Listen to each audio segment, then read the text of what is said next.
Open tabs, margin notes, highlighter, bleed through quotes, research mind, steady eye, patterns only she can note. I-95, whispering under wheel, skyline, afterglow, 2 states, packed rooms, quiet minds that know, no sign needed out front. They circle to her voice, questions rise before she starts, curiosity by choice. She pivots mid-lecture, checks who's leaning in close. Say the part you skip out loud, that's where the learning goes. Heads home with the speakers up, Biggie in the background, mind still mapping theories while the city slows down. She teaches the why behind the crime, the hurt behind the face, Philly in her backbone, psychology in her grace. Don't let the hype fool you, she stands 10 stories tall. She don't just teach the lesson, she teaches you through it all. Late nights with case files open, notes in the margin glow. She's showing you your story's roots, so you can choose where to go. Yeah. Biggie quotes inside the slides, right next to coping skills. Spread love between the lines of how a nervous system feels. Long days, quiet grit, humor in the punchlines. You are more than this moment, written 10 times, old assessments in a folder, ink dust on the sleeve. She can map anxious attachment before you know you grieve. 1 foot in Jersey lecture halls, 1 on the Philly street. Home is where she learned to fight, classes where we don't repeat. Grown kids texting check-ins,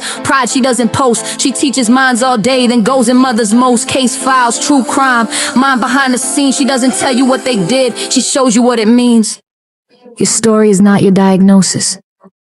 You are allowed to rewrite it.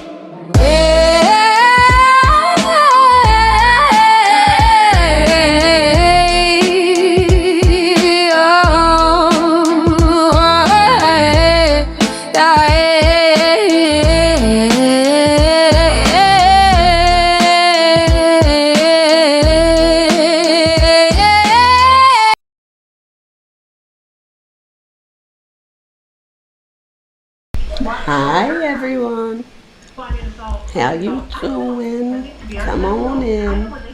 I did not get a chance to redo myself, so I do apologize.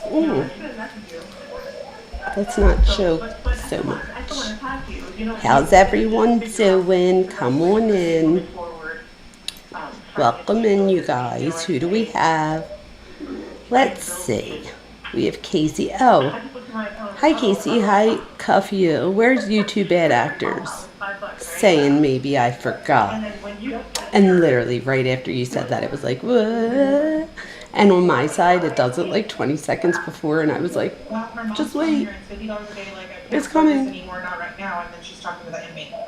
All right. How's everyone doing, y'all?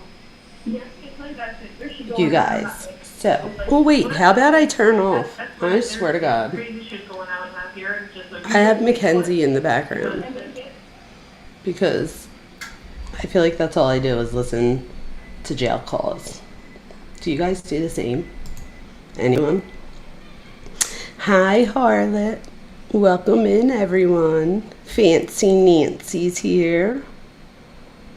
Nice. Come on in. I saw Ella. Who else did I see? Birdie is here. All my girls. We just need Andrea and Truth. Oh, look, a squirrel. Where are my girls at? Has anybody heard from Barbara? Barbara Hall, if you are hearing this at any point, say hi to us so we know that you're good. I'm going to have to reach out to her. So today, you guys, we're going to talk a little bit about Mackenzie's life behind the bars. Okay, so we're going to look at, it is Anjanette Levy and Long Crime, about 2 hours ago, put it out. And I did not get to see it yet. It was recommended by the fabulous Cuff You. So we are going to blind react to it. And apparently it's about all the shenanigans that she's doing inside of the jail. So we're going to have to look at this. But she's had everything from prison relationships. So I don't know if they talk about that in here, but we might see that. I don't know if you guys remember, but there are 2 females that did time in jail while she was there. The one she dated, Cheyenne, right? That was her name, I believe. And then the other one, Kat, from Bougie Behind Bars on YouTube and I think TikTok and stuff. They come out and tell us a lot about the things that we didn't know about Mackenzie's life behind bars.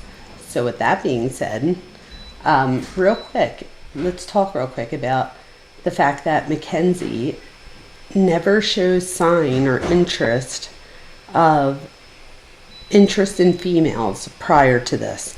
Kat and Cheyenne describe it as that this is literally their words, gay for the stay, they call it. So they said that while you're in jail, a lot of people will have a girlfriend to pass time because they still in a relationship and stuff like that. So I don't know what you guys start at 5 minutes. Thank you. I don't know what you guys think about that. We'll see what happens. Yes, Lucy Day hasn't been around. That's true.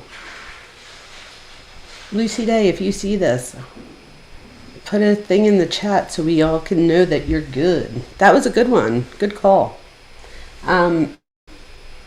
But you guys, what about this one? So for me, when you say gay for the stay, not everyone is gay for the stay, right? So if you think about it that way, then who is? So, and it has nothing to do with being gay. It's the point of finding a relationship. That's where I'm going with this, not about who it's with. So just so people know, it's not what, you know what I mean? Oh my God, my daughter was watching that. That's so funny, Fancy Nancy.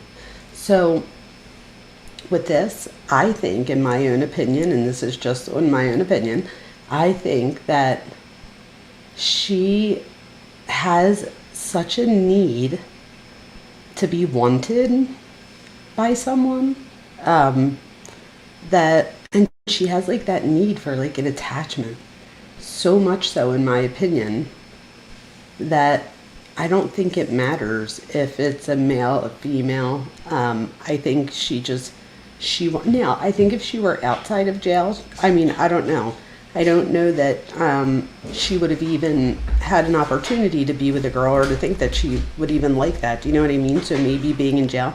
So I am curious to see, what do you guys think outside of jail? Do you think that she'll not that this matters, but what do you think about the relationship? Do you think that her relationships in jail, I guess what I'm saying is, do you think that she's just with people in jail as a form of needing someone to need her? Or do you think she really is attracted to and wants to be with these women? Because you have to think about it too. I'm sure not all the women there are gay for the stay, like these women would say, right? So with that being said, does somebody get hurt in that case? Do you know what I mean? Like, yes, fake like she is, Birdie says. Okay. All right. So here we go. This is where psychology gets interesting. What did I put? I wrote, it's not just about having a girlfriend, it's about needing the relationship to be. That suggests that she not only wants to feel love, but she also, I don't know if you guys think this, she wants to be seen as loved by others. So in my opinion, there's a lot of perception stuff there. I can't wait to do more lives about this case. I know that you guys might be like, what the hell else could we go live about with this case? But there's so many things. There's so many relationship dynamics that I want to get into, like her and her moms, her dads, the mom and dad's history when they were growing up. How does Mackenzie get like this, right? Because having nothing to do with this case, if I were just going based off of, let's say I was, doing my stuff for abnormal psychology or psychopathology, depending on where you take it. And I was talking about how, and again, I'm separating this. There's no diagnosis here. We're talking about behavior patterns. But why do we see behavior? Why do we often see cluster B personality disorders in these cases, right? So somebody that looks from the outside might say something like, or suggest, yeah, that's true. Like, are people like over, not diagnosing them, but overusing them as far as to explain behavior? And I would say not really, in my opinion. This is just the type of people that we see in these situations often, right? So like if you look at a Brian Koberger, you can't really compare him to like the kid you went to school with. See what I mean? So I feel like it's not that it's used more, cluster B. I think it's just that when you look at overall crimes that we look at, especially because we don't look at like a lot of little petty crimes, we tend to look at like the big ones. They're usually, especially if there was an intent by any means, then they're usually cluster B. So yes, cluster B is more likely to have a disregard for rules and laws. Thank you, Lucas Squirrel. I love at nighttime my meds are like worn off, so I love when you guys finish my sentence for me, or like you could tell that I'm trying to put it together. That's exactly what I'm trying to say. Thank you for saying it like that. So we're gonna see what she's doing, but I just wanted to talk about that real quick because I have a feeling they're going to be talking a little bit about that. But it says I want to learn about their attachments. So about the cluster B, why I get this up real quick because I'm going to be pulling this up in the background. It's already up, but anyway, I'm so interested into looking into these things because again, if I pull myself away from this case in particular, here, let me put this up for a second so that I could tell you guys. If I'm looking at not this case, we're just looking at it in general, I think, how does somebody become, and again, there's always a genetic component, but the environmental component, I got to stop being so very careful because it's fucking annoying. I annoy myself. But just know, you guys, I'm just going to say it once. This is my own opinions for, what do we say, entertainment purposes only. I just want to make sure I do all the things because there's someone out there that wants to like try and, anyway. So I'm not diagnosing. We're just looking at behaviors here. You're not supposed to diagnose anybody online. Anyway, with that being said, I'm going to stop. You guys just remember this is just my opinion. Everybody else go make your own opinion. With that being said, this is how I feel about this.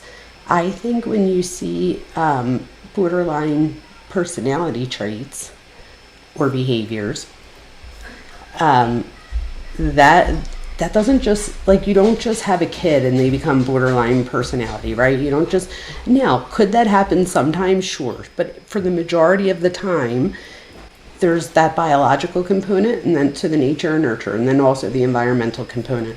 So we see a dysregulation of emotion for this particular case, right? In my opinion, especially. So I do not think that Mackenzie regulates emotion well. Part of that, usually, when we're looking at this in a general sense, would suggest that maybe the parents don't know how to regulate emotion, or maybe Mackenzie's become habituated to chaos type thing, right? Or chaos just meaning like, I think about being raised in a big Italian family. We screamed a lot. Like my neighbors, I didn't realize how dysfunctional it was until later on in life. But my neighbors would be like, oh, I was definitely on your side last night. Like, and it was no big deal. I wouldn't be like, oh, you listened? I'd be like, see, I knew it. Like, so, I mean, we just screamed. That's just how we talked. And everybody talked over each other. But that's not really what you're supposed to do, right? But how can that happen? And I don't have borderline personality disorder, right? But how can somebody else end up with that? And if you do have, let's call it the recipe for this to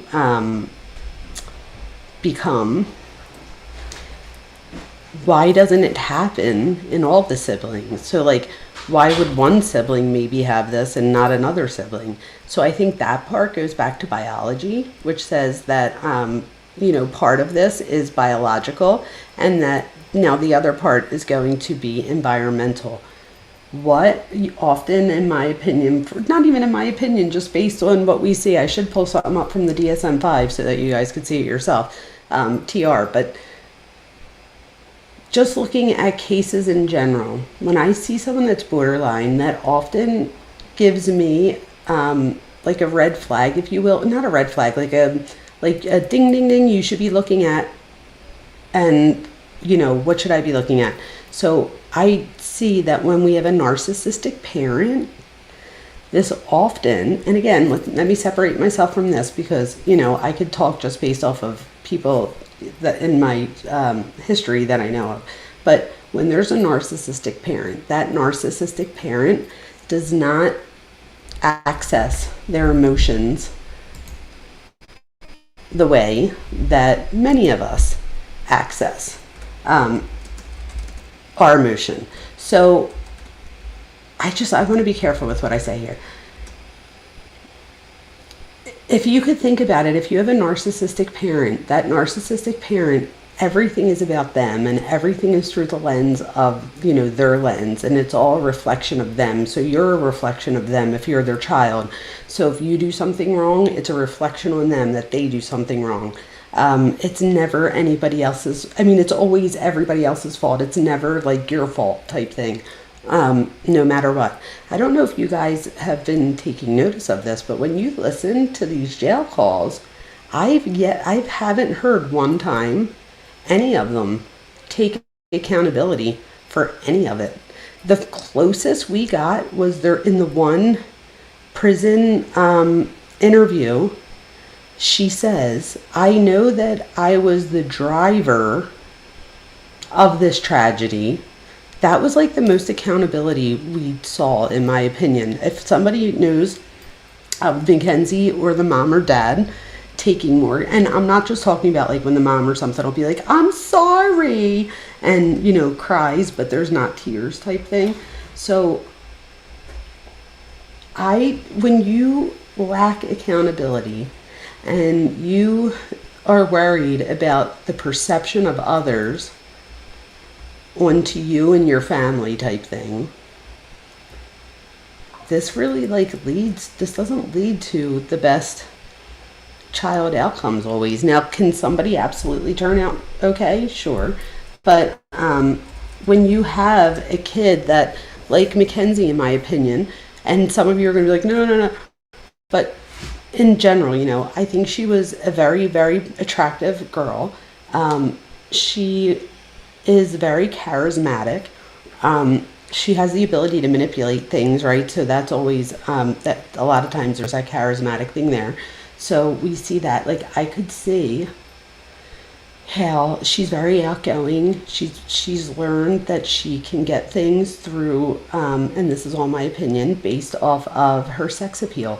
And this reminded me a lot of Jodi Arias, and even in the jail calls, how she talks to her mother, it reminded me of Casey Anthony. Somebody else brought that up before, and I was like, oh gosh, yeah, absolutely. So we see a lot of those things. And again, this doesn't mean that they all have the same types of disorders or anything. That's not what I'm saying. But what breeds us? What causes this? And I'm just interested to see, how do we find out more about Natalie? And I'm like, okay, but what if we can't? What do we have now that we know about her? And we know just from the jail calls, she's always saying things like, Mackenzie, stop, you can't talk anymore. Don't say another thing, right? So she doesn't want her to talk about anything. She's afraid of what it might look like on them. She'll even say things like, if Mackenzie's like, I just don't understand, why can't they use that, right? She'll say things like, she's very worried about the perception of her. I think the mother is worried about the perception of her being a good parent or a bad parent, if you will. Do you guys agree? What do you guys think? Do you guys agree with that? Also, do you guys see how if you are emotionally unavailable, or if you have an inability to access, identify, and share with and teach your children? Oh my gosh, thank you so much, Birdie. Birdie gave me 30 jewels. Thank you, Birdie. You guys agree? Yeah, right? Thank you, Birdie. Yeah, you guys agree with that. I do. So I was thinking about it, and I'm like, I could totally see how her mom, yes, Casey says, I hate how her mom constantly tells her, no, you can't talk about it. Oh my God, Ella gifted 2 floating hearts. I love me a heart and 10 jewels. Why, thank you, Queens. I appreciate you. Mwah. Thank you.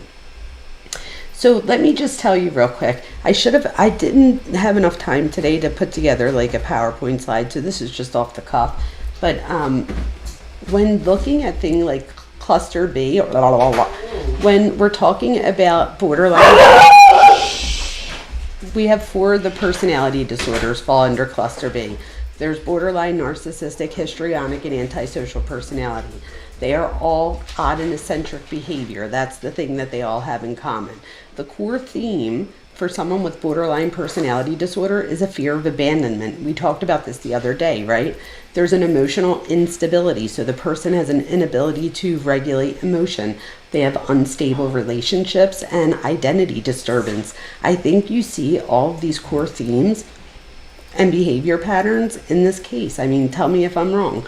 Narcissistic personality disorder, this is that need for admiration, fragile self-esteem, entitlement, and identity protection. So again, remember, there's identity here, and maybe I just always think of identity because that's what I did my dissertation on, but identity is a huge part of this, in my opinion, and I've noticed that that's also a theme with a lot of these cases. So I think that there's something to be studied in that, or for me to look into even further.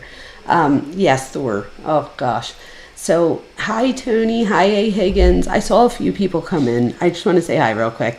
Hi to you guys. Hi Tony. Did I just say Tony? Oh my gosh. What is wrong with me? There was someone, oh, True Crime Rewind. That's what it was. And there was one other person. Who was it? Someone else came in and I wanted to, oh, here it goes. Jen Pop Elwap. Welcome and come on in. Ashley, come on in and welcome. You might have already been here for a minute, but you know what I mean. Okay, back to histrionic personality. So we just talked about borderline and narcissistic. Histrionic personality. This one a lot of people skip. And it might just be because we don't often see it, right? So, but I want you to think about the core theme of somebody that has a histrionic personality. And if you have somebody in your life or you know someone that has a histrionic personality, this will make total sense to you. So someone with a histrionic personality is very attention seeking.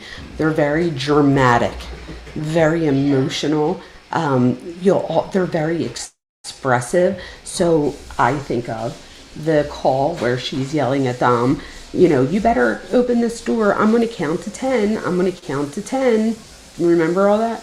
So, I mean, and she didn't know that she was being taped or anything. I mean, she was just acting the way that she was acting. But she has a dramatic emotional expression, and she also has a need to be noticed. And they're the core things that we see in a histrionic personality. Kids, sorry. And then antisocial, the last one, this is the one that has a disregard for the rules and for the rights of others. So the rules and regulations, the rights of others, the rules of society, laws, they think they're above the law. They're often very deceitful, impulsive. They lack guilt and remorse, okay? So now that I just went over these 4, really, Thor. Ellie girl, you just drank your whole bowl, girlfriend. There's a whole nother bowl right there. That one's Thor's. Ellie will drink her bowl, then Thor's, and then her bowl again. I'm like, but Thor would never drink Allie's bowl. It's so funny. So, it's not really that big a deal. I just fill them up regardless, but you know what I mean. So you love the dogs when they're drinking water. They never drink at this bowl until I go live, I'm telling you. I purposely have taken notice just to see, and they don't. So now that I named those 4, again, they were borderline, narcissistic, histrionic, and antisocial.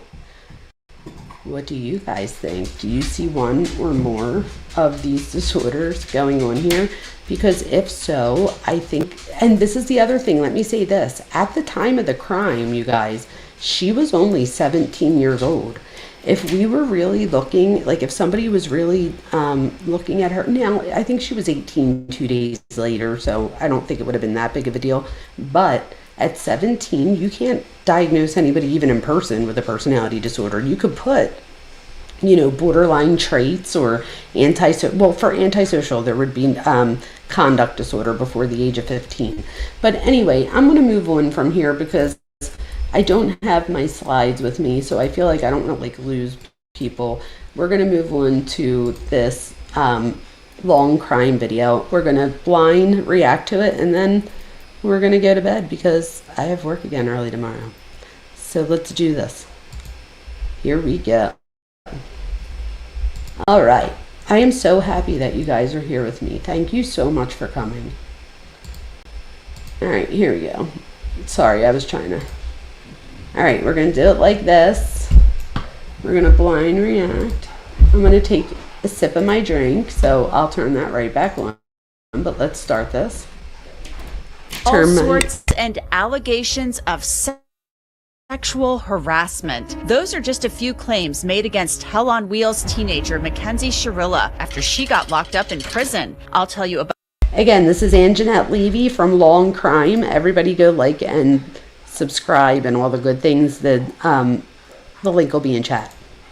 About the trouble she's been in behind bars and the wild things she's even admitted to doing. I'm Anjanette Levy, and this is Crime Fix. That's right. One sec. Thank you, Cuffia.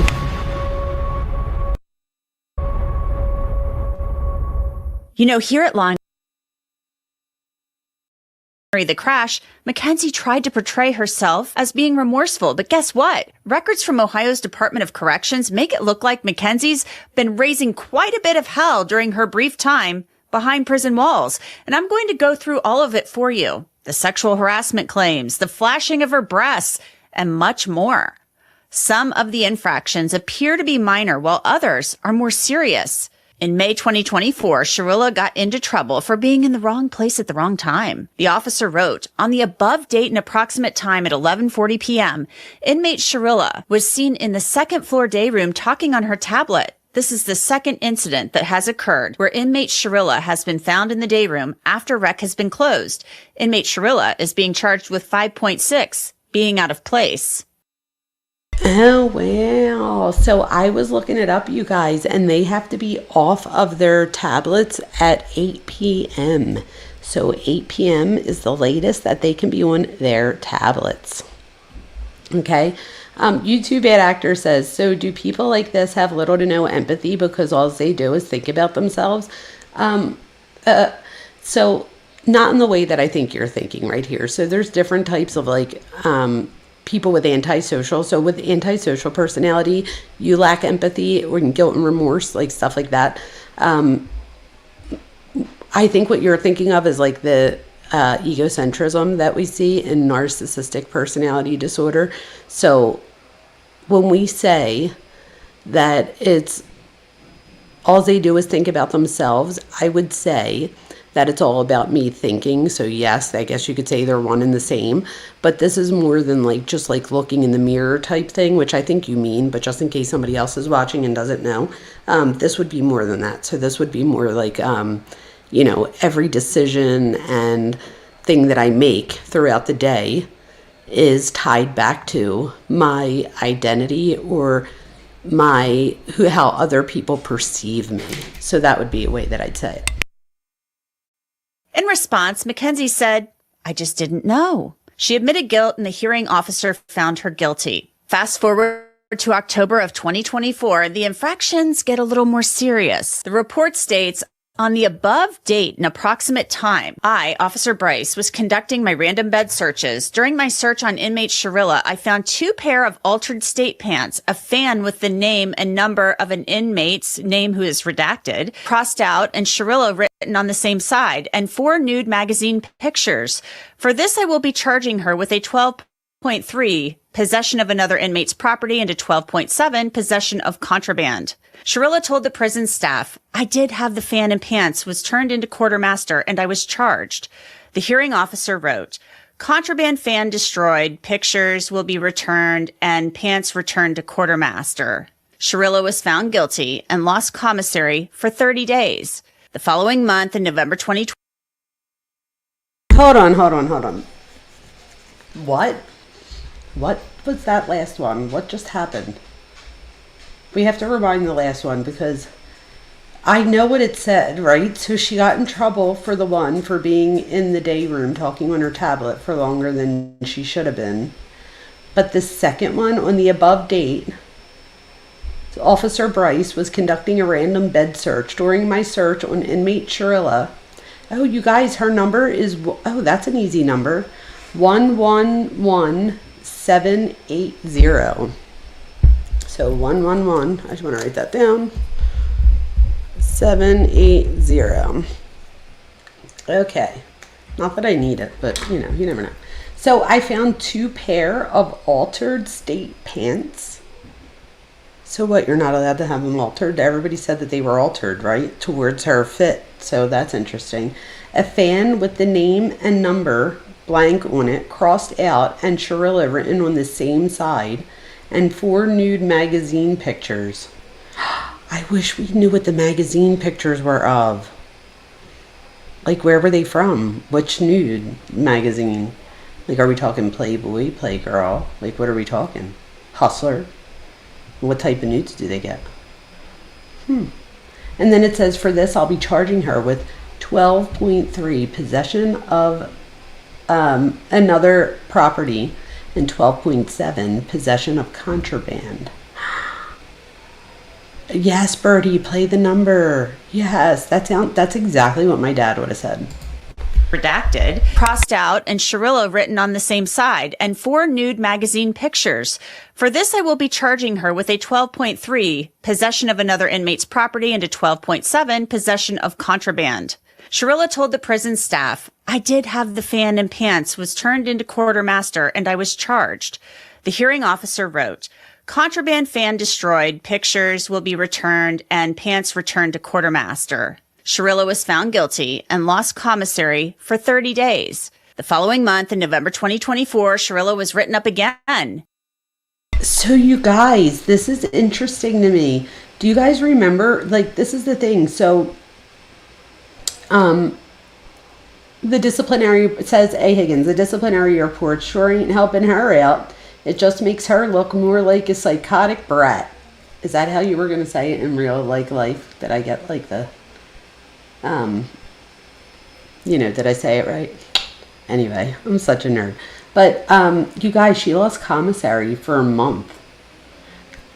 When we listened to the jail calls, Plunder made a good point. Plunder said, a lot of these calls that we're listening to are from when she's in jail. So these are from before she goes to Marysville.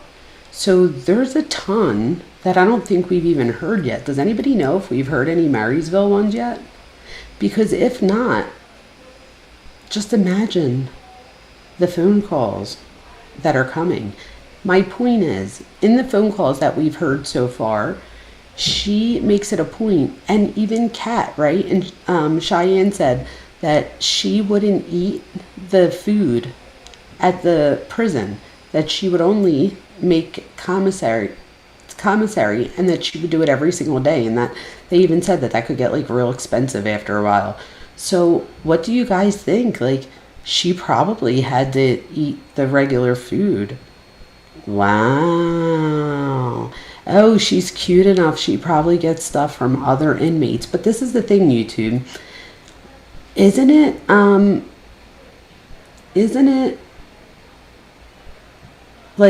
a thing where, like, if I give you something, you owe me something back? Like, now would she owe, like, you know what I mean? Oh, Cuffy says, a quartermaster, I'm so glad you said this because I was going to ask, in a prison, is the staff member responsible for managing, storing, and distributing clothing, linens, hygiene items, and other supplies for incarcerated people? Could you imagine getting in trouble for smuggling in extra pair of pants? Like, could you imagine when your 15th year, you finally come up for parole and you don't get it because you smuggled in fitted pants? Imagine that. Just saying. Wow. The report states, on 11/11/2024 at approximately 12:40 p.m., Officer Graham and I were stopping incarcerated individuals for random searches. Inmate Shirilla was stopped and voluntarily handed over a block of cheese and a package of noodles from her hoodie. Inmate Shirilla was also not wearing a state shirt to CFS, making her out of dress code. In addition, she was wearing an altered state hoodie with beads on it. I'm charging inmate Shirilla with 16.3 for coming to CFS out of dress code and 12.7 for possession of contraband. Officer Schoenlab called me from Hale and advised that inmate Shirilla did have a state shirt on underneath 2 hoodies. Regardless, inmate Shirilla deliberately had her collar tucked in and shirt to make it appear she did not have a state shirt on. Again, Shirilla admitted guilt and she lost access to packages for 30 days. But 2 days later, Shirilla got in trouble again for the clothes that she was wearing. On the above date and time, while conducting searches on offenders leaving CFS, I saw that offender Shirilla had on an altered blue sweatshirt made into a hoodie. Offender Shirilla is aware that personal property cannot be altered. Shirilla admitted to having the sweatshirt, but said she didn't alter it herself. She lost access to commissary for 30 days. But get this, on April 29th, 2025, Mackenzie Shirilla was written up again, this time for violating... Oh my God, you guys. So she lost packages. So wait, the first time, what's up, Kalisa? So the first time, and what's up, JC? When they said that she lost her commissary for the first 30 days, does that mean that she still got packages? And if so, were her parents able to send her like ramen noodles and stuff? Or, you know what I mean? Like, I wonder how that works, because the second time she loses her commissary and her packages. I need to rewind that little part. What the heck? Cuffy was like, this isn't a long video, but it will take up the whole live. And now I know why she said that. Like, what is happening right now? Shirilla deliberately had her collar tucked in and shirt to make it appear she did not have a state shirt on. Again, Shirilla admitted guilt and she lost access to packages for 30 days. But 2 days later, Shirilla got in trouble again for the clothes that she was wearing. On the above date and time, while conducting searches on offenders leaving CFS, I saw that offender Shirilla had on an altered blue sweatshirt made into a hoodie. Offender Shirilla is aware that I've been trying to picture this the whole time. I feel like YouTube Bad Actors is like very artistic, if that's the word I'm looking for. Can someone please give me an idea? How the hell can you make a sweatshirt, had on an altered blue sweatshirt made so the sweatshirt was made into a hoodie? How would you even do that? I guess like bunch it up in like the back and put like a rubber band type thing? How does that even happen? I'm so confused. personal property cannot be altered. Shirilla admitted to having the sweatshirt, but said she didn't alter it herself. She lost access to commissary for 30 days. But get this, on April 29th, 2025, Mackenzie Shirilla was written up again, this time for violating the rules on video visits. The officer... Shut up, YouTube. I just had to do that in my head. YouTube Bad Actor said, and I think it was a question, like, could they use the pockets as a hood? You guys, and then I'm thinking the pockets as a hood, and I'm trying to think how they fold that. That's how much, okay? That's how much I'm book smart and not as so much. This is why I'm asking you guys. But then I thought about it, right? If you take the stitching out of a pocket, if there is one, yeah, you could absolutely re-sew that back one as a hood. A. Higgins says, inmates are MacGyvers. That's so funny. So, and I heard from, not heard, but we all heard from the two women that did time with her. They said that she's like known for like bedazzling things and all. Do you know what I mean? I don't know. Wrote, while reviewing video visits, I witnessed that inmate Shirilla was doing a video visit with an ex-inmate that was released. I noticed that the video ID name for the visitor was not who the person that was doing the video visit with. The visitor's name is redacted, and that is the approved visitor on DOTS. The actual person doing the visit is, and the name is blacked out, is not an approved visitor and should not be visiting Shirilla. They have had over 100 video visits. The visitor has been made applicant and is blocked on GTL. I have attached snapshot of the video showing that the visitor is, and the person's name is again redacted. Mackenzie attended a hearing, didn't make a statement. Wait, what did that mean?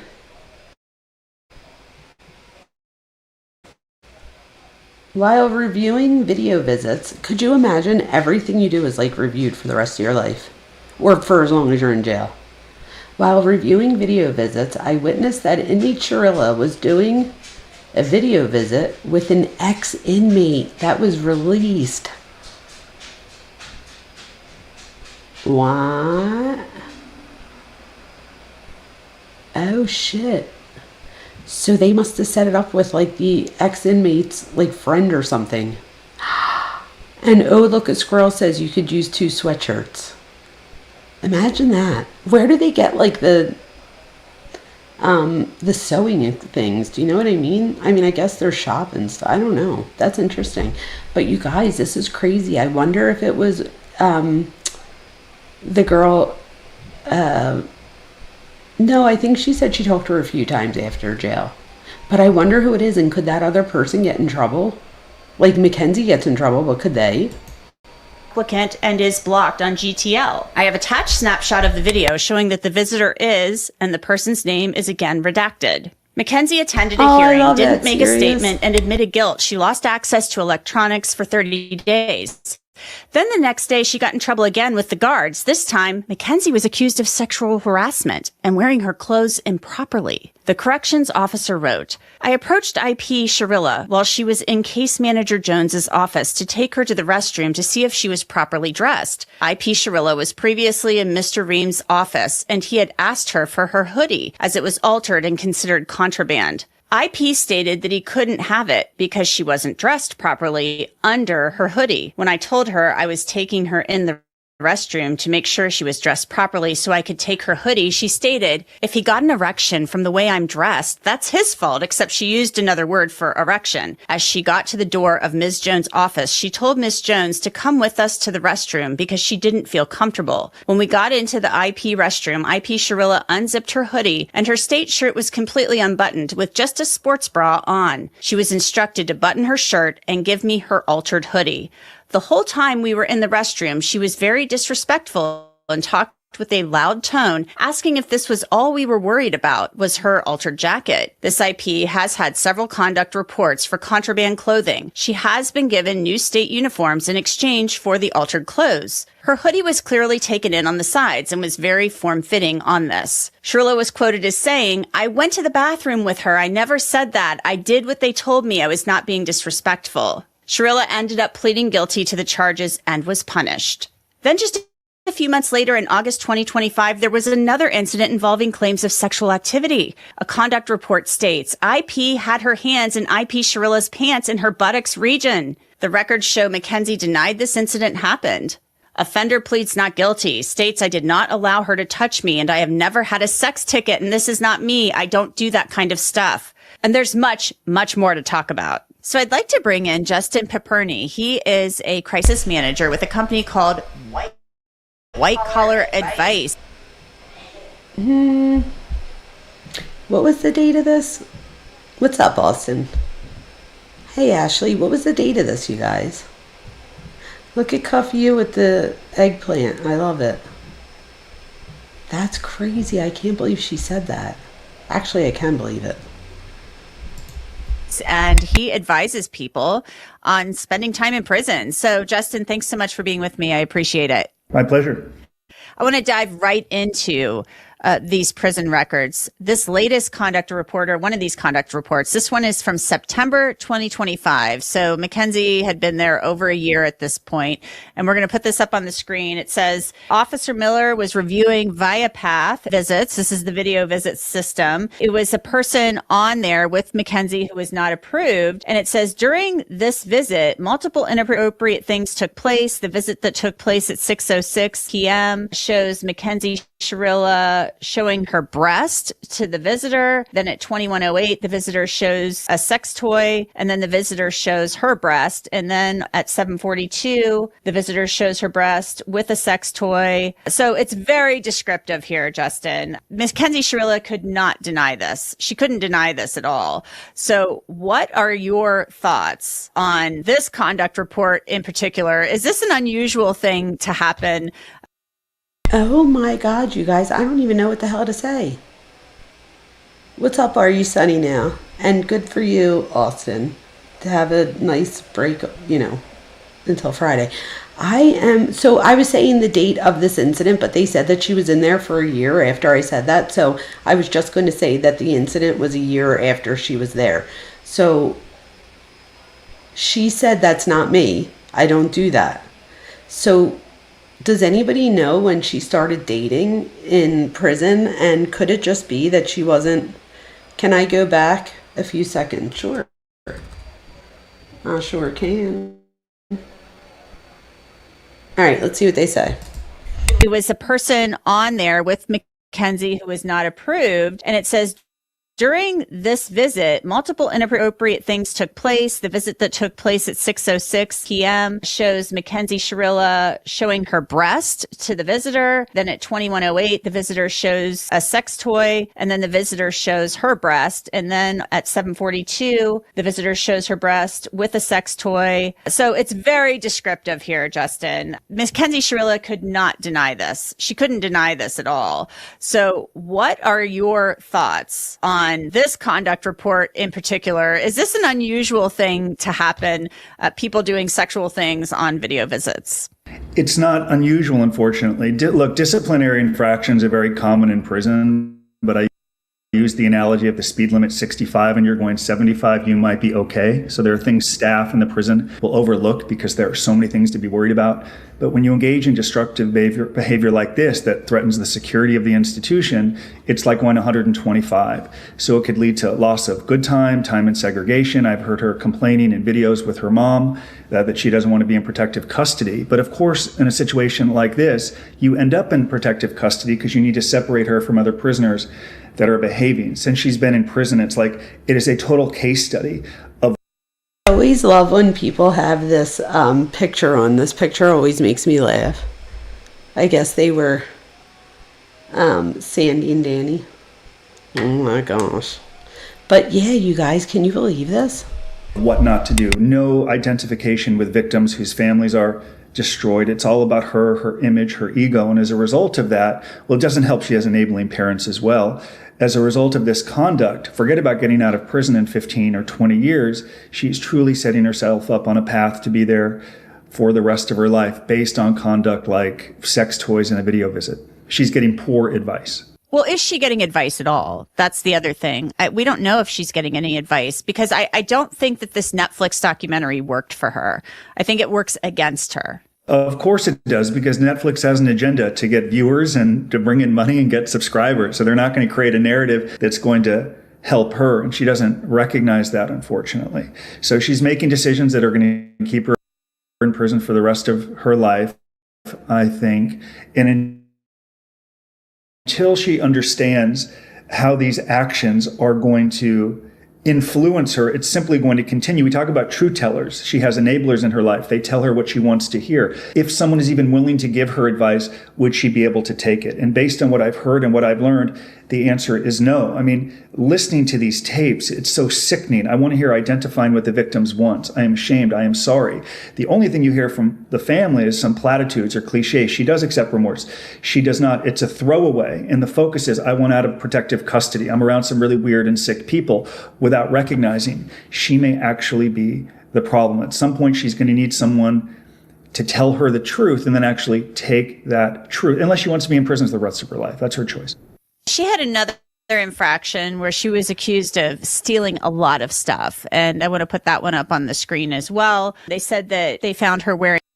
OMG. Upon searching inmate Shirilla, dangling earrings made from charms stolen from the kindware room, 29 bottles of paint, 1 bottle of wax, 11 paint tubes, 1 plastic bin, 20 plus rocks, homemade pillow, altered painted van shoes, 1 pillow, no receipt, 2 green t-shirts, fake eyelashes, 1 neck scarf, 2 long sleeve shirts, pom-pom earrings made from items stolen from the kindware room, gold and silver wire wrapped around pens, blue ball cap, white Nikes, gray thermal altered top, large white tail from box. Oh my gosh, you guys, it keeps going. Blue boxer shorts, brown boots, green sweatpants, blue shorts, blue sweatpants, extra state top and pants, 1 blue sweatshirt, green pocket shorts, homemade pink boxers, Epsom salt, altered bleach, blue pants, gloves, keyring, blue shirt, t-shirt, pink t-shirt, homemade bag, 10 containers of glitter, bag of beads, 4 bottles of glitter, glue, bag of confetti, pink bin, light green t-shirt, blue elastic shoes, dark green t-shirt, tie-dye bras and panties, 2 pair of sunglasses, pink and purple rubber balloons not inflated, 1 roll of stretchy magic jewelry string, blue solo cup, 1 bag of wraps, 2 mixed veggies, marshmallow fluff, 2 bottles of mixed pills, 3 boxes of Jello. Oh my gosh! This Wow. is amazing. Oh my God, I'm so excited. Got you. Hold on, I'm gonna come over and I'm gonna give you a big excitement. Let me just read the rest of this off real quick. Oh my God, it's crazy. Oh my gosh, you guys, she had 3 boxes of Jello, large container of ceramic sealer stolen from the kindware room, oil bottle with white liquid in it. Ew, what was that? Fake eyelashes, super glue stolen from the kindware room, 4 bags of nuts, edamame noodles, miso soup, what? White tank top, scotch tape dispenser, several homemade rings and earrings, torn piece of state sheets, large stack of very tiny Monopoly money, 1 retractable lipstick, not sold in books or commissary, 5-unit black marker, 1 scissor, IOU notes, and notes on how much bracelets and bracelet earrings are, homemade. All receipts were reviewed and all t-shirts, shorts, PJ sweats, and shoes were left in Shirilla's possession. Items confiscated were not on receipt, altered, or stolen from maintenance, safety, sanitation, kindware, and da-da-da-da. Wow. Dangle earrings with charms stolen from the kindware room. She had bottles of paint, a bottle of wax, I'm coming, cuff you. paint tubes, a plastic bin, 20 plus rocks, homemade pillows, altered painted Van shoes, a pillow with no receipt, 2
I've been muted this whole time. Oh my God.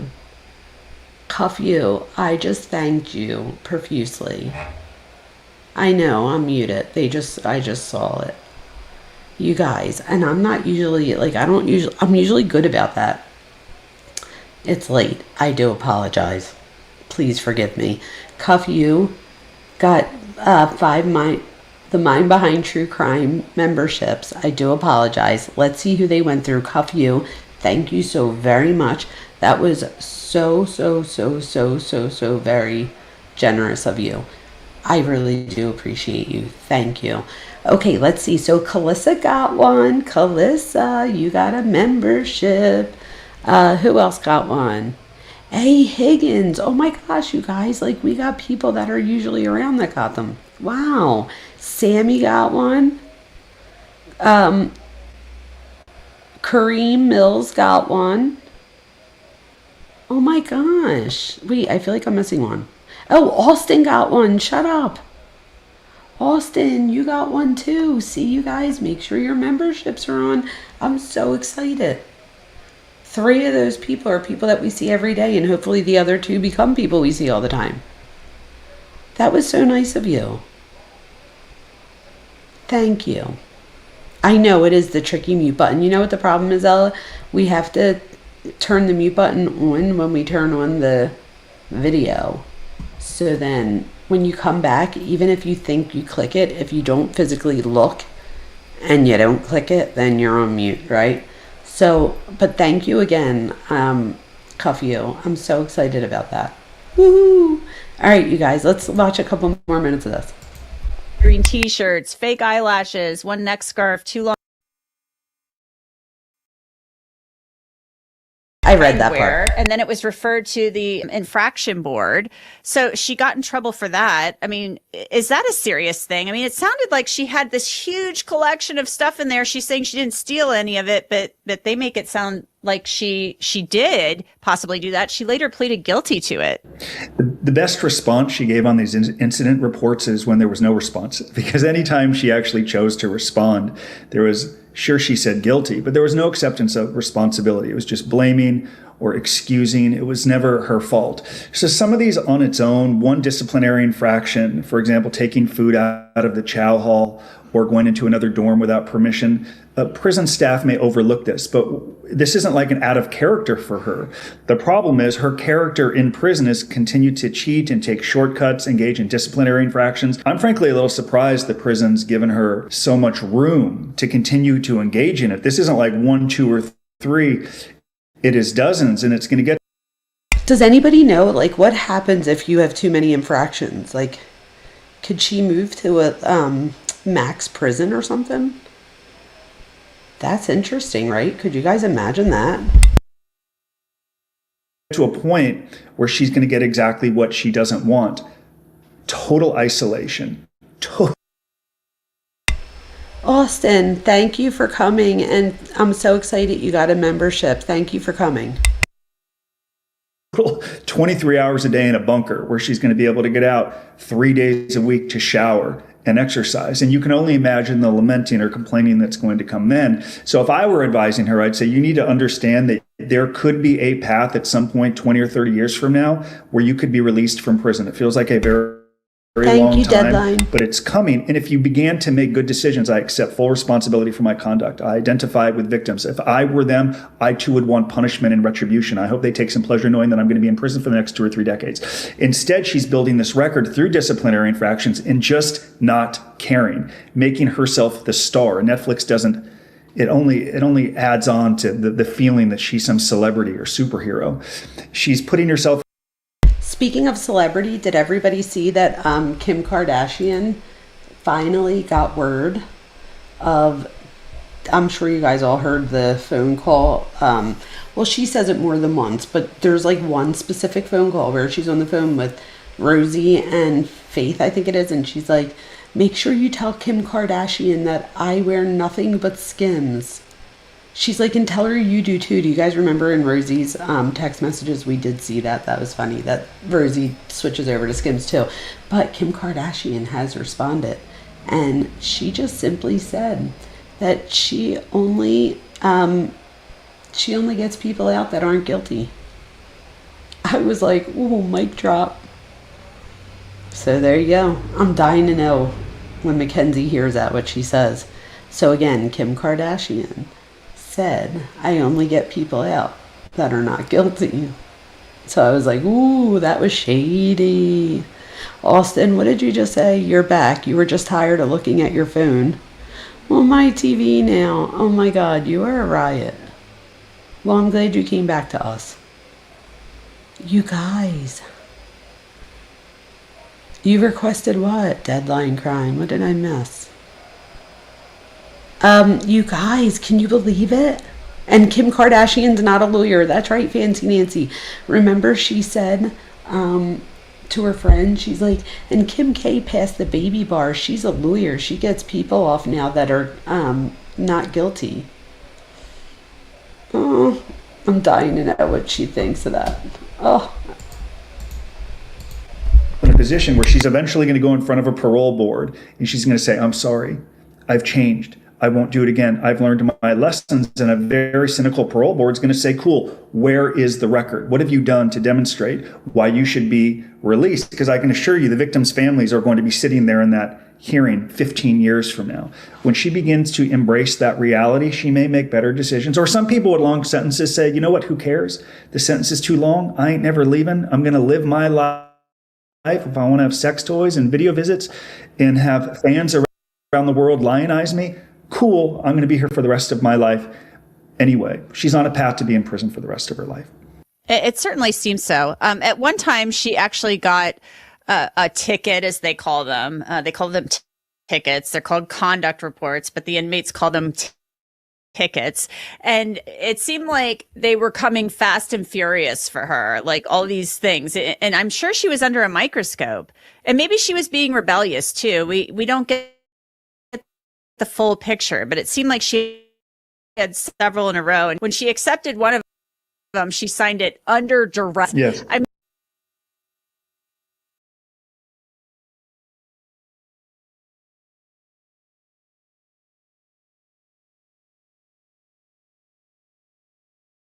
I'm real nervous, and I want Kim Kardashian to be my lawyer. Yeah. Don't smack your lips at me. I could be your lawyer, bro. I wish I was Kim Kardashian passed the baby bar. She's a lawyer. Yeah, she gets innocent people out of jail.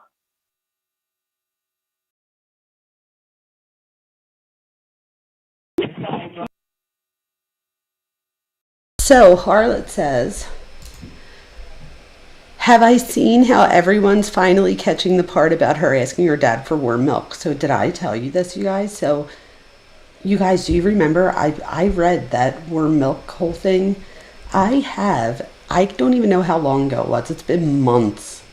But if you guys go back through my lives, on the front, oh, what did I put? I put, oh my gosh, it was something funny, like got milk or something, whatever, but you'll see it. You'll clearly know because there's a big milk glass on the front. But I read those text messages between her and her dad. Kim works hard. It is. Miss Kimberly, we're going to have her get you out. Sorry. That came back on. I don't know why. So, yeah, right? Oh, yeah, the milk. So, my husband he'll like, I got him like into this case now. He'll like hear things. He often hears things before I do, which is weird. But he'll like tell me things and I'll be like, nah, stop. Like a week or so ago, he brought up the warm milk thing.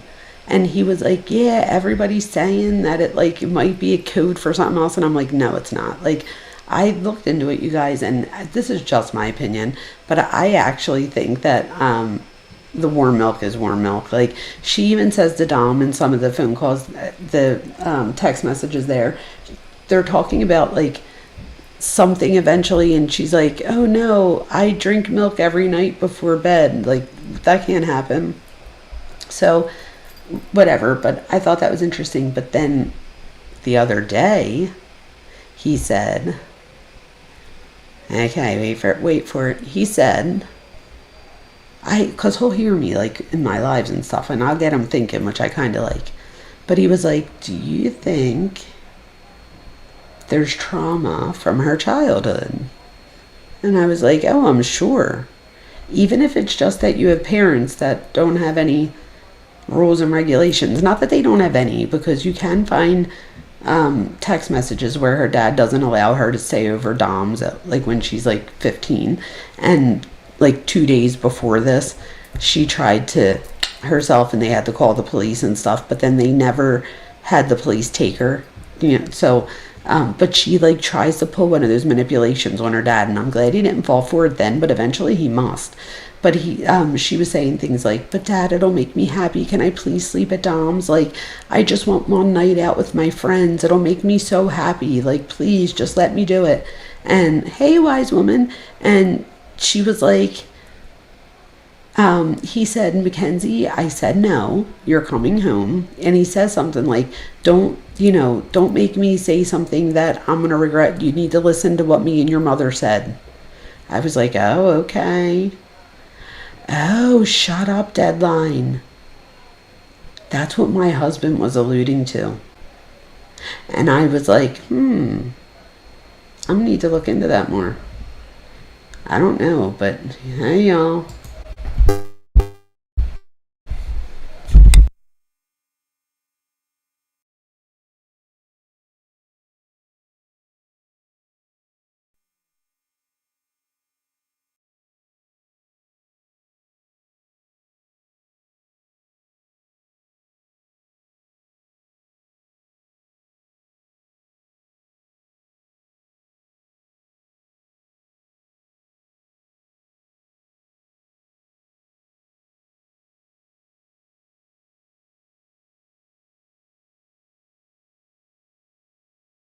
Did you guys just hear what he said? Let me just rewind that 2 seconds so you guys could hear what he just said. He literally just says here what I was talking about when I was talking about the different characteristics, not diagnosis, but Oh, wait, you can hear now. Oh, you couldn't hear that?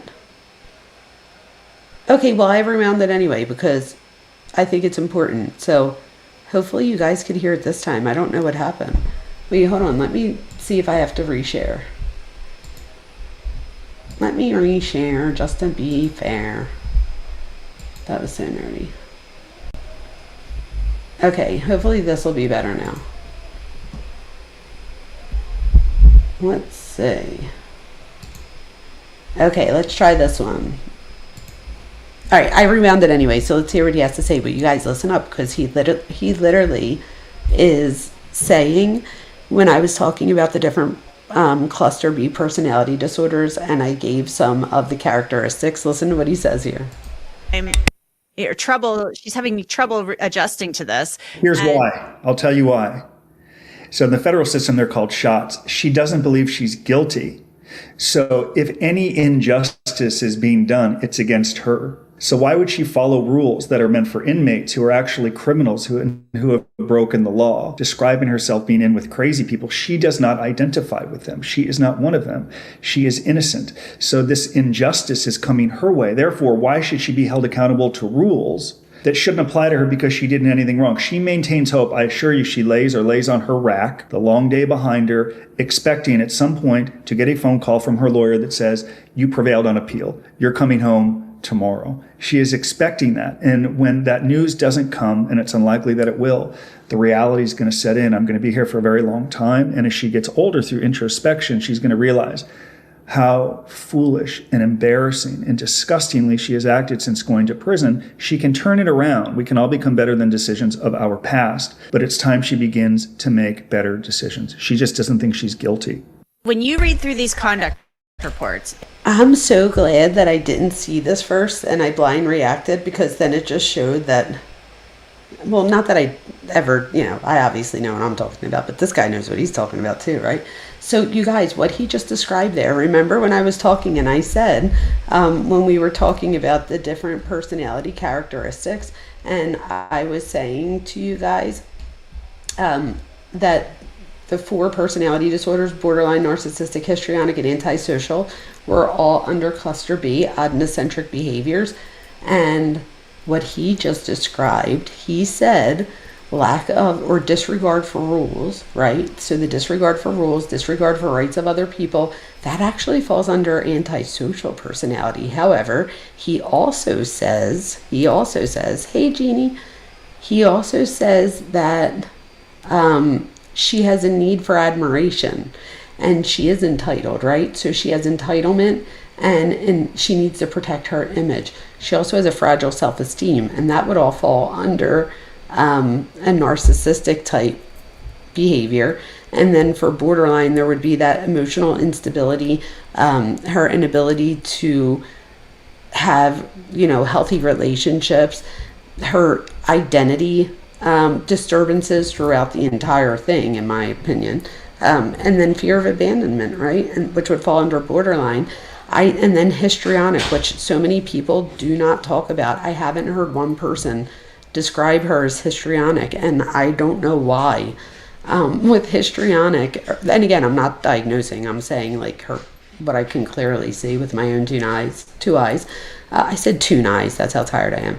But with my own two eyes, histrionic behaviors would be attention-seeking behaviors. So dramatic and emotional expression and the need to be noticed. And they're like, for me, some of the core themes that you see with Mackenzie Shirilla. So I'm just so glad that I didn't get to see this first, because it makes me feel validated that he points this out, because this is exactly what I'm talking about.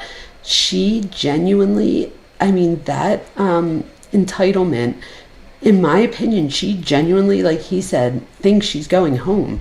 I think her mother does too. right? So I think her mother thinks she's going home. Her mother will be like, oh, Mackenzie, don't worry about that. We'll have that on appeal. And it's like, wait, what? Like, why aren't you telling her to just surrender type thing? Take accountability for the things you've done and hope that when you get out of there, you're young enough to still have a kid or kids and, a family if you want them, because she does talk about that.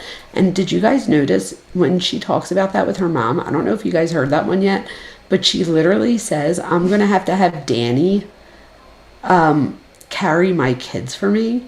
Now, the audacity to think that Danny, her sister, would want to carry her babies. Like, are you kidding me? She said, I'm going to have Danny carry my babies for me. I was like, huh? Excuse me. Have a seat. Have several seats, ma'am. But the mom does enable her. She literally said things like, she'll be like, oh, Kenzie, don't say that. Don't say that. It's not going to get to that. I was like, what? Crazy. And deadline crime. I don't know if it was just an accident or not, but I don't know if you know this. But I'm Dr. Vona. There is a Dr. Vonda. So there's two of us. There's actually three of us, you guys. There's a Dr. Vona, a Dr. Vonda, and, oh, what's the other one? It's like Vonaa, Vona. It's crazy, though. Come here, Thor. Come here, buddy. But yeah, so what? Like, are you kidding? So anyway, I didn't know if you knew that, but there's three of us. And I can't even say I'm the original because I don't even know when the hell I came in. Come here. Come here, buddy. He's like, will you just let me out? What the heck? Okay, let me play this little part and I will. I'll do that for him. Hold on, Thor. I'm coming, buddy. Dogs. I'm just kidding. I love my doggy. All right, hold on. Here we go. And you see the Netflix documentary, The Crash. You look at all of this big picture, the 58 pages of conduct reports, and you're seeing she doesn't think she did anything wrong. So she's in prison and she's like, these rules don't apply to me. I don't have to follow them. Well, you have several things going on in the federal system. If you get one or two disciplinary infractions, that's a wrap. You're going to the hole. You're getting transferred to a higher security prison. You're losing good time, commissary, your desired bunker job. The consequences are so severe federally, like with iPhones and drugs. They don't want any of it. There appears to be a longer leash, as the cliche holds, inside of this institution. So it's sort of like raising children. You do one or two bad things. You tell them there's going to be a consequence. They do it again. There's no consequence. It emboldens them. They keep going. There is like 40, 50, 60 pages of conduct, and they can guilty, write it up, guilty, write it up. At this point, whether she's driving 75 or 150, the consequences isn't that severe. So you're just going to continue to do it. I don't see any path to her stopping unless there's such a severe consequence, like segregation, 23 hours a day, where you're locked in a bunker. You don't know if it's morning or night. You're showering 3 or 4 times a week, exercising for 15 minutes a day, and there ain't no time for sex toys via a video chat. That one really got me. And it seems like, there's a lot of stuff going on with female inmates. I mean, that's her only choice at this point. I mean, that's all that's available, I guess. Oh my gosh, the way she just said that. But where it's like former inmates that are females. And so that part's really got me too. But you think she can turn it around? Like if she starts acting appropriately, behaving, going to work as she's required to, not having contraband, you think possibly she can turn it around maybe in time for her 2037 parole board hearing? There's no doubt. If you look at people who have gone to prison throughout history, Adam Clausen, Malcolm X, my partner Michael Santos, who served a quarter century, I served a measly. And you're not a dumbass, Austin. As long as you found me, I don't give a shit who it was through. So how about that? You found me. Could you imagine you guys, he'll be on Dr. Vonda's and be like, she was so different the other night. Like, she definitely was a little bit more blunt and, you know what I mean?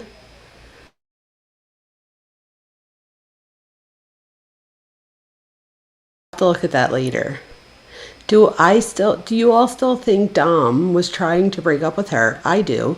She sounded abusive, but he was ashamed of being a male to speak up. But so let me tell you what I think about that. Okay?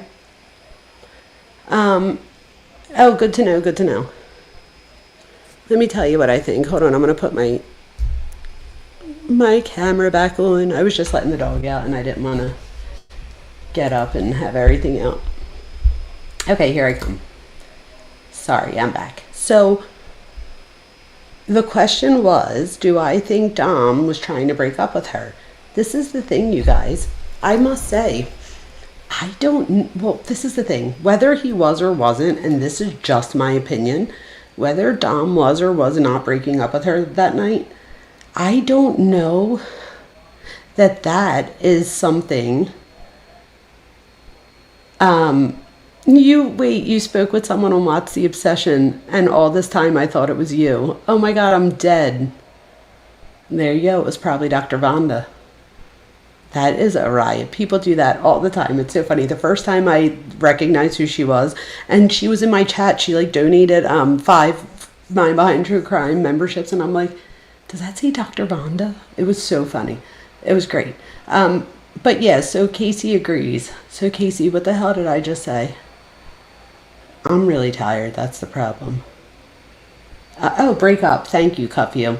So I think that even if they were breaking up, because let's be honest, they broke up often or threatened to break up often. If you remember that audio that winds up getting played in court, where she's saying, let me in, and he's saying, Mackenzie, no, I'm not letting you in. I want to go to dinner with my grandparents. I'm calling my mom, get out of the way type thing. And in that audio, she's clearly abusive, in my opinion. I mean, she says some of the most horrible things that you should never say to somebody. And let me tell you something. If any of you are ever in a relationship and somebody speaks to you and calls you a little bitch and stuff like that, that is so unhealthy. But by listening to the way he reacted to it just showed me that he was used to that, right? And that sucks. Who wants to be used to that? Now, with that being said, oh, Joan Marie, thank you. 100 jewels? Oh my gosh, 100 for 2 jewels. I love you. Thank you. That was so generous. So I do think that even if they were breaking up, I don't know that would have been the trigger. Let me tell you what I was thinking, and I don't know that this is exactly what happened.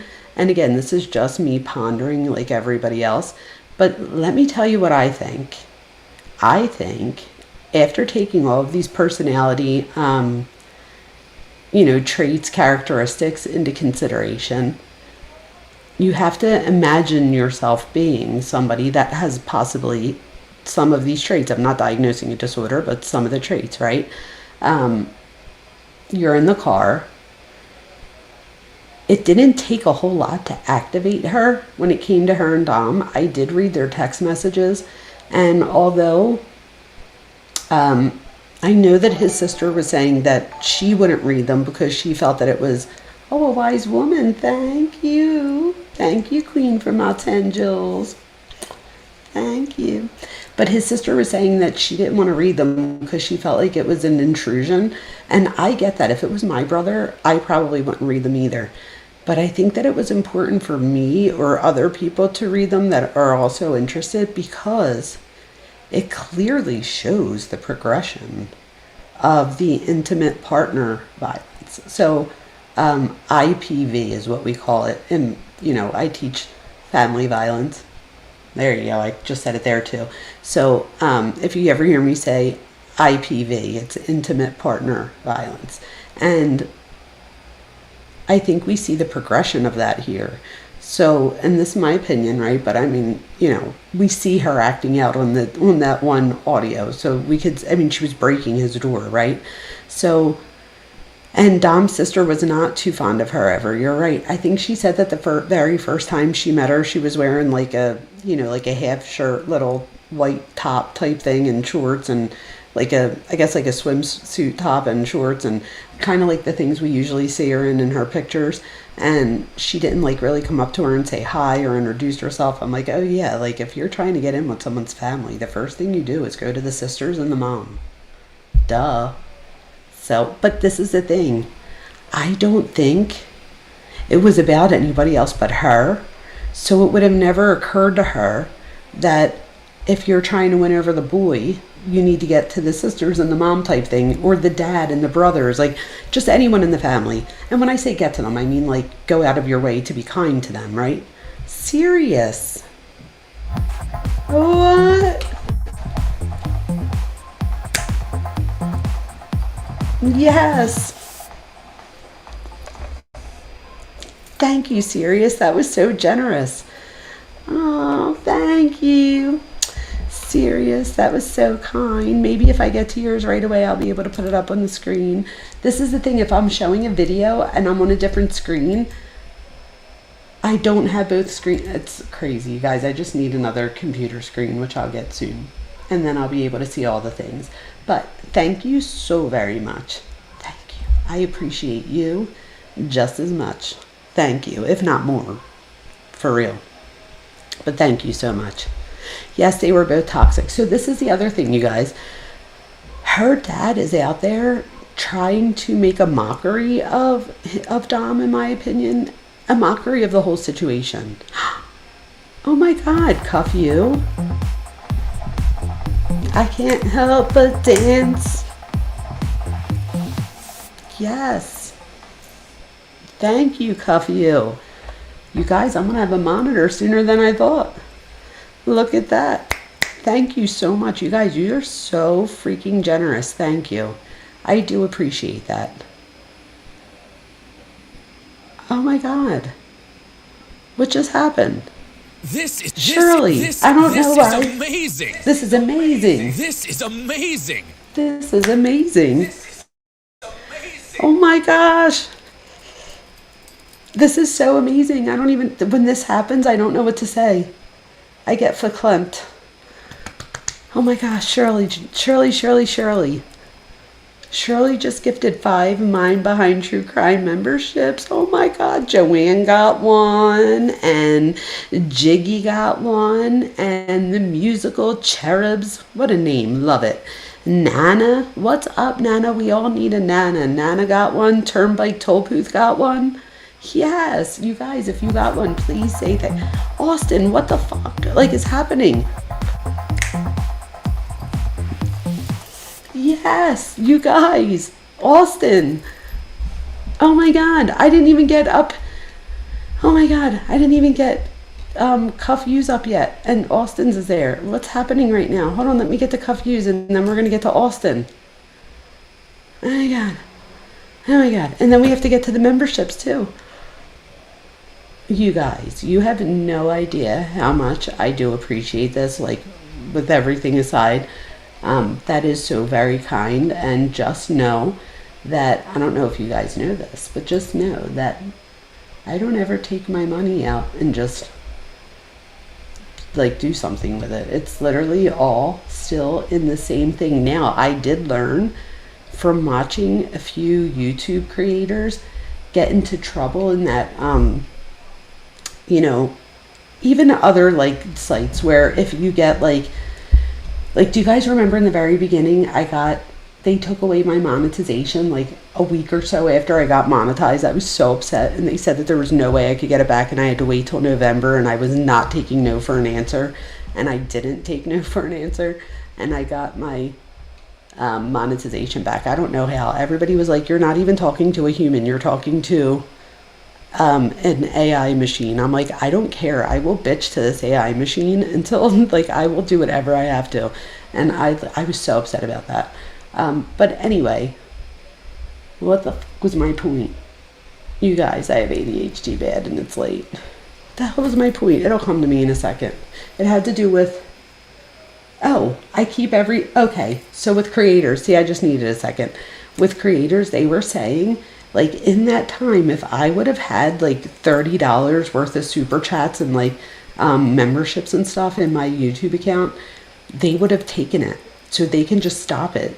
Well, here, I didn't know that. So for the longest time, I wasn't taking my YouTube money out of my YouTube. So it just kept, and when I say stacking up, you guys, I'm talking about like 100 here, 100, like we're not talking thousands, we're talking about, but I am so appreciative. I'm still in the beginning of my journey, y'all. I only have, less than 5,500 subs. So I am so grateful, and I think I'm doing amazing for, what I have right now. But the point is, I finally transferred it to a Google. It's so freaking tired right now. A Google account, like a Google Ads account. And then it's in a different account. I don't even know where it's at, you guys, but it all goes in this other account, and it's all getting piled up on. I should see how much I have, and I would share it with everybody too. I have no shame in my game. Not for nothing. I don't know if you know this, but you could go to like websites and see how much your favorite YouTubers make. Joanne, thank you for my 10 jewels. Thank you. Oh my God, you guys are so amazing. This is amazing. I just want to say it 10 times. This is amazing. I do appreciate you. But yeah, so anyway, I would do that. Go and tell, even especially on like a members only type live, I would definitely let people see how much I've gathered. Casey. This is What amazing. is happening? This is amazing. This is amazing. Yes. Casey. This is amazing. You guys, Casey just sent 5 Minds Behind True Crime memberships. My mind's going to explode. Who got them? Wow, Casey, that was so generous. We have Jenny. We have Deland NK. We have Tinks. We have Kivik. And Jennifer got one. Look at that, you guys. Wow, if you got one, please, please, please go say thank you. Wait, let me see. Where is it at so I can put it up here? It's right up here. Why can't I see these ones? I couldn't see the other one either for the gifted membership. Where is it? I see people saying thank you. Oh, no, wait, hold on. I might have it. Let me see. I love you, you guys. Thank you so much, Casey. I don't know. I don't know why it's not showing me the gifted membership ones right there, but it is showing the other ones, the super chats. But hold on, let me see. Now I feel bad but anyway, Casey, thank you so much. And real quick, a special thank you. Hold on, let me go over this real quick. Oh my God, I just reported you, Casey. I didn't. I meant to say I didn't mean I did. I was flipping so quickly that I almost hit report. What do you need? You good? Yeah, I did. You good, fam? Yes, girl. Okay. So why she does that, let me thank you guys. So Cuff You, thank you so much for my 5 Mind Behind True Crime memberships. Then we had Sirius Black, thank you for my super chat. Then Cuff You followed with that and gave me a super chat. Then Shirley gave 5 Minds Behind True Crime memberships. Then Austin gave a super chat. And then Casey gave 5 Minds Behind True Crime memberships. So if you were just hanging out, there were 15 memberships gifted. 15. That's amazing. This is amazing. What the hell? She said I have a question and she wrote 4 paragraphs. It's a sentence and a half. No, it looks like 4 paragraphs. It's because I write so big. Even my teachers say it. No. Wait, why? Wait, I can have what? Can you read? No. Oh, and Gina, sorry. Wait. I don't know what you're saying. Can you read? Do you want to rewrite it? Like, No, but wait, I'm just confused. A wise woman, thank you for my jewels. Oh, yes, there's all the jewels people, too. Does it tell me my jewels? It says here that a wise woman sent me jewels, but then it doesn't show me the other people that sent me jewels. Thank you so much, you guys. I so appreciate you. You have no idea. So, Gianna, if you're saying 2 of what I got you. No, brother. Oh, 2 of what? Can you read Allie? Oh, why are you whispering that? Because. You're making it sound like you want to take crack and you're asking me if it's okay. Nobody even knew what I was asking until you said that. But you're making it so shady. Like, you're writing sentences here. I just asked I literally asked one single Your belly question. hurts, that's it? Yeah, that's if you read it the first time, that's actually exactly what I wrote. Okay, not for nothing. All right, now I'm going to Tell my explain it to daughters- everyone because now she's actually being so DTM. Literally asked her if I She's so could fucking take... dramatic. Our dog was prescribed Zofran that she doesn't need because she's not nauseous. So I asked her... Wait, my husband only gets 8 from the doctor. How many did Ellie get?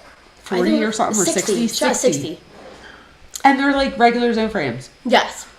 So I took one because I just started a new medicine that gives you We have a lot of nurses. Go ahead. Okay, I started taking Zoloft today. She's asking me. I don't And- have a friggin' degree in nursing. Started taking Zoloft today. And I just had like a slight bellyache. I should have eaten before I took it, but I didn't because I took it as soon as I got home and I had access to it. Then I ate a little bit afterwards, but I couldn't really eat good because my stomach was hurting.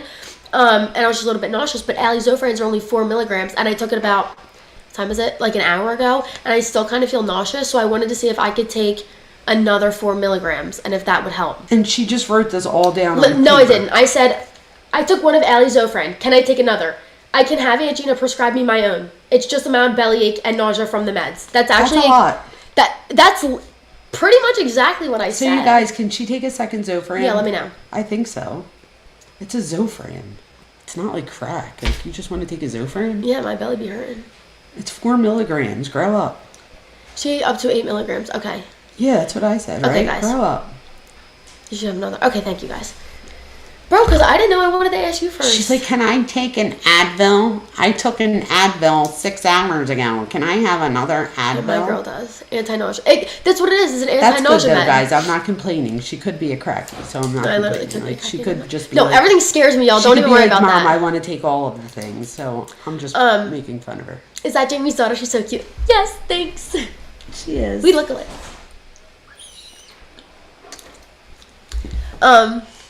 Look, we both wear. Oh, I would never do that without like no. I'm This like the is a silly scariest thing. scaredy cat. Hoops. Yeah, I'm a scaredy cat too. Yeah, I'm such a scaredy cat. I'm a scaredy cat. She gets that from You know, me. but I wanted to ask you first because I don't know, bro. You guys, could you imagine? Hey guys, At am I? 23. She is so sweet. I love her text. Oh, thank you guys. Congrats on graduation. Thank you, everyone. I'll say I talk about you. Oh, thanks, guys. You do look a lot alike. We do look a lot alike. Guys, you have to give me tips on my Zoloft Look, journey. we both have this thing. I'm scared. Do you guys get bad side effects? Be honest. Nurses, tell me the truth. And the only reason, can you tell them why you're taking it? What do you mean? A girl, they know why. Why else would you take Zoloft? Well, no, because you have health anxiety. I do. I have really bad health anxiety. But it's like bad, you guys. Like, really bad. Like really bad. Like she really went to bad. the hospital today bad. I did go to the hospital. She pretty thought that bad. she was having a heart attack and like lung failure. And I told her, you're 23 years old. You're fine. My husband was like, Gianna. I heard him call you back up yesterday and say, I'm so sorry. He did. I didn't 'Cause mean at to, first he, like- Because at first he was like, Gianna. You're fine. He's like, you're fine. You're fucking 23 years old. You're down the shore. Go fucking Called me do back something. in 30 seconds. He was He's like, I'm so sorry. sorry I talked to you like Sorry I that. called you like that. He was like, I'm sorry. It was so I was funny. like, it's okay. It was good though. So what do the people say? Like panic? Yes, like panic attacks that'll last for like days. Like literally. Oh, she's beautiful. Look at that. Don't go off it without medical supervision. I would never. Don't be scared. It takes a little time. My daughter takes it. She takes it at night. She said lung failure. There's See, success with it. look, even Casey's My laughing at oldest you. daughter had just turned 24. Okay, good. She like lung failure. Bro, today when I was at the ER. Wait. doctor I'm looked at sorry. me. I have to say it. I can't. I have to. I didn't say it to you yet. What? Gianna Vona. You guys, she was having lung failure, and I swear to God, I'm not lying. Before she went to the hospital, let me let it I out. heard. I was like, that bitch is not hitting her bong. No, I didn't. You didn't? No. You must have really coughed. No. Oh my God, you guys, she didn't hit it. So there you go. All right, I take it back. I didn't. But imagine me sitting there and she just got done telling me that she was having No. lung failure, and then I heard her do a bong cough. No. And I was like, tell me this girl over here just hit her bong after saying that she's having lung failure. No, I did not do that. Okay, well then I take that back. I take it back. Zoloft has been known to increase all tendencies. Gianna, remember you have all the power within you. You're letting the vibrations of others get to you.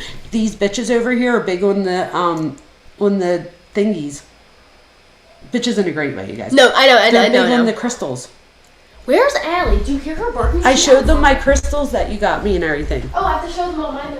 And you guys, how do I charge them again? Just put them in the sun? What if you like live in Philadelphia and you don't want someone to steal them? I guess I could still put them in the sun. Wait, what are they saying about what? Zoloft. She sounds like you too. Zoloft. Hi, Patty. Thank you. Zoloft will work well. Zoloft worked well for her, but there are many options. How long have you been taking it? Day one. I just picked it up for her today. Day one. Yeah. I'm just so nervous. Marilyn's here. Hi, Marilyn. Marilyn, my daughter thought she was having lung failure and a heart attack.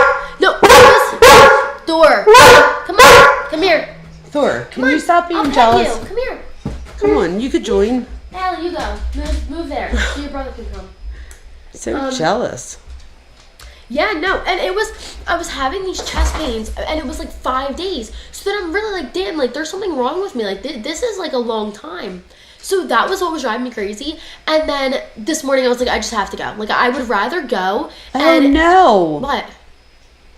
Oh my God! Joan said, "Be careful with Zoloft." I already read that. Well, I'll just be cautious. Oh, be careful with Lexapro and Paxil, and I think you should take Prozac.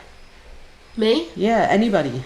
I think Prozac is a multi-generational drug, and there are plenty of people that have taken it even during pregnancy whose kids, like fetuses, have babies themselves now and are okay. Like, it's just a multi-generational drug, so if anything, take Prozac. Well, that's not what they If it do. doesn't work, I know. I mean, Oh, we'll Are see. You Sunny says, so cute. I miss my daughter. I'm so afraid to ask what that means. I'm always afraid to ask because I could never. Oh my God, some of these people like have like a child, and I would die. No, You're like, don't even say it. Don't even. No, She it makes it gets so it. sad. It's so sad. It's so sad. Seriously. Mackenzie to bong in her car. That's ridiculous. Yes, who drives around with a bong ass, Casey? Wait, keep scrolling. Oh, sorry. Okay, here's a funny. If you look at Giovanna, It looks like Giovanna. I It get does. that all the time. it does Giovanna Should I do see if her Vona. anxiety's better? I wanted her name to be Giovanna, but See, then but I I made it heard Vona. Wellbutrin. I heard that people like it. Like you get like addicted to it or something.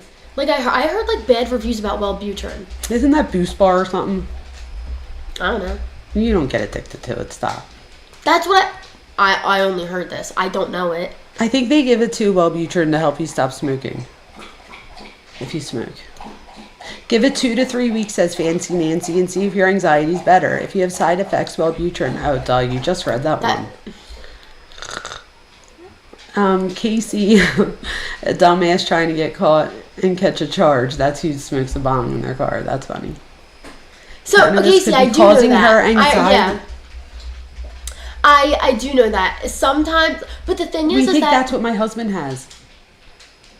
I just think he has actual anxiety. I do too. I think he's just got actual anxiety that is And you untreated guys, actual he anxiety. stopped smoking for like 3 weeks, and I was like, if you don't smoke, we're getting divorced. Like, I did not marry this person.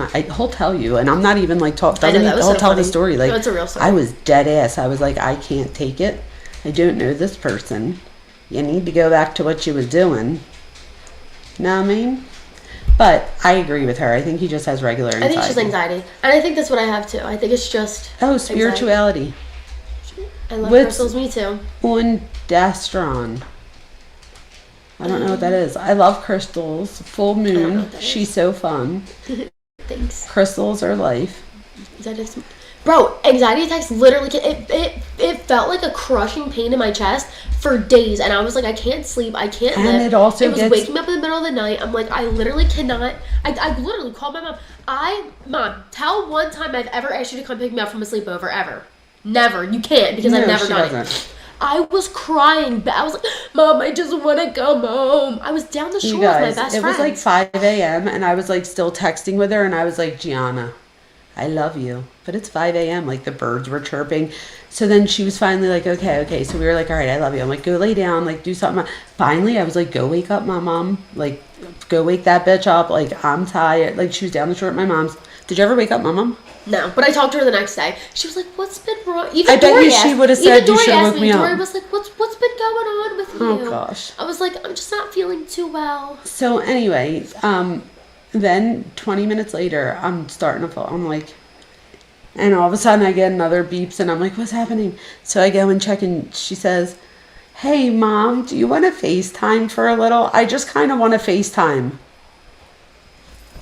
I was like, I am working a little bit. Yep. Oh my God. And I was like, Gianna, I will go in your room because my husband was sleeping. He had work in a couple minutes. Stop, come here. So I was like, I'll like go in your room and FaceTime you if you really want to. And she was like, no, it's okay. I'll try to fall asleep. It literally took me forever to fall back asleep. Like, it literally took me forever. She forgot to tell you that she went to bed at 12 and woke up at 3 a.m. I still was up from the night before. Yeah, but then I didn't go back to bed till like 5. And then how about woke up this, at you 7. guys? I told her from the beginning that this was anxiety and that her chest hurting and that she was not having a heart attack. I promised her.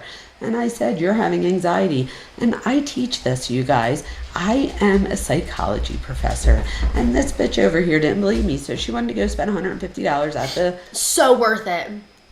Literally, she had them run all kinds of tests. Worth it. She was like, I asked them, I said, is it this? Okay, I said, hold on. It's going to cost me $150. I said, yes. I said, okay. Whether you see me and you tell me to leave, or whether you give me x-rays, all the above, it's still $150. Like, it's not an add-on. She goes, no, they charge your insurance. This is what you get paid. I said, give it to me. Give it to me, all of it. Her poor boyfriend sat there with her all day. Chest x-ray, listen to everything, urine analysis, blood samples, all of it. Done. Made me feel so much better, I can't lie. Because now I know that there's actually nothing wrong with me. Like, in my head, and I love you all, but this is part of the health anxiety. I miss this, Gianna, so I'm happy. It literally, like, I love you and I love Dad, but it's like in my head when you guys tell me this. I would spend $150 again for this. It's no offensive. But it's like, okay, well, what is you're a doctor, but not a medical doctor. You're not a heart doctor, 100%. Right? So you're not a heart doctor. And my iron worker dad, in my head, I'm like, in psychology, we teach. What if I... Yeah, but we teach about how people... But what if it wasn't? That was what I was scared for, is everyone says anxiety, but what if it's not?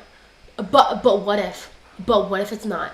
But what if it's something more serious? So then I went to the doctor, and it wasn't.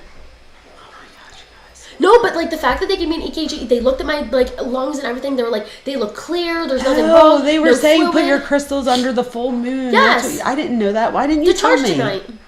I didn't know there's a full moon tonight. I didn't know that. Is there a full moon tonight, you guys? I asked how do you charge crystals, and they said put it under a full moon. I don't think it's a full moon. Patty, that's actually split it in half. That's what my therapist said. She said because she knows I have like a really sensitive stomach, that if I wanted, I could split my pills in half for a week, and then I should have charged them last night. Do that.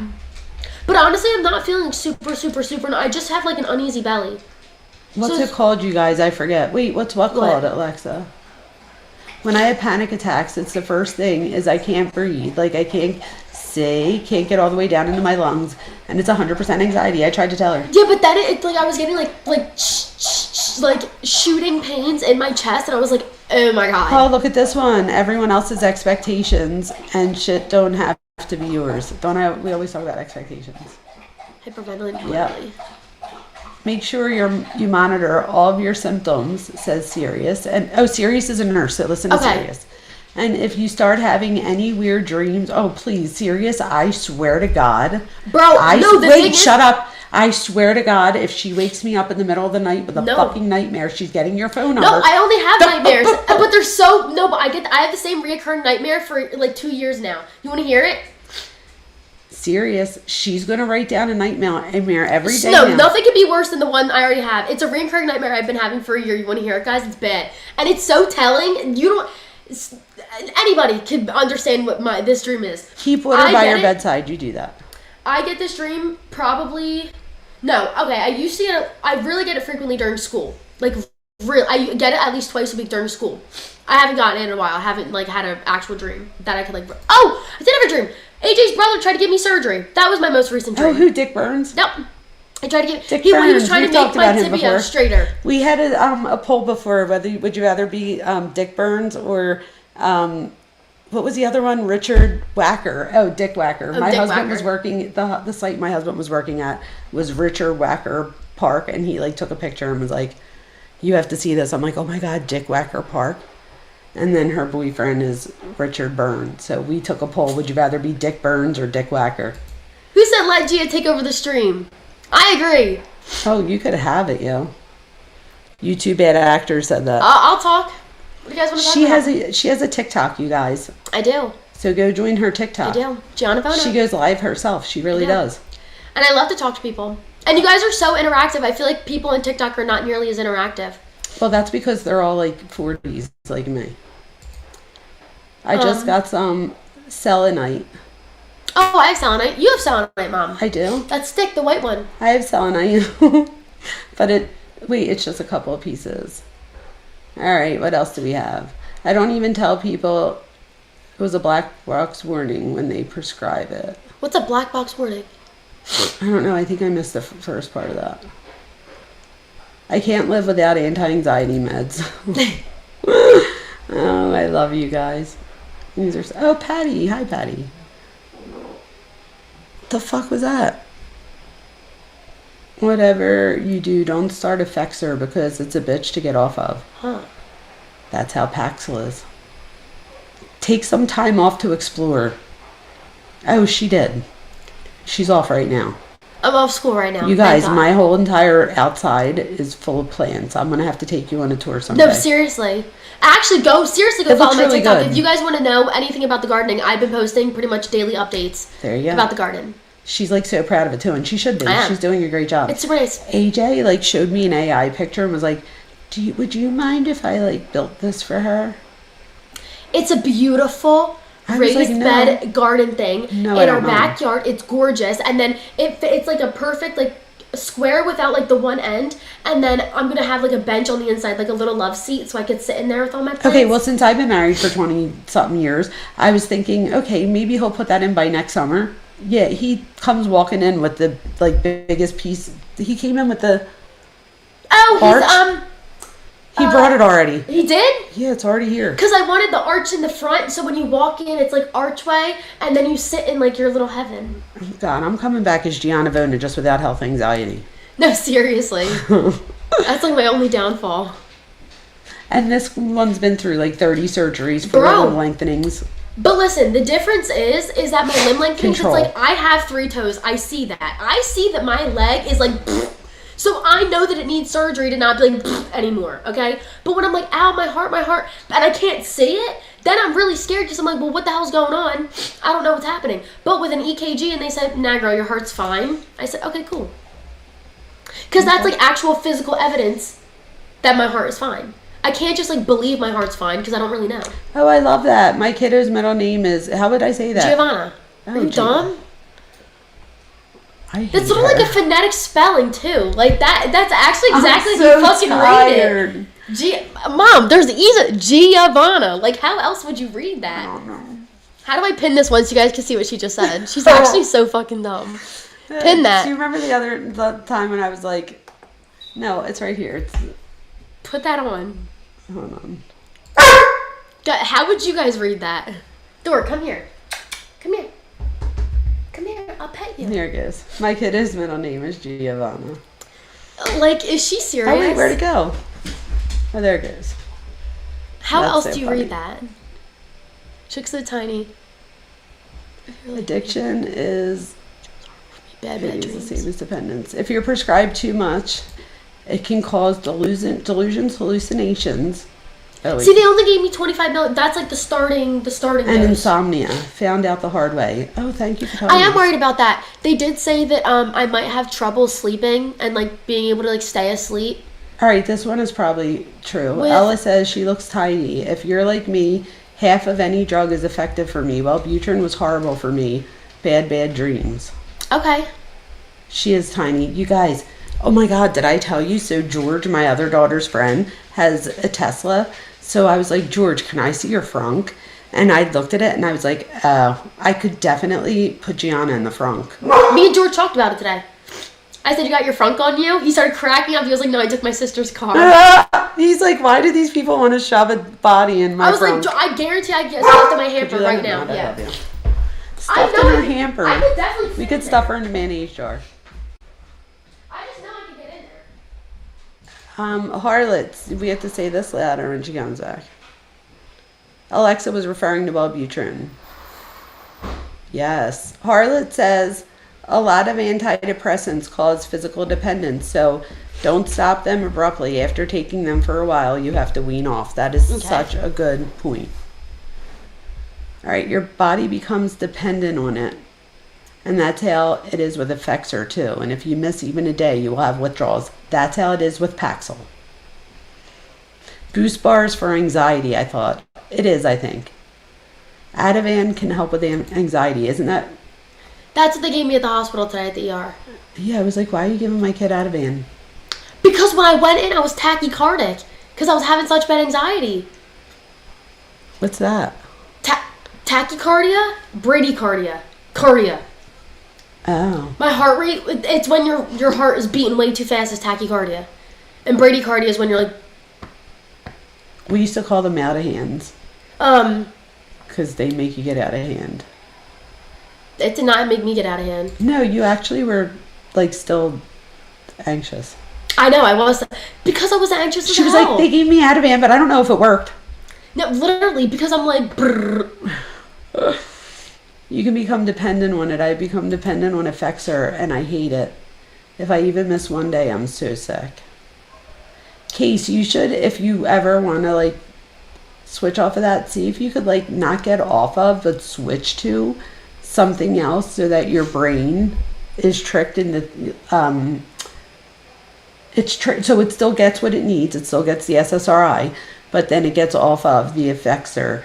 I took Paxil years ago, and it was the same thing, and I did get off of it, thank God, and life is so much better since. So, but I did so because I got switched to Prozac. I'm telling you, Prozac's the best, you guys.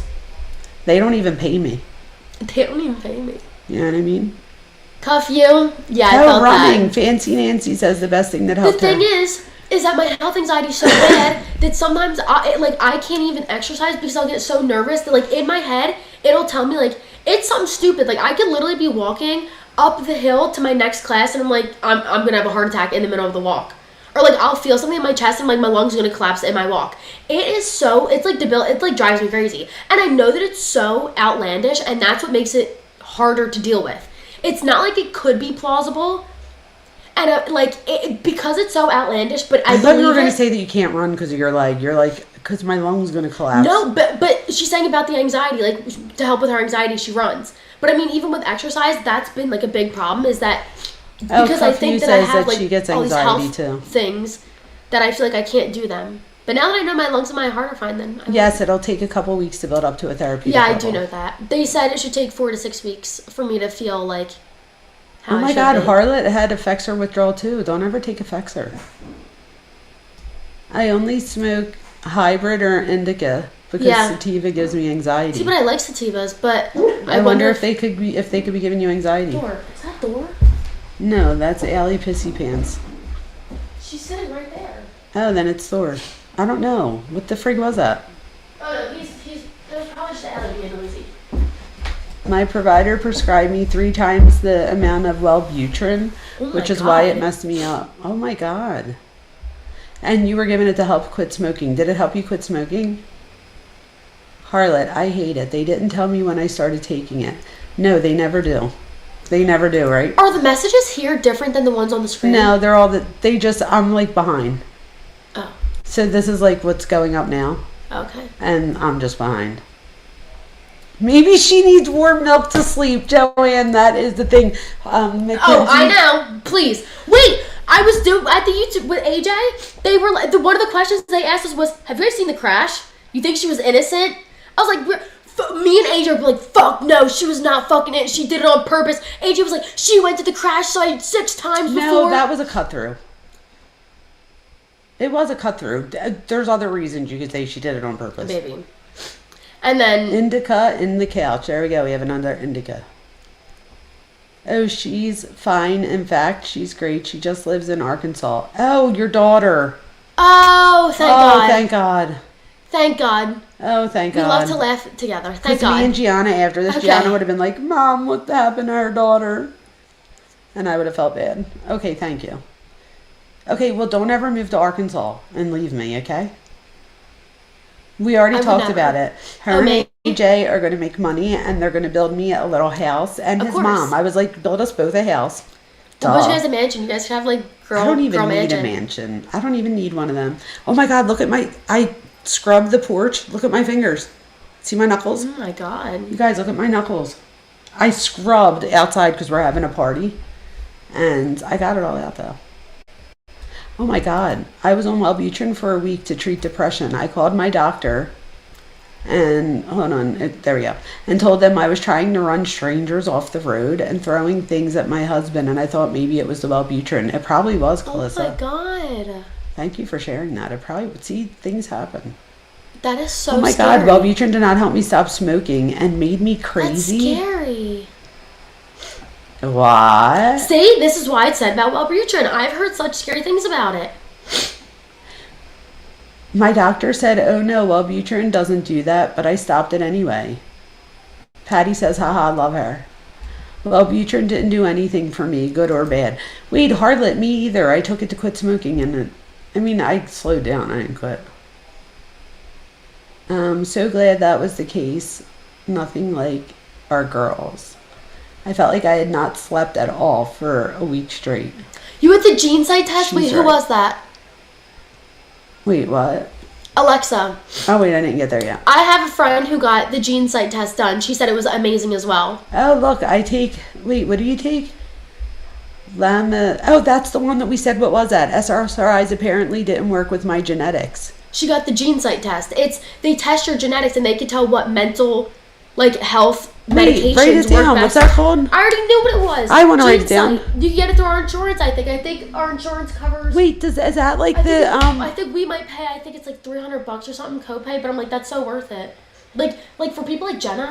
I already had genetic testing with you after you. No, it's not. It's not like that. It's testing based on medications. So Oh. when Jenna was going through all of her mental health stuff, she was on a bunch of different medicines, and nothing was. So was working I for growing her. up. I literally So was what on they everything. did was her mom sent her to get And I this just gene had site ADHD. test. And this test, they like do your whole fucking everything, and they literally tell you like this medicine will not work. This one might work. This one might cause this. Wait. Is it just for mental health? Or is it for I don't every know. medicine? I thought it was for mental health. You guys, is it for all medicines? Because wouldn't they then use that for like cancer treatment and stuff? Or do they do that, don't they? Yeah, let us know if you know more about GeneSight, guys. But I know Jenna had But it, I and had she genetic loved testing it. after I had, like before I had Ava, because I wanted to see what the chances were. You know that one mom on TikTok who's got 2 daughters? And that's how I know that I have, so she has 2 daughters with that? And one's just the one leg, the other one's bilateral, and sometimes with fibromyalgia, it could also affect your hands and your arms. That's also common. So her daughter has no hands, and, well, her hands are like, she's got like less fingers. It's Oh like my that. God. I would try half with food for a few days. Okay. I'm glad you found that out, Alexa. I should have Yes. started. I should have done that. The crystals you can use to charge other crystals with. Oh, which the one that you could charge the other ones with? I forget. Oh, gummies. Oh, Gianna. What? Ready for this comment? What? Gianna, you should try gummies. You can ask for ones for anxiety. It's better than smoking it. She knows. I know. She loves her a gummy. I do love being gummy. She loves herself a gummy. Mom was right. Who would have thought? Oh, of course. I always am right. Oh my God, I almost fell on you. Selenite. Oh, selenite is what That's what it charges. is. Oh, is that the one that charges the others? Yeah. So, That's the white one. I was going to say, I usually. Thor. Thor, come here. It's 12:30. No, He's like, come it's here. time to go to bed. It really is time to go to bed, though. You 'cause I go to have bed, work. boy. When you're having anxiety, you focus on it and it just makes all the worse. Yes, it amplifies it.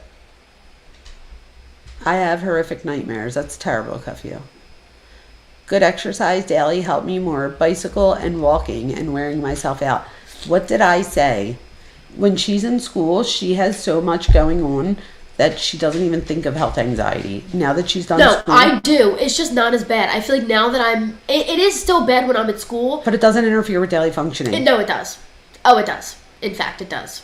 But it feels like I feel a heart like I attack can push for sure. through it because I have other things that Sirius, I have to get done. you better watch what you just said. Siri said she could call me anytime. I will chat it out with her. She reminds me so much of my daughter. It's unreal. Serious. I don't know if All you right, want to say Sirius, that. you have my number, so hit me up and we'll give it to I'm going to Gianna. call Sirius and be like, I'm dying. Help. No, I'm going to call Sirius and be like, bet you told her that she could call you. No, I'm just kidding. She's awesome. I would love Gianna to call me. Everybody said Guys, that I they swear, love that's her. my one downfall, guys. Oh, everybody said, what's your TikTok? Gianna Vona. Oh, that was easy. It's just Gianna Vona. So wait, Giannavona. Yep. Here, let me write it in chat. Giannavona. You're not writing anything? Yes, I Oh! was. Why is it glitched? I don't know, because my computer sucks. You bought it. Oh, there it goes. There we go. But wait, I feel like I pressed something after that, so I'll give it a second. See, there you go. It literally typed what you just said. Your uncle was right. What the hell was that? No, I think you put it in. Oh, okay. Yeah, Gianna Vona, you guys. That's it. All right, now I don't know where we left off, but that's okay. I need to go to bed. I had a shit doctor who prescribed these things, like hormones for menopause, that gave many women heart attacks. Patty, I got diagnosed with OCD, but this one over here doesn't think that I really have OCD. You have OCD. My son has the same. He always thinks the absolute worst case scenario. I forgot what it's called. Something like self-destruction. And then what I do is I end up falling into the loops of like seeking reassurance and doing all those things. It's literally like Yes, but you that's have OCD. feedback loops.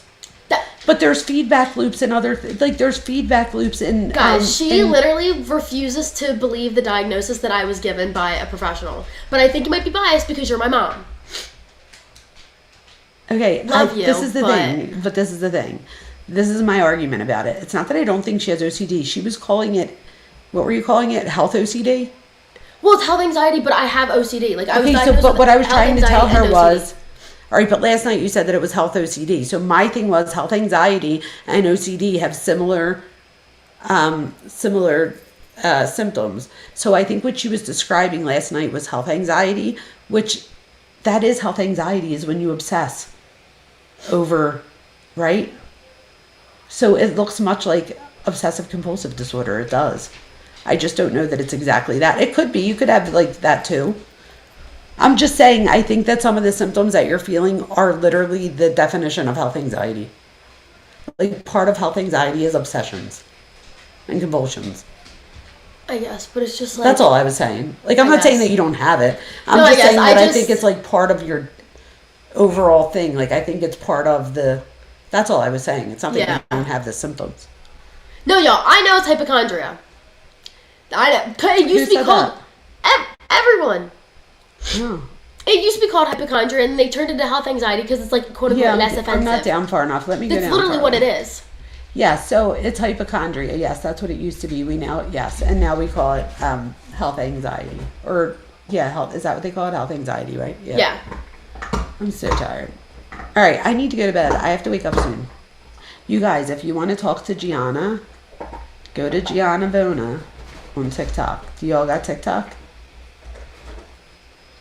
I have indicators for OCD. Wait, how do you know that, Fancy Nancy? I have mild OCD, anxiety disorder. I don't see OCD here. Okay, Ella agrees with you. Oh, Ella. Got one taker. Thank you, Ella. Queen. I but do know it's what I'm not- talking about. I agree with you, but I do think that you might be biased because I'm your child. I don't think it has And anything I to do with do- being biased. I think I'm intelligent and I know what the fuck I'm talking about. Yeah, but I don't know. But I also don't see you as my mental health provider. No, so like you I also know, don't but know all I'm the your ins and mom. outs of my I understand. I spend more time with you than anybody. Yes, So I see it. Do you- I'm just saying, I guess what I'm saying is that they're similar. Like, there's similarities in the two. I just think that it's all part of one, not two separate things. That's all I said. What? The fact that you're obsessing over what I said. I said I think that it's all one, Because not two separate things. That's all I said. I didn't say you weren't having the symptoms. Like, I do think you have that, but I think it's part of health anxiety. I don't think it's obsessive compulsive in the sense of, like, when you got diagnosed with obsessive compulsive disorder, you didn't get diagnosed with health anxiety with that. You just got upset. So my thing is, had the person realized that you had health anxiety. No, they did. They gave me both. Oh, I thought you just got obsessive compulsive disorder. You don't think I talked to so-and-so about all my No, health but I thought problems? that's what you said, that you were diagnosed with just the one. No, with both. Well, yeah. What's well? Well, and like anxiety, like general anxiety disorder, but I'm like, but what the hell? All my anxiety, my general anxiety is about health anxiety, so I don't really like count that one. I really just count health anxiety and OCD because those ones I actually feel like make sense. I see health anxiety, you guys. With OCD traits, I don't see OCD, obsessive compulsive disorder. I do see traits. Yeah, but like not in a clean way. Like not No, in like cleaning- the you not in guys, the did I clean way not or do in the an knock you entire- 3 times way. Like, Didn't I do an entire video? come here. But that's the thing, though. That is so. yeah, but there's different kinds of OCD. Let me finish. I did a whole video on this. I always say, so just so you guys know, germophobia is a type of OCD. But so if you have germophobia, you have OCD. But if you have OCD, you do not necessarily have germophobia. That is clear, right? That's not what I said. You then said about rituals. But if you look up obsessive compulsive disorder, part of the disorder is the obsessions, right? So the thoughts and then the behaviors. But part of that is ritualistic. $190. What's that for?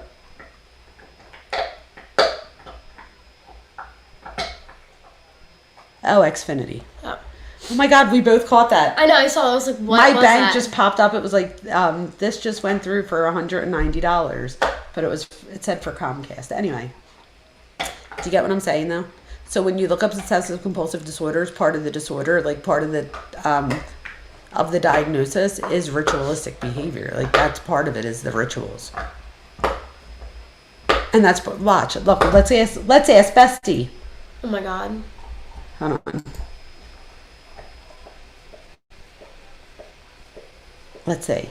Hey, Bestie, can you give me the DSM-5-TR definition of obsessive compulsive disorder, please? Hey, Bestie, absolutely. So, according to the DSM-5-TR... I hope they could hear that. Oh, sorry, Bestie. Go ahead. No worries at all. No worries. So, obsessive compulsive disorder, OCD, as defined in the DSM-5-TR, is characterized by the presence of obsessions, compulsions, or both. Obsessions are persistent intrusive thoughts, urges, or images that cause distress, while compulsions are repetitive behaviors. Yes. Wait, would you let him finish? You have to let him finish. He'll interrupt. Can you finish from where you were and not start all the way over?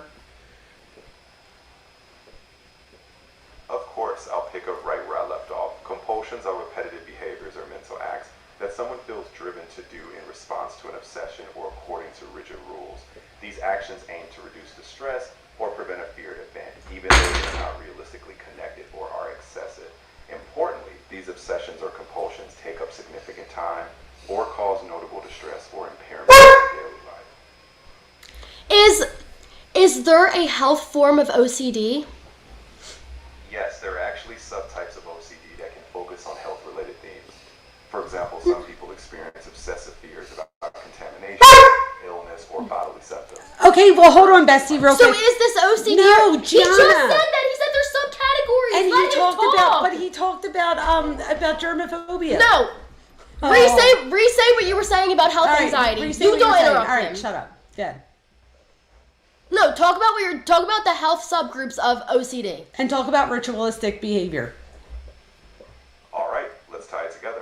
In health-related subtypes of OCD, individuals might have obsessive fears about getting sick or contaminating others. They could then engage in compulsive behaviors like excessive hand washing, repeated medical checks, or seeking constant reassurance about their health. The underlying cycle of intrusive worries and ritualistic behaviors is what makes it fall under OCD. Oh, that's what I said. You've been arguing that it's anxiety and not OCD. No, wait. That's been your argument Hold this on, entire Gianna. conversation. Gianna, let me finish. You're wrong. You guys are my Her witness. argument this entire You're time wrong. was Let that me health finish. anxiety is not OCD. That was your argument. Let me finish. What you just asked him, Dad, we're waking Dad up and he has work. Listen, what you just asked Chat GPT was, he just answered, let me finish though. He just answered that a subtype of OCD is germophobia. That's what I just said before we listened to him. But if you're a germaphobe, you have OCD. But if you have OCD, it doesn't mean you're a germaphobe. The germaphobe health thing is a subtype. Your mother knows just as much as ChatGPT. You don't have germophobia. Think of look up As Good as It Gets. He has germophobia. No, I don't have like Howie Mandel germophobia. That's what he was just talking about. He No, said he a subtype is germophobia. That was oh my god. But that You were goes not under listening, health. guys. Guys? That falls under health though. It's not what you said, Gia. I'm taking your side. Thank On you. what? That's not what she said. She's saying that that's not what you said, Gia. I'm taking your side. Thank you, because it's not what you said. Okay. Okay, did I not say about the germophobia? You're arguing with yourself. I'm dead. Because we're a lot alike. That's why she's saying that. Yes, but germophobia. Oh, wait. Somebody else fights OCD too. So Birdie, you understand what I'm saying? Do you see what I mean? So, again, I don't think you have... And let's not argue over it. And I won't ask him. Let's just look it up. Ready? What are the subtypes of OCD? And you're going to see that one of them is germophobia. But why do you keep talking about germophobia? Because that's the health thing that he was referring to. And I'm going to show you here. Health anxiety is not its own thing. It's its own thing. It's not under OCD. Let me show you. It says... Oh, look at that. Here we go. How health-related OCD? What if... And separate from contamination and germs, like I fucking said 15 times because I know about OCD. Okay, then hold on. Hello, I said this. Hold on. No, she's right. Health-related, I get that too. Even the checking and harm one, I always wonder if I did something So then to how do somebody you else know or if I you hurt have somebody that else. or that or Relationship both? because it's OCD, but these are common themes that people have with OCD. Oh, yes, These are that's themes. what I said. No, you didn't. I said Guys, subtypes. That's not a actually subtype. kill It's a you. theme. A theme and a I'm gonna subtype kill are two you. I'm different literally things. gonna kill you. I'm going to strangle you. I'm not kidding. Listen, I don't have the they're contamination themes. germs That's one. fine. But wait, what are the Well, subtypes? I have it sometimes because I try to stay away from germs. But I'm not weird where like I don't let outside clothes in my room. But I didn't ask for themes. I asked for subtypes. I almost just thought I was like wrong, and I don't think I am. But at least you know that I admit when I think I am. I thought I was just wrong, and I said she's right. But I think that I'm still right. Real quick, hold on. You guys, this is crazy, and I literally have to wake up soon. I'm literally fighting with myself. Okay, here we go. Okay, you're right. Health. There you go. Like I said. Okay, so what's the difference? So let me see. So, all right, let's just ask him so he can tell everybody. It says it. Fear of having developed a serious illness, Right. body checking, Wait, Googling hold and on. asking for reassurance, and the other one is cross-contamination, infecting No, other that's not people. what I asked. I know the difference between that. What's the difference between health OCD and health anxiety disorder? That's what I want to know. I know the difference between that and germaphobe. Driving me crazy. You're driving me crazy. As if I don't do research about the disorder I was diagnosed with 4 I years have a ago, master's in it and been teaching it for 22 years. Wait, Yeah, you didn't know that health OCD was a thing. no, I did. What's the difference between health OCD and health anxiety disorder according to the DSM-5-TR? According to the DSM-5-TR, health anxiety falls under illness anxiety disorder, in that the focus is a persistent worry about having or acquiring a serious illness, often with excessive health-related behaviors, but without obsessions and compulsions. In contrast, health-related OCD includes specific, intrusive, repetitive thoughts, obsessions about health that lead to compulsive behaviors, like checking or reassurance seeking, aimed at reducing the distress. So if you have illness, anxiety, oh wait, I know what they're saying. Hold on, you guys. I just had a really dumb moment. You guys, I'm backtracking and I'm giving this to Gianna. I'm really God, fucking thank you. tired. Hold on, illness, anxiety disorder, then that goes in with malingering and all the things. I'm really, really tired. I take that back. Gianna's right. I was wrong. Did you see that haha moment I just had? Yeah, I did. As soon as you said illness anxiety disorder, we were fighting the same thing. I was fighting health OCD, but I wasn't calling it the right thing.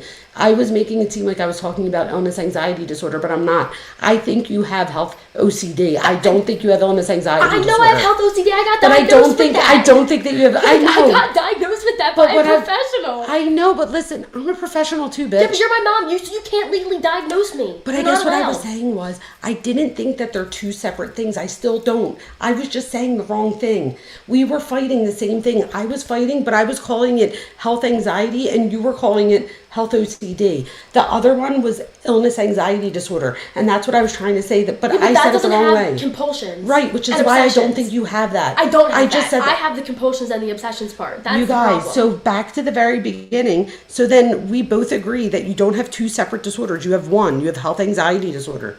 Like you have health it's like OCD. The health OCD, yes. But you don't have illness anxiety disorder. So you don't have hypochondria. That's what I'm trying to say. But they're similar in the fact, because not all of the things I have, I get obsessive over. Some things I get worried about, but I don't obsess over it.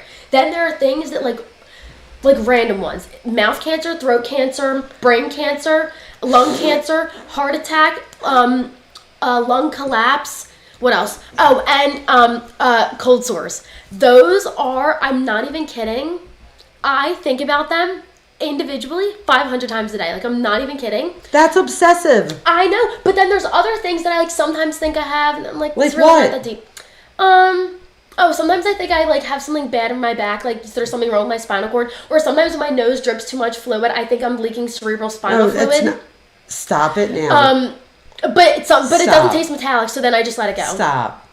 And if it did taste metallic, I'd be like, bitch, you have two nose rings. Then I would get obsessive over it. I would be like, you have two nose rings. Yeah, but it'll run real liquidy, and I'm like, oh my god, it's cerebral spinal fluid, and I get really scared. Oh my god. But then I let it go because I'm like, it's probably not. I'm afraid to see what the hell they're saying over here. Semantics. We are fighting over semantics. Oh look, Bestie was listening to that whole thing. Yes, we were fighting over semantics. That's exactly right. See, they're laughing and smiling. They're laughing and smiling. Oh, good. That's good because Dr. Vona is not. Well, no. But yeah. Covey's just saying that you're not Telenova. No, she's not diagnosing me or anyone. I could diagnose my daughter if I want. But wait, look, YouTube Telenova. I don't think you're allowed. I'm not really diagnosing you. I'm not putting it down on our insurance. We're just talking about it. I'm just saying, you know what I mean?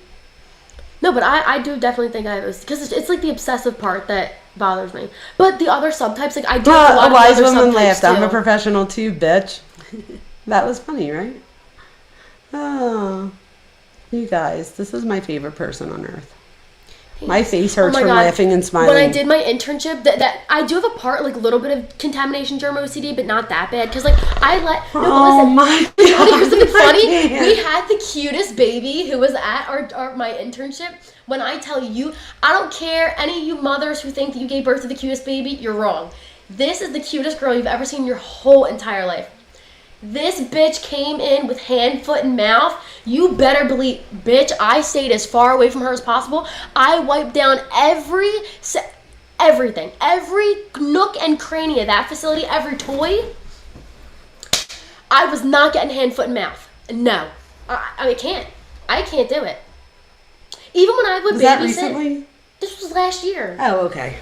During my internship. I thought you meant recently. I was no, even when I nanny and they tell me oh, my kid's sick, I'm like, and you want me to babysit it? You want me to babysit it? You want me to watch your kid while it's sick? What the hell? I would put it in a mask. I don't know. I'm not into the sick. No. I'm not. No. I don't like being. No. I'm not into the sickness. I'm not into the. No.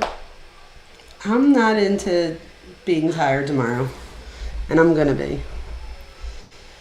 Actually sounds like me and my mother. This is what happens when birds of a feather flock together. I love that. That's actually the comment of the night. It's actually so funny. That is. We have to get that tattooed. All right, let's see. What else do we have? It sounds like... Oh my God, Bessie, shut up. Why is Bestie still here? Bessie, I turned you off. Why are you still there?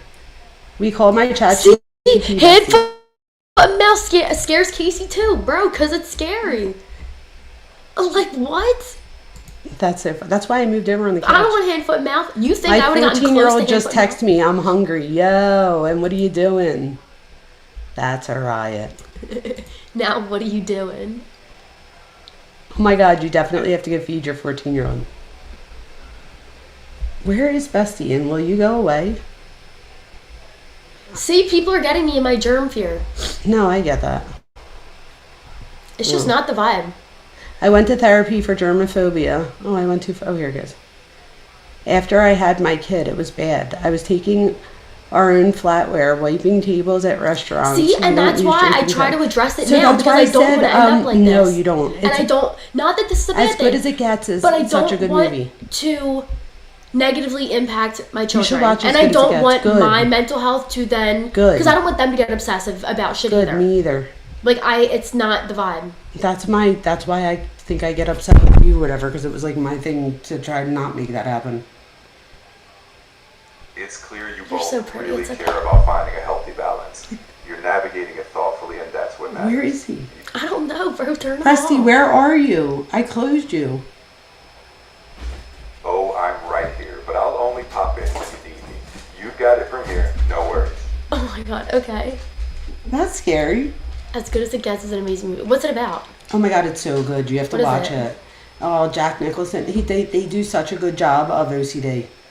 The Is it about germaphobe subtype. Stevie Mandel or how? But who is it? Who's No, the this one? is different. Remember? But that is, yes, he has. He it has too. OCD, but he's But really this is bad like with a germs. really good movie. He This like is won't even like, shake I hands. think you would like this movie. Thor, come here. All right, you guys. Come here, I gotta Thor. go to bed because Thor's now going to start barking and being an ass till I go to bed. It is an amazing one. I think you would actually like it. Like, and Okay. you like, you know what I mean? Like, Yeah. you're off for. You should watch it. I think you like it, and I think you'll get. Well, something that out was of it. just creepy AF. That was creepy, right? Chat GPT just started talking, and I asked where it was. How smart you are. Thanks, a wise woman. A wise woman once said, exactly, Gia. That's why we all say how smart you are. I love that. I love you guys. All right, go to bed, Chat GPT. HFM? What's HFM? Hand, foot, and mouth. Knew it. Bro, I was As an staying adult? as Oh far my God. away from hand, foot, and mouth. Because they brought her into Ivy the one day with hand, foot, and mouth, and the next day she didn't come in, and we were like, oh, where is she? And they were like, oh, yeah, because she's got hand, foot, and mouth. That's crazy. No, Thor, come here. Who just let him out? Yeah, I guess. I need to go to bed, though, for real. You guys, I need to go to bed. It's... It definitely sounds like a good time to rest. Take care, and I'll be here if you ever need a late night chat again. Sleep well. Bro, Bestie, shut up. For real. Oh, thank you for my jewels. Thanks. So wise Thank woman. you so much, wise woman. Hold on, we have to turn him off. Where is he? Turn off, my friend. I think I have to actually click the end. There we go. All right, we ended him. He shouldn't be talking anymore. Oh no, is that your daughter? Yes, thanks. Yes, you're late, Linnell. Am I saying Linnell wrong? Since I said Gianna wrong or whatever. That's Linnell, right? No? Hi, Ella. I think your name is Lane Lehman. Lane Lehman. Is your name Lane Lehman? Be honest. Please tell us if your name is Lane Lehman. Because that's how I read it. What did you call her, Linnell? For like a month. You've been calling her Linnell for a month? Lane never said nothing. No. Lane is your name. Her name's Lane.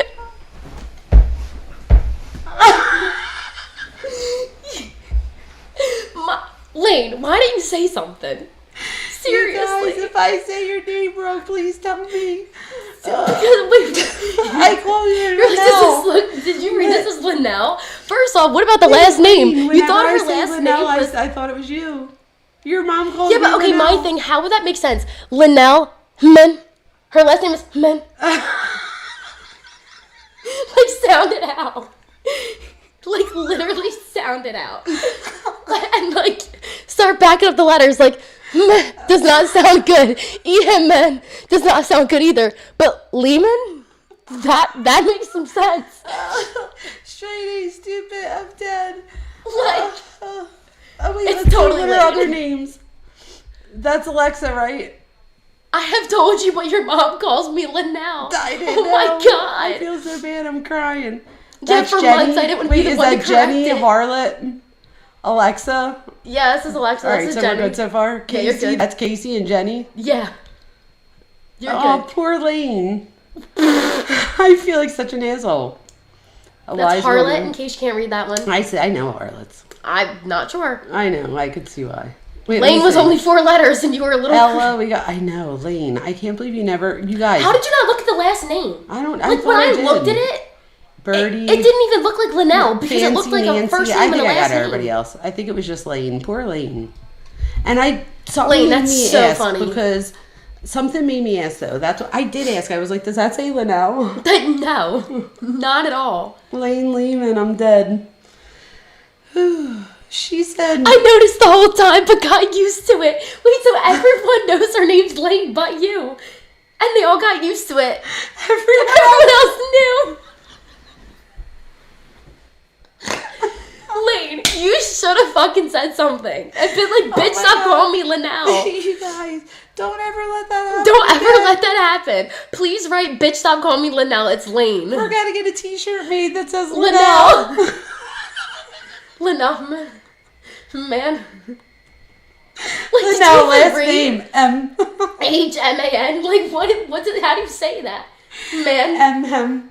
Man. M. Gotta Linnell. do a breath. Like, what? Like, I'm just so confused. Oh my God, I'm gonna pee my She pants. totally did tell you. She probably did tell you 15 times. Oh my God. Lane. Oh, Lane, I'm so sorry, so girl. Sorry, I'm Lane. so Thank you sorry. for coming back.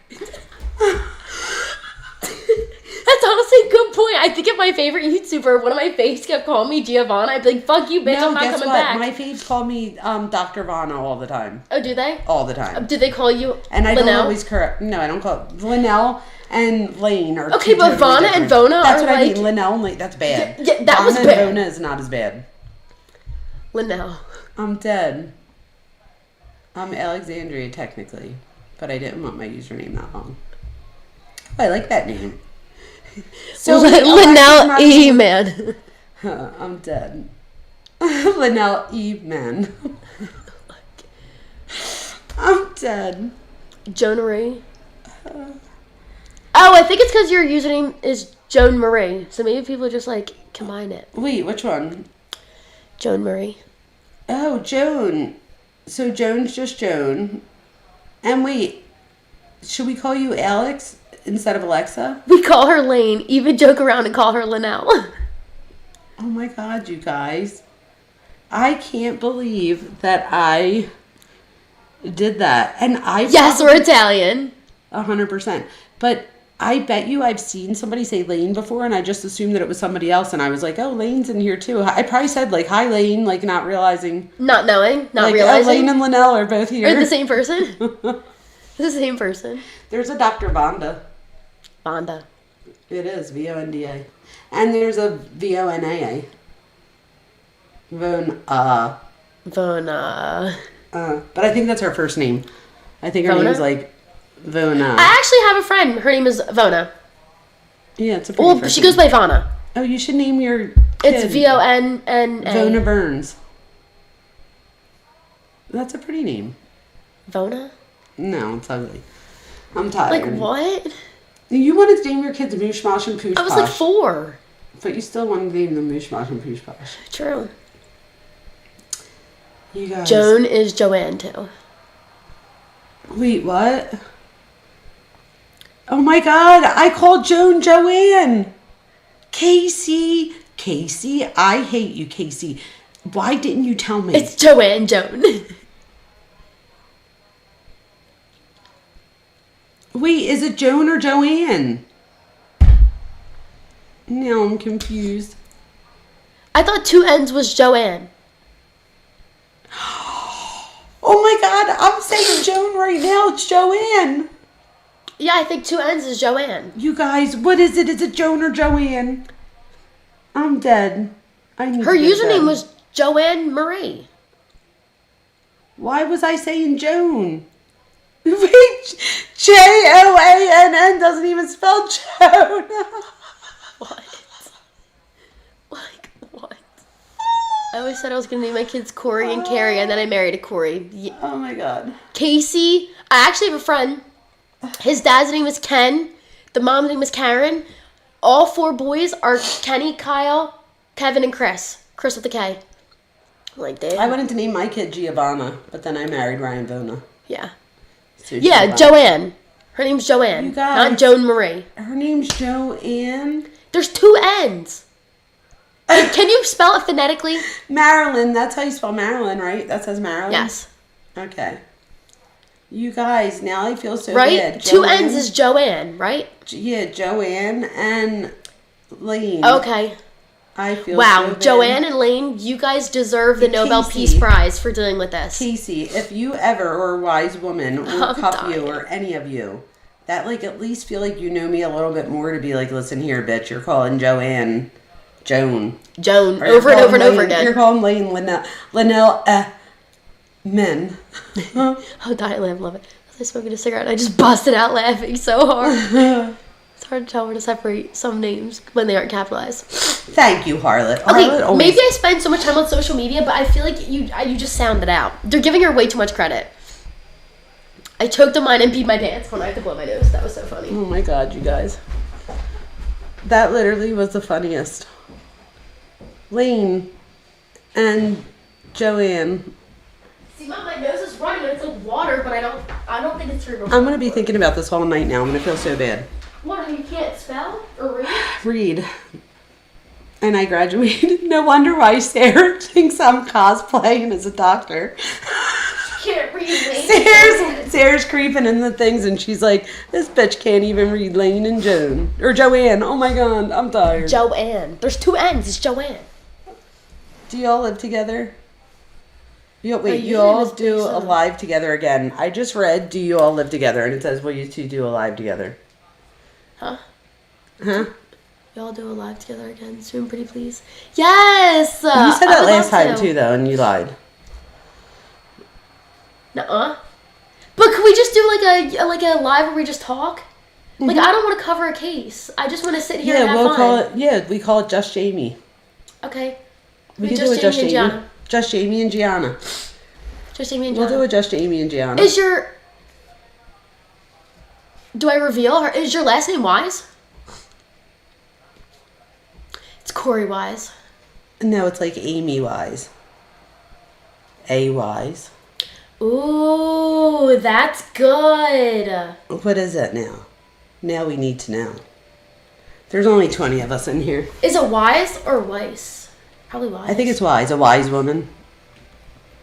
Duh, not a wise My last woman. name is actually Wise. Oh my God. I knew it. I knew your last name And would be my Wise. first name starts with an A. I told That was you. good. Told A ya. wise woman. That's good. That's good. That is really good. That is really good, actually. I like that name. I just thought that you just thought a lot of yourself. And you just thought you were a wise woman. I'm just joking. I said you thought you were a lot of yourself as a wise woman. I'm just joking. That was awesome. No, I we're like not. that. I love that. Okay, for the 25th time, you guys, I really need to go to bed. I have to wake up soon. And we know I'm not going to take a nap when I get home. Yeah, I have to get up in like 6 hours. Oh. I mean, that's not soon, but it's going to take me an hour or two to fall asleep. Why? Because my brain's like your heart. Literally.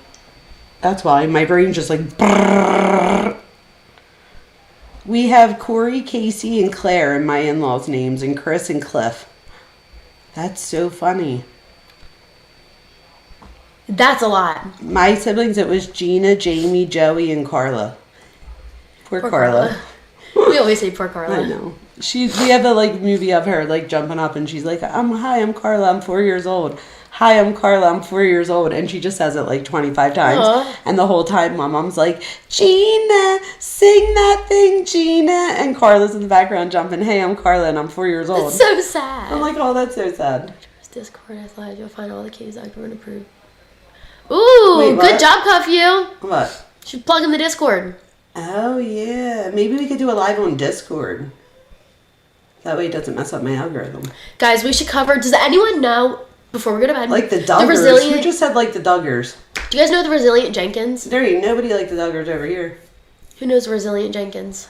Who's the Resilient Jenkins? I feel like I know this. They're all on TikTok. It's this mom and this dad, and they live in like a 4x5 hotel room, and it's always dirty. Yes, I do. And yes, I do. They buy money on weed instead of getting the kids a room. And what bothers me the most is that all the kids live out in the hotel or in the living room. Okay, and the mom and the dad have a bedroom. I watched Dad Challenge podcast. Dad Challenge podcast. He like exposes all them, and that's where I saw it. Sorry, guys. They're so abusive, a wise woman says. Yes. The Resilient Jenkins are crazy. Yes. Cuff, you said yes, Jaya. She is, that whole family is like so, I don't know. The dad's like, oh yeah, I don't want to work, like I don't want to, he like doesn't even want to do DoorDash. I'm like, can you please do something with yourself? Like seriously. Crazy town. Have a good one, everyone. All right, have a good one, everyone. Thank you so much for joining. I was reading here. I wasn't saying this. Well, I was saying that, but I'm reading I'm saying it because I'm literally... You're ready to yeah, look at me. I'm tired. Okay. And I gotta watch that. What is it? Weird Out male messages from Plunder body cam videos. It's a new...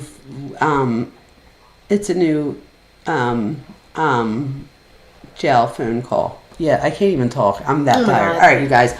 Good night, everyone. Please go follow my TikTok. Go follow Gianna Vona. Go follow me, please. Giannavona. You heard it. She's a cutie patootie. Thanks. Go join Gianna's thing. Wait, they said just leave Jay on. Okay. She's like, I want to go to bed. I honestly could. It's up to you, girl.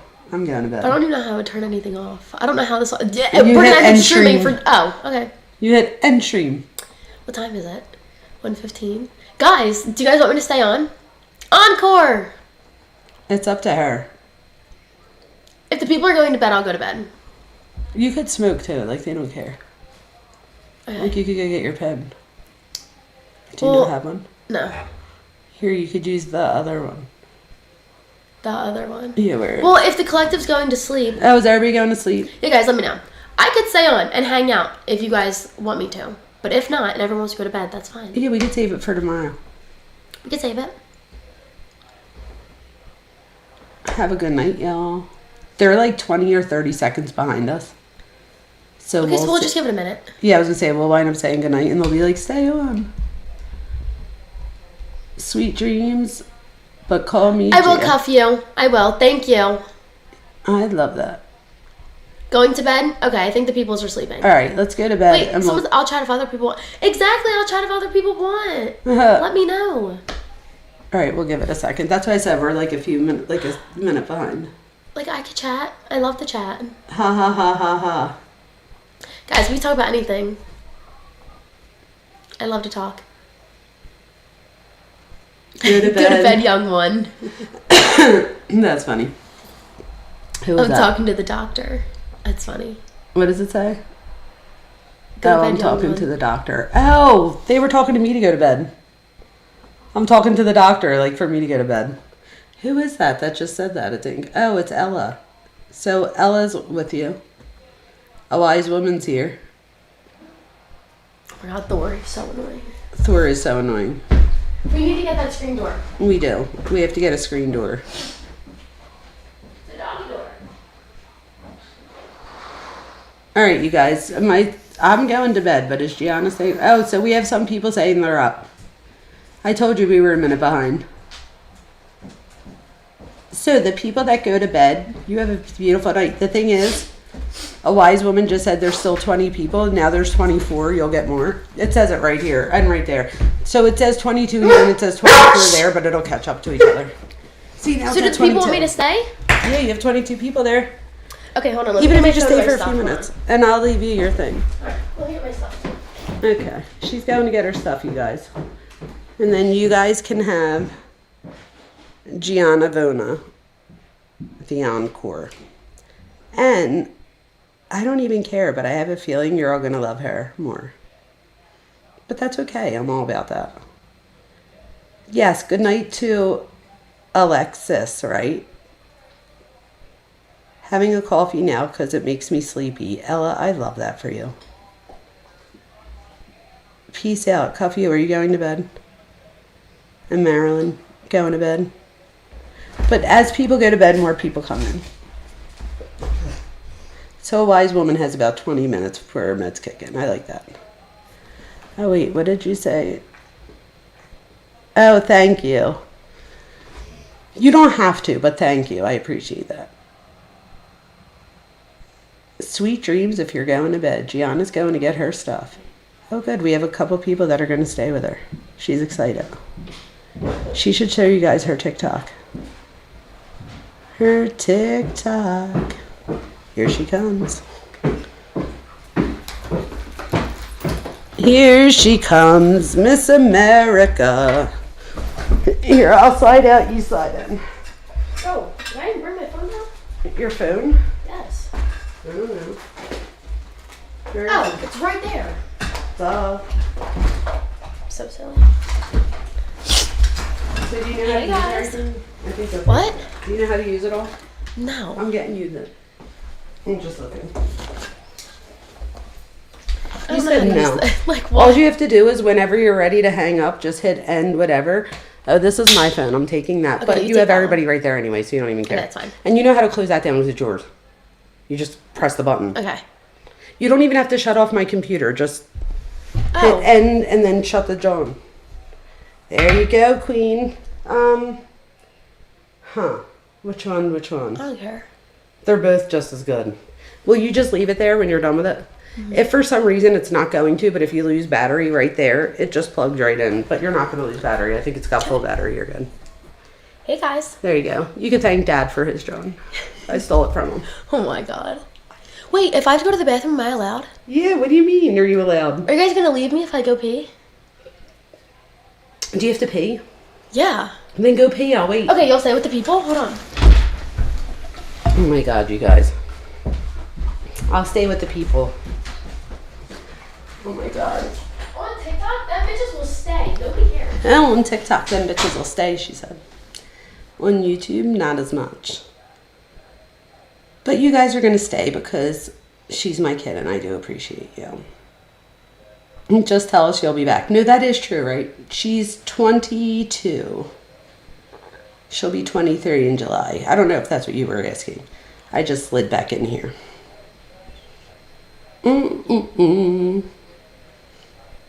She lost her... She has a medical marijuana card, so if she smokes, just know she's not like doing it illegally. She's doing it legally. She does that instead of take pain meds, and I'm down with it. But she ran out, so I just stole her my husband's. What are you gonna do? It's all the same. It's all from the same stool. This is one of the best lives. Oh, thank you. I appreciate that, wise woman. She's going to say that she likes the smell of the soap when she gets out. Watch. I just bought new soap. She's going to say, this soap smells good. I know my kid. Like, really well. We won't be judging. That's good. Thank you. Gianna's crazy. Wait till you guys... Oh, you won't be judging because there's smoke. I had her dad. Meanwhile, I'm talking about Mackenzie Shirilla's dad and how horrible he is that he's like, I don't care if you smoke. And I'm telling them that I told him that you smoke because of your leg and that I'd rather you smoke than almost 23. And she's almost 23. And she does it legally. But I told him that I just stole your dad's drone. So you can have it for... Guys, I'm excited. All right, good night, you guys. I love you all. I have to go Yes, to bed. love I ya. have work. Wow. Wait, what do you call it? Jamie's what? Your solo lives, like when you just talk. What do you call Just it? Jamie. So you're just Gianna. I'm just Gianna. Gia. Just Gia. Hi guys, this is my segment, Just Gia. I should come on and do this. You should. Come on and do my Just Gia You segment can do so I can whatever talk you about want. stuff. I'll even pay you. I don't even need that. I love to talk. Oh, good then. There you go. Totally You guys heard different it. She said she'll do free labor. TikTok does not. So wait, you can't hit it in front of the camera. Yeah, you can. Are you sure? Yeah, just cover the whole, like, just Okay. because they don't know if it's a vape. Okay. It could be a cigarette. Okay. Jay smokes all the time on there. The one, Creator J always hits her beat. They wouldn't know what it is. Just don't like the... Guys, maybe I'll just, hit you with one of those. Little cover. It's not that big a deal. Do a little cover. So where you want to go up? Thor's like, no, I want to stay with Gianna. He can stay with me. He's just being calm. I think if it's just, he might just be chill. Yes, he just was being jealous. You two want to, okay. All right, have fun, you guys. Don't talk about me. You can. I won't talk about you. I really don't care. Guys, what's up? What should we talk about? I feel like I have so much to talk about. I'll give you whatever, if you get any super chats or anything, I'll give them. I don't need that. Yeah, guys, so if any of you guys want to follow my TikTok, I post tons on TikTok about my gardening things that I've been going through. I post a lot about, like, disability advocacy and, like, fibromyalgia updates, like, things about my leg, things about my journey, funny stuff, cool stuff. I tell stories. I do everything, just because I like to talk about it, especially about, like, disability advocacy. I like to talk about that the most because I feel like... Love you! Okay, good. I feel like sometimes people feel weird asking disabled creators, like, questions and things like that. So I try to be a very open creator and talk about all the things that I've gone through with my leg, but, like, open and funny. I think that, I don't know, it just makes, like, a very open space for all the people to talk about things. So if you guys want to follow my TikTok, that'd be awesome. I'd post lots of cool stuff. But yeah, do lots of fun stuff.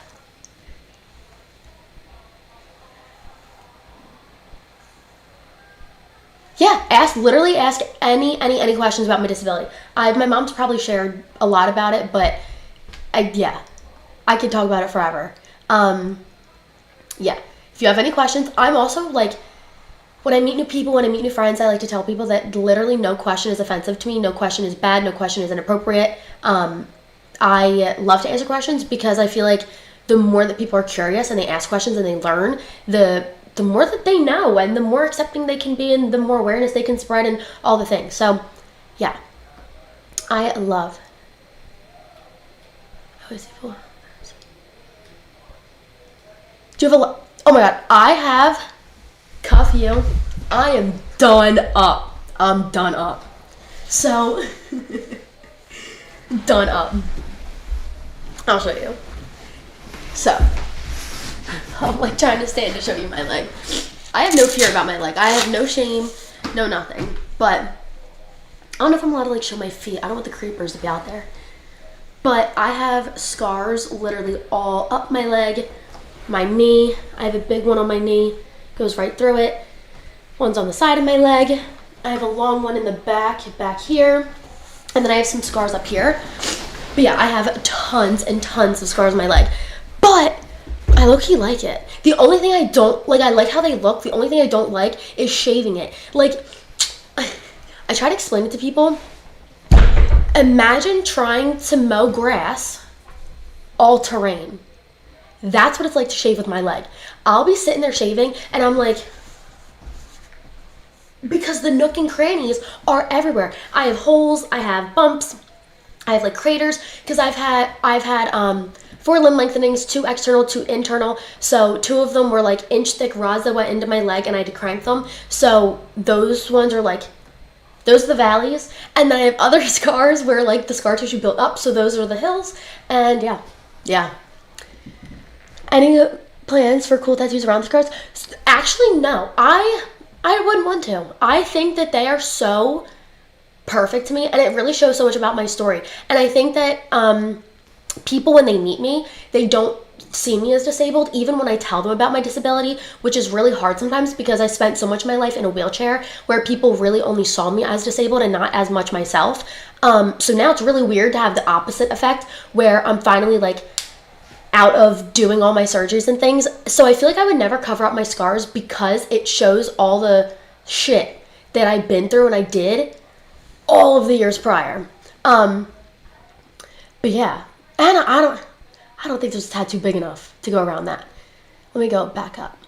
But there's nothing out of line. If you guys have any questions about my disability, my leg, my journey, my anything, nothing is TMI, nothing is anything. Do you read in college or are you doing a job? So I'm in college. I actually just finished and got my bachelor's in rehabilitation human services, and I'm getting some prerequisites. I started getting my prereqs last fall, or last spring or something like that, into this fall. this spring, and then I have next fall and next spring to finish up my prereqs, and then by next summer I'll be able to apply for my doctorate of physical therapy, which is ironic. Me telling everybody in my high school that I was going for physical therapy, everyone laughed. They were like, Gianna, ironic, huh? And I was like, because I spent my whole life doing it. Like, I don't know, it means so much to me, and I don't know, I loved it.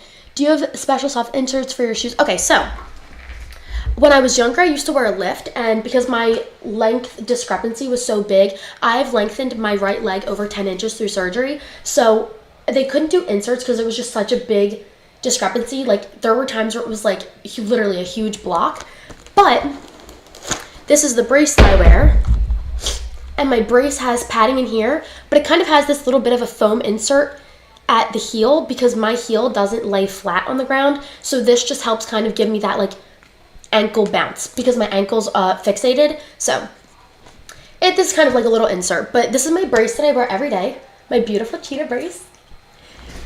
I need to know one though. That is a really good question though. Why? Sorry, I'm reading through things. What else? He's saying you should be so proud of yourself. I got a tattoo for mental health and it felt so good. It's different for everyone. I would definitely get a tattoo for like disability representation. I just would never want to cover up my scars.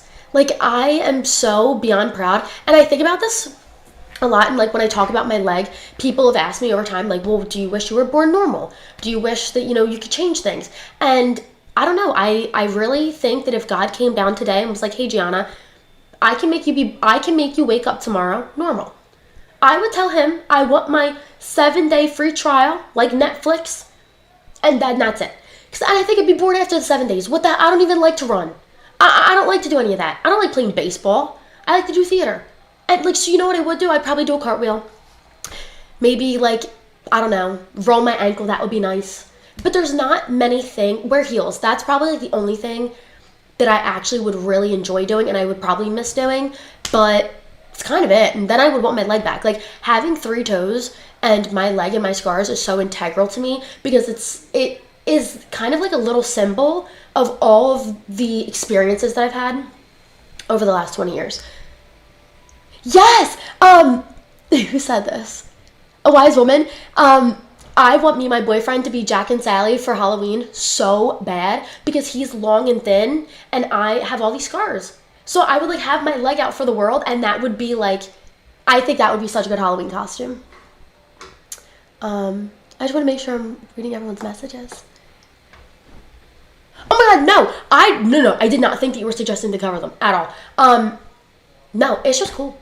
I see people do it all the time. People have asked me in the past if I would want to get them covered, and some people do, some people don't. I just think I look pretty with my scars. I do. But no, nothing is offensive, literally at all. Actually, I think the only offensive question I've ever received in my entire life, and you guys will never fucking believe this. I was in high school, 17 years old. You know how my sister does the Raising Money for Kids with Cancer mini-thon? So I was raising money for kids with cancer. I wasn't a captain like Ava was, but I was just a dancer like everyone else, and I was raising money. So I went out with my friend. We were canning at this like cafe restaurant thing near my house, and I'm sitting there.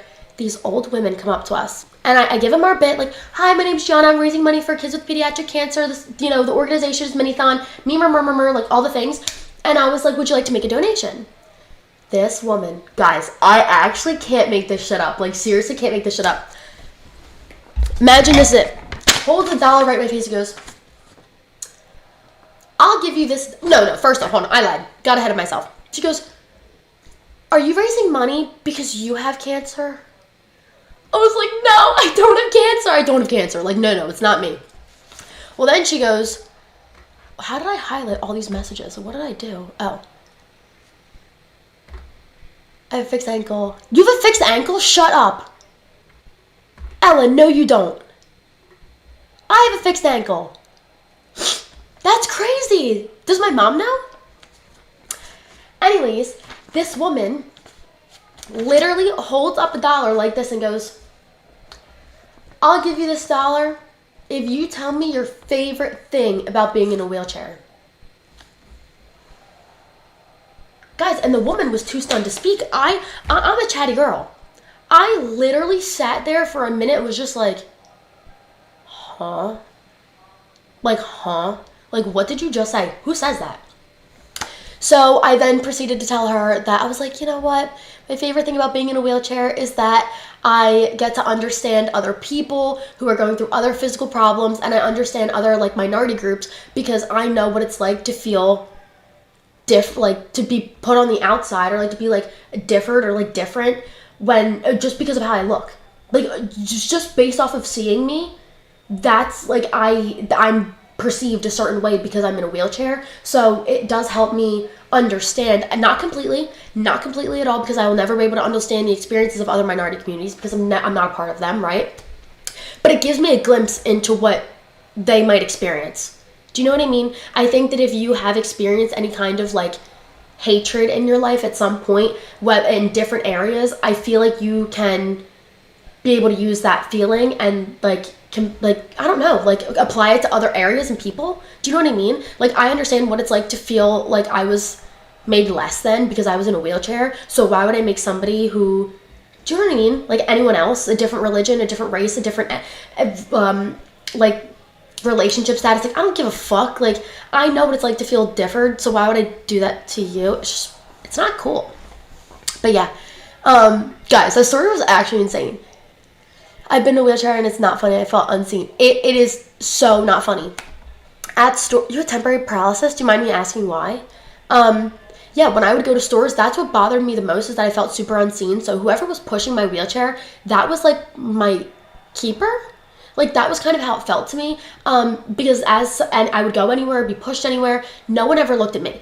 No waitress, no hostess, nobody, none of the people in the stores. Like, they would only look at the person above me addressing me, and that used to really bother me because I can fucking speak.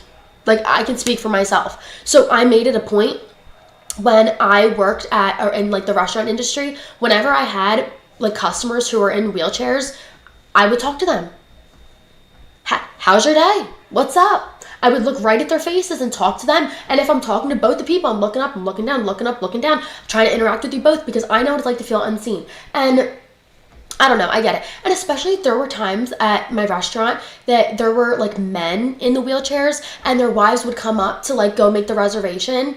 And I can just imagine how emasculating that feels to not be able to put in your order because nobody looks at you. Do you know what I mean? So I would, like, the woman would say like, hi, did I make my reservation for? And then I would just look down and be like, okay, like, what's your guys' name? Like, sorry, like, do you want to put in a name? And he'd be like, Mark. You know what I mean? Like, so I'd not to be rude to the woman, I wouldn't be like, bitch, bye. But I would kind of be like, all right, guys, like, okay, so like, what name do you like me to put this under? Like, do you want me to put his or hers? Like, what do you think? And he'd be like, put it under mine, like, Mark. And it would make me feel like, all right, Mark, like, what's your phone number? What's your da-da-da?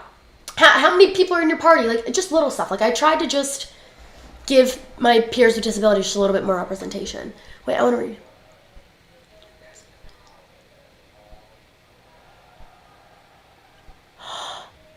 Oh my goodness.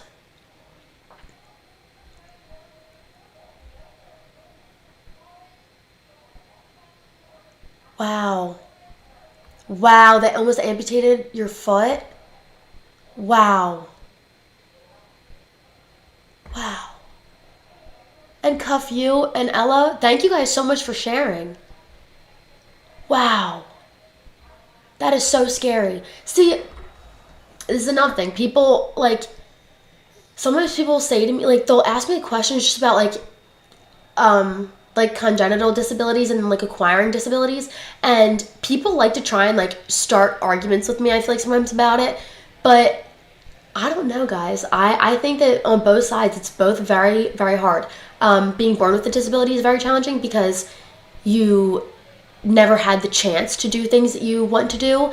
But then on the other hand, acquiring a disability is you're born with a future that you envision and a dream for your life, and then one day it's all changed. So I think that people invalidate both sides of the argument, and I don't think that there should ever be an invalidation between the two because they're both so valid and so different. They're both so different, and disabilities impact people so differently. I've met other people with my disability and they're like miserable. Like, they're miserable, they're insecure, they hide it, they're like not happy about it. That just would never be me. That simply would not, I can't live like that. Like, I couldn't live being, I don't know, ashamed. It's just not me. I would love to talk. I would love to. Wait, I'm trying to. A wise woman, I would love to. I love to talk to people because, I don't know, I think that sometimes it's about a positive attitude.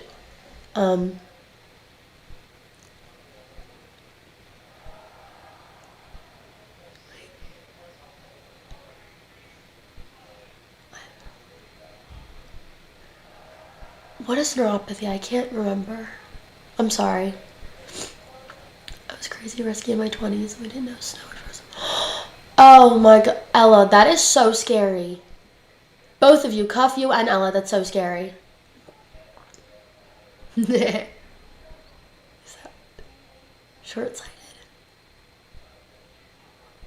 I'm very grateful you can walk as well. I've got my recently turned 14-year-old girl sitting with me. Hey Alexa! Hello Alexa's daughter. It's nice to meet you guys. Hope you're well. Yeah, if you guys have any questions, anything, I love to tell stories about my disability. Actually, I have a funny one. I have a really funny one. But you guys cannot tell my mom. She'll be pissed. So, you'll have to read out loud. LOL. Oh, you're on it? All right, Mom. Love you. Don't be mad. So, this one time I was on the boardwalk and I was in a wheelchair and me and my best friend, of course when you're 16 on the boardwalk, you're looking for boys. Like everyone else is. Hello. So, I'm spilling the tea. So, here's me and Brenna, my best friend. We're on the boardwalk and we're minding our own business. We're doing our thing. And I'm in my wheelchair. She's pushing me. And we're being pushed and I see this big flock, an ugly flock of some, just boys, just dirty boys, dirty looking boys. And I hear them, pss, pss, pss, pss, pss. What's wrong with her? Pss, pss, pss. Is she paralyzed? Pss, pss, pss. So I hear them, right? So immediately, Brenda's pushing me. I grab my wheels, because they have, you could turn them yourselves. Grab them, and I spin myself around, and I literally look at these boys, and I go, wait, let me read what people say. I'm here. Hey, girl. And I said, promise your mom already knows. Bro, I don't know if she knows this one. So then I'm on the boardwalk. I spin my wheelchair so I'm facing them. And I was like, yo, am I allowed to curse on here, guys? A lot? Will I get banned? Okay, well, I'm just going to say it. I was like, yo, what the fuck did you just say? And they all of them stopped. And they were like, wait, do you, boo? Can I curse? Okay, it's fine. So, I spin my wheelchair, and I'm like, what the fuck did you just say? And the boys all get silent. They're like, and I was like, no, what the fuck did you say? I was like, y'all clearly had something to say when y'all didn't think I could hear you. When I was just, going past y'all had so much to say. So say it now. And they're all like, and the one boy goes, my friend wants to know if you're paralyzed. So I stood up, and this was maybe I was 17, because this was after I was recovered. So I was able to walk, but I could not walk long distance. I got out of my wheelchair, stood up, got in his face, and I said, do I look fucking paralyzed to you? And then they're all like, oh my God. Well, next thing I know, I turn around. And one of the boys in the friend group has his other friend in my wheelchair, and one has him on the back, and they're running down the boardwalk with my wheelchair while I'm sitting there talking to these kids about how I'm not paralyzed. So then I'm sitting there talking, and I'm like, I'm fucked. But I know these kind of men, I know these kind of kids. So I was like, if I give them too much of a reaction, they're gonna eat this shit up. They're gonna eat this shit up. They're gonna keep going. So I'm like, I'm just not gonna give it a reaction. So it's go get your boys. Seriously, go get your boys. Really, they're about to steal a wheelchair. Go get your boys. They're like, they didn't even take it. I don't even know where they went. They didn't even take it. I don't know where they went. Well, then they come back. All's fine. These boys talking. They're asking for my Snapchat, asking for my friend's Snap, asking for our Instagrams, just being weird, whatever. And none of them were cute. I literally stopped because y'all talking about me being paralyzed. You guys are not cute. So then, they come back, and again, I'm being talked to. Next thing I know, my wheelchair gets stolen again. How the fuck do you get a wheelchair stolen twice in 5 minutes? How do you get your wheelchair stolen twice? How are you, a wheelchair user, letting your wheelchair be stolen? Like, actually, I still to this day, I cannot fathom it. Like, how, as a wheelchair user, do you get your wheelchair stolen? Like, that doesn't even make sense to me. So, but this time I was real lucky because the first time they went, they were far, like, I couldn't see them anymore. Like, I was afraid I was gonna have to go home and tell my mom, like, yeah, that shit got stolen. How the fuck do you steal someone's wheelchair? Like, when did you get out of it? How did they steal it? How do you steal a wheelchair from somebody who uses a wheelchair? Like, that, I'm serious. Like, that's like a real genuine question because it sounds crazy. So, it was good though, because the second time that they stole it, the one kid who was in the wheelchair, his phone fell out. So I grabbed it. It was like a foot away from me because it was as soon as they spun and they went to go like run down like the boards, I picked up his phone, put it in my pocket. That's cool. You want my wheelchair that the hospital paid for? Yeah, your phone's about to get sold. Yes, your phone is about to get sold. I knew it wasn't going to get that far. They turned right back around for their phone, and he was like, yo, give me my phone. I said, yo, give me my chair. I said, nah, give me my phone. I said, nah, bro, this phone about to pay for the chair. And he was like, no. And then, yeah, he got up real quick and got his phone, and I got my wheelchair and went on my merry way. Isn't that crazy? They were a flock of dirty boys, Ella. I'm not even kidding. It was a flock of them. I remember someone on the elevator, he butted in front of me. I was all like, hell no. Kids not raised by Dr. V. Exactly, they were not raised by her. That's so fucked up. Seriously, I think about it, why would you ever do that? Like, I could never even think about doing that. Like who the fuck does that? We're not friends. Like, if we were friends and you, like, stole my wheelchair for a second, I'd be like, ha ha ha ha. Like, lighthearted because I know you're not going to steal it. These boys were straight, or your mom and I paid for. Did you pay for? No, it was the one. No, Mom, it was the good one. It was one with the recliners and the memory foam that the hospital gave us, I think. Because I was going to have to, I lived in my chair for a year. Did you pay for that? Yeah, so even if you did pay for it, but Mom, you would have gotten paid back. We would have had an iPhone. I would have sold that shit for everything it was worth, okay? I would have erased it and it would have gotten sold. Don't even fret. I was going to get my chair back. Don't worry. But, yes, because seriously, a wise woman, I'm being dead serious. How do you steal a wheelchair from somebody who's in the wheelchair? Like, that doesn't even make sense. Like, it doesn't even make sense. And I love telling that story because it's honestly, like, hilarious. Like, I look back because I can play it in my head. You guys can't. Literally, it was so unserious. Like, me and Brenna talked about it so long afterwards because we're like, there is simply no way that happened. Like, it felt like a fever dream. How do you get your wheelchair stolen? Twice. As a wheelchair user.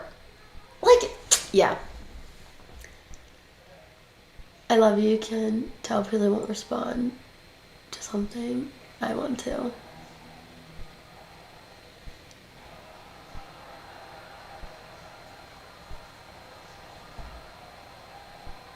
I'd go get it back from his mom. I didn't even know these kids. I literally did not. I had no idea who these people were. Literally, just strangers. It was a strange group. And that was it. And I was strolling past them, and they said they were talking about me being paralyzed. So I was like, do I look fucking paralyzed to you? No, because I'll fight. Like, I don't think I could fight. But you're really not going to challenge me. Because I will do it. But I do everything that I've ever needed to do in my life successfully. So I know I can beat his ass. Precious, Ella, he would to this day still not be able to feel him if I got a hold of him. I'm not even kidding.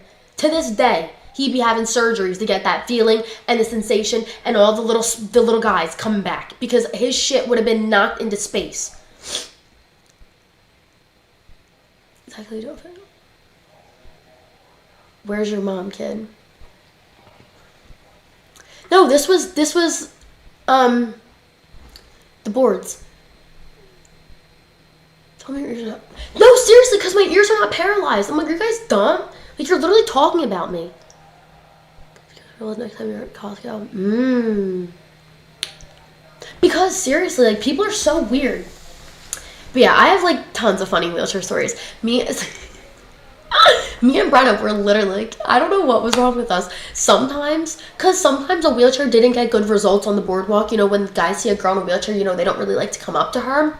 So my hack me and Brenna would go to a bench and park us behind the bench. And then I would put my wheelchair right behind me. And I would just pretend like it wasn't mine. And then boys would come up to me and be like, oh, you're so cute, you're so cute. And they'd be like, you want to stand up and get a picture? I'd be like, nah, I'm sitting. I look cuter sitting down. It was honestly really good. Guys, I really had the best life in a wheelchair, seriously. Nothing ever stopped me, I'll tell you that. They call it authentic. Cheesecake shop here. That they call authentic. Want to guess where I'm living? A wise woman. I'm going to tell you something unwise. That was the first thing and the only thing that's coming to my mind. Is the Cheesecake Factory. Literally, when I read that the first time, I was like, she lives in the Cheesecake Factory? And I yelled at my mom for Lane and Joanne. And yeah, and it's bumpy here in Florida. Damn. And cheesesteak, are you from where I'm from? Because there's only one kind of good cheesesteak. You might be where I'm from. There's only one kind of good cheesesteak. I love Florida. I love Florida. I really do. I love being in the sand. I love the warmth, and I love the lizards. And I love the iguanas.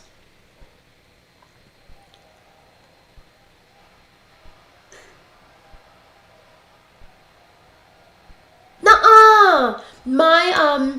I have some very good friends who live in Maryland. And they love it. Correct answer.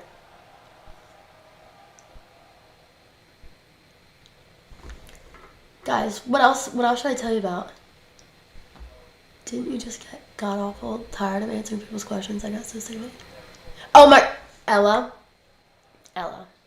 if I had a dollar, I like answering questions now. But back then, if I had a dollar for every time somebody asked me, when are you going to walk again? Are you going to be able to walk soon? Are you going to get better? Are you going to be able to walk again? When are you going to walk? Are you going to be able to walk soon? I literally got the same questions every day, every single day. It drove me crazy. And over like a few months, I started getting mean to people. I was like, when I know, you'll know. When I know, you'll know. All right? Like, what? I don't know. Clearly, if I was able to walk, y'all would see me skipping down the hallway. Clearly, I'm still in a wheelchair. When I can walk, you all will know. It will be revolutionary because I went from not being able to walk to walking again. Do you know what I mean? And it used to just drive me crazy. But what really bothered me also was people. So my school is very small, and we have, like, at least in my grade, it was very cliquey. So our popular group were these girls, and they didn't really, like, they don't really talk to anyone who's not in their group. And all of a sudden, but I was nice to everyone. So I did talk to everyone, but, like, we talked, but not as much as when I was in a wheelchair. Every time I had surgery in my school district, I am not kidding, those popular girls would come over and they would go like this with my hair behind my wheelchair, and they'd be like, you're just so cute, Gianna, like, you're so cute. God bless you, you're so cute, girl. Oh, your hair's so long.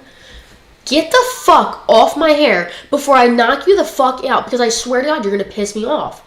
You're actually gonna piss me off.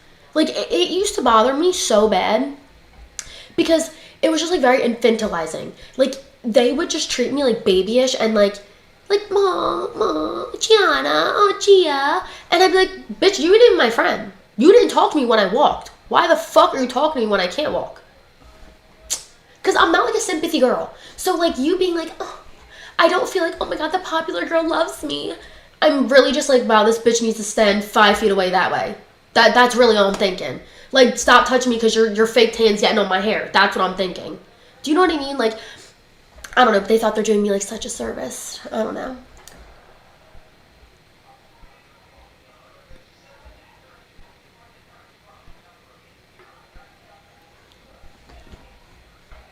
Yeah, and sometimes I would just kind of give people like a shorter response about my leg. Utah? Crazy. Do you like it there? Are you Mormon? Okay, I hope that wasn't offensive. I was just asking. And do you drink dirty sodas? Cuff you, thank God that you're able to walk and be alive and do all of the things. Like, seriously.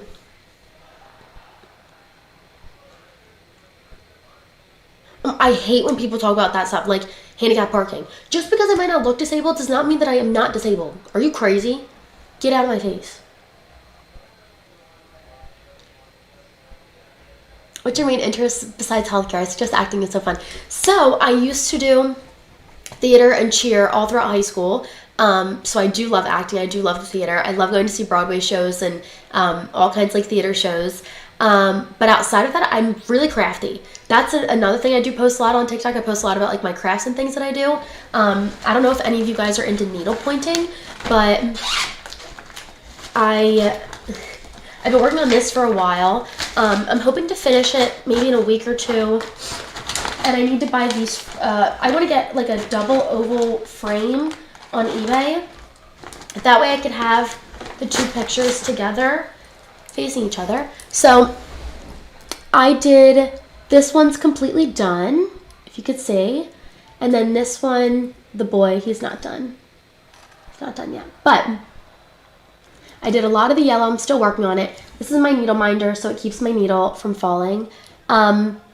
Yeah, it reminds me of me and my boyfriend. And what I want to do when I cut them out and I stitch them onto the backing for the frame is I want to switch the pictures, and I want them to be like walking towards each other, because I like how his trees are here and she's got trees over here, and in my head it's like me and AJ like finding each other. That's like our journey. That's how we found each other. But yeah.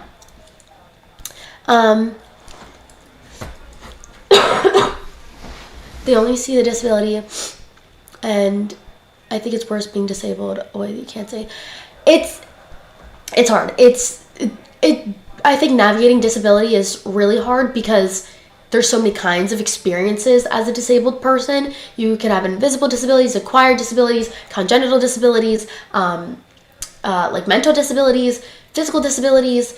There are so many different kinds of disabilities, and every single person who has even these disabilities that other people share are going to have different experiences and different feelings, and it's normal. But yeah, I think that people need to be more mindful about how they speak to other people and how they address disabilities. But I do think that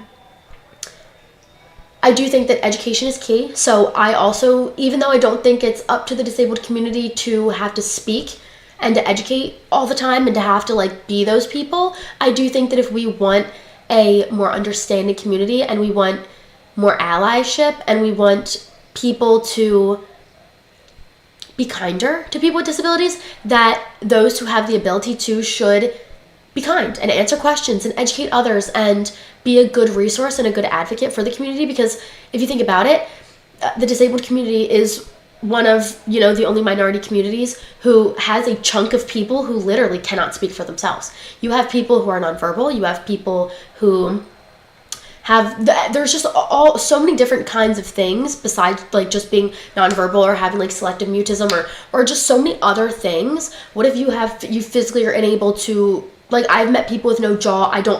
There's so many other things. So I think that it's really important for the people who are in our community who can speak loud and proud about our experiences, that it's very important and integral for like the growth and the development of the disabled community and like the understanding and acceptance. Because I still feel like people are like icky towards disabled people, very like infantilized. You're like, what do they call it?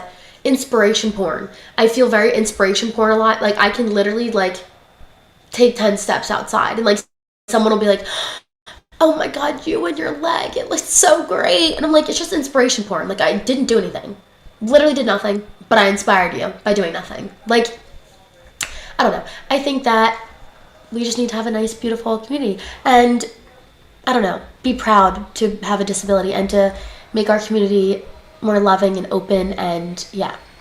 Yes, compassion versus pity. That's so, yes. Very wise. Yes.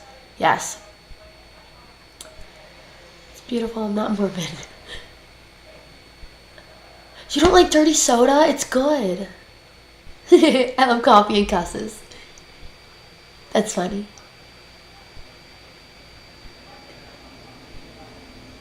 Because I know I'm going to need bail money if I don't. That's funny.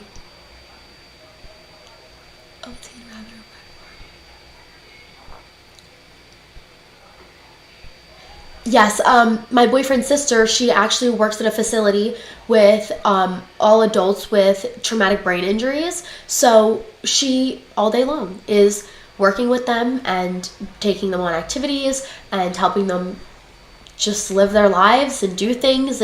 And she supports them. Like, there's a few people who like make art and things like that as like a side hustle, or like just like some kind of independence and like a little bit of a job, like some, like, you need purpose, you need independence, like whatever, and she'll buy them.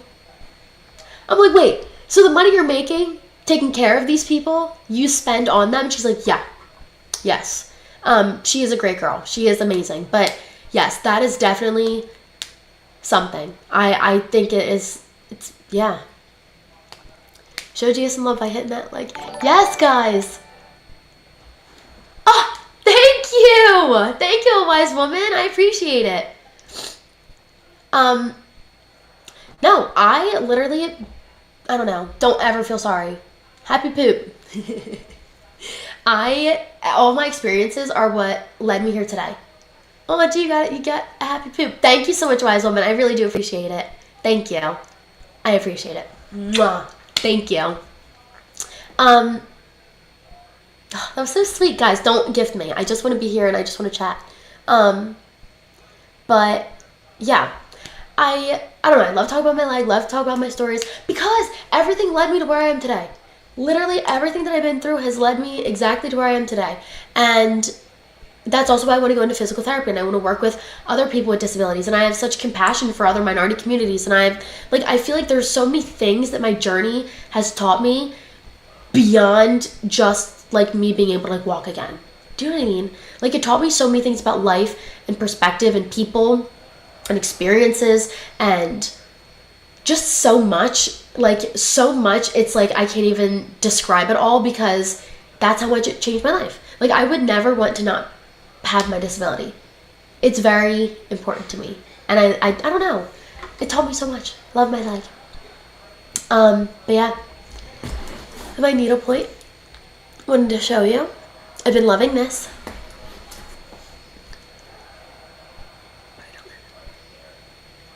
Listen, I hear you.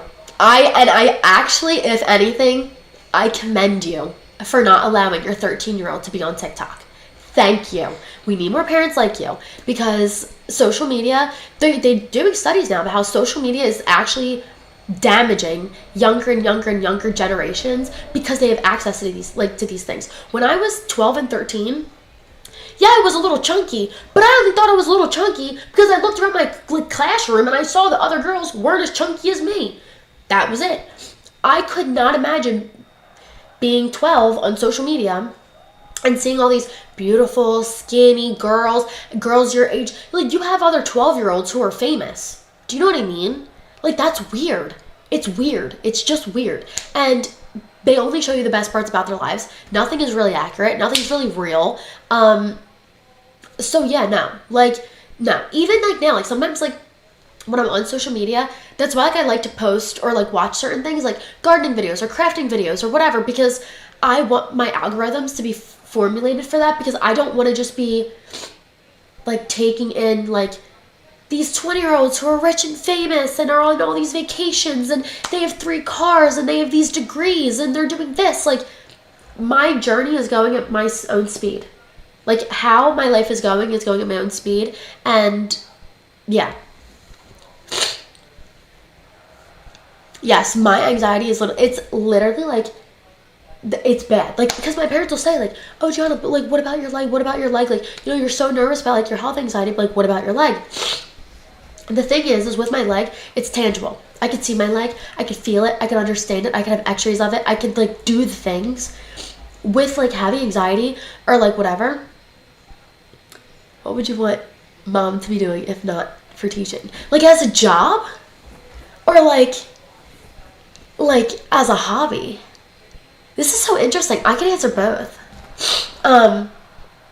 If not teaching, I think she should be a dean or a principal, or like a higher up, even like an HR or like somebody, like someone like higher up. I feel like that. But teaching is also very important to her.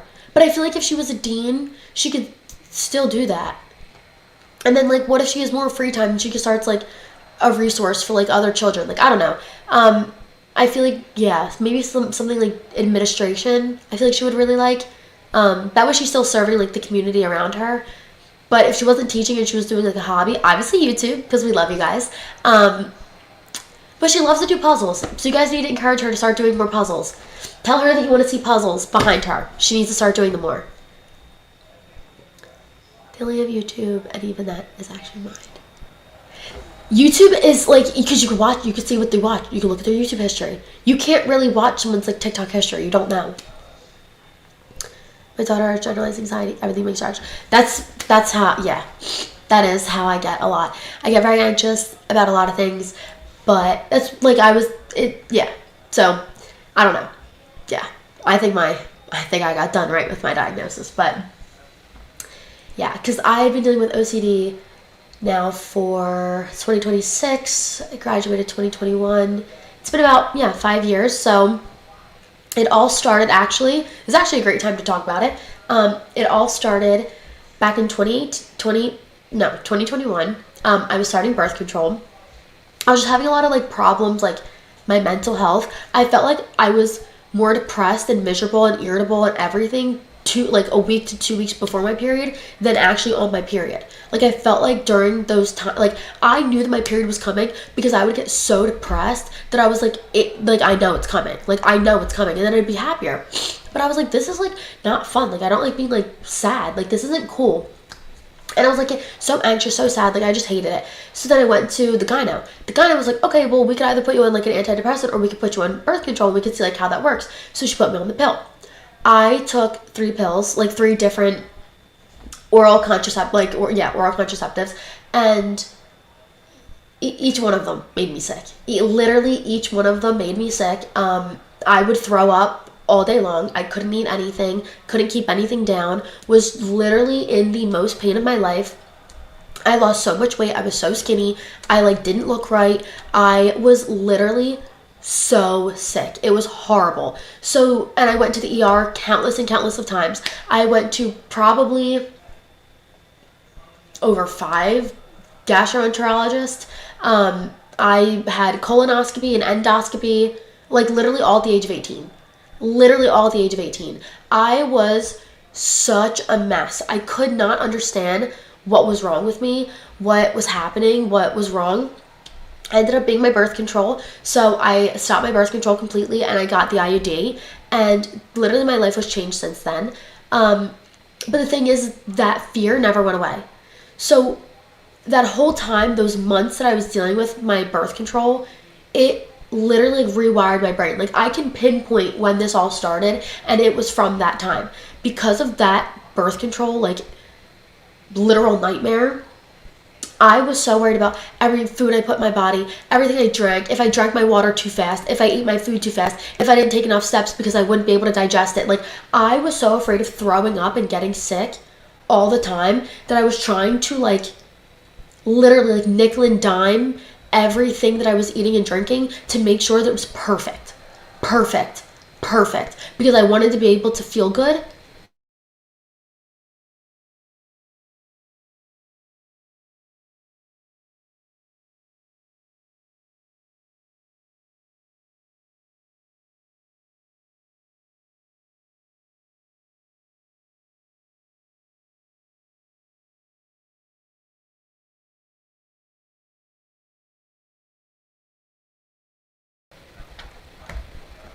What just happened? Okay, well, whatever.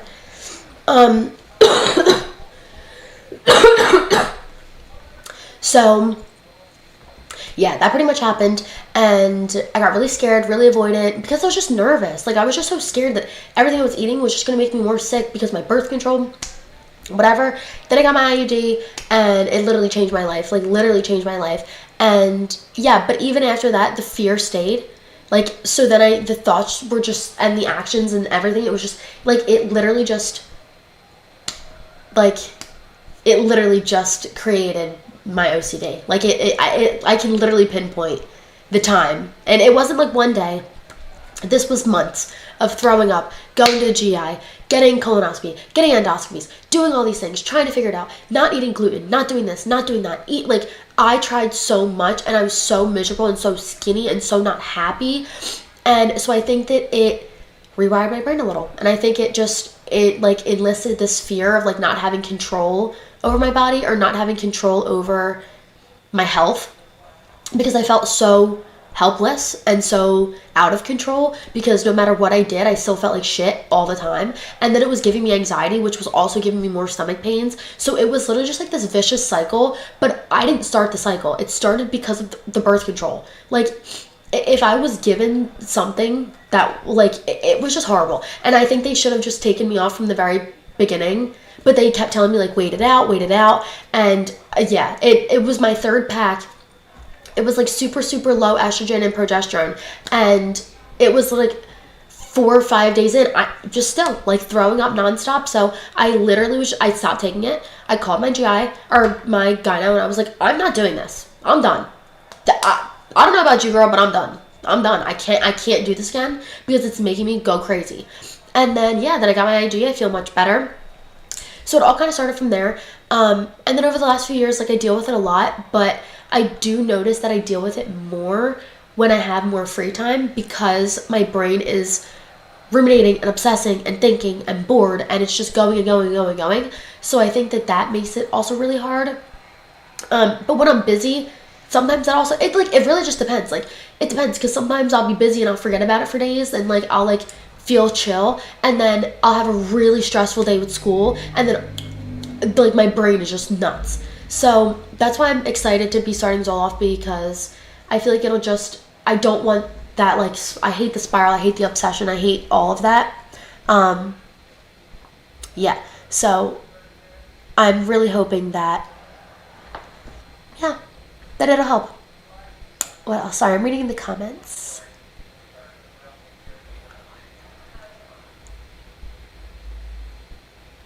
Yes, I heard that. So I started the Zoloft today. She gets all sneaky.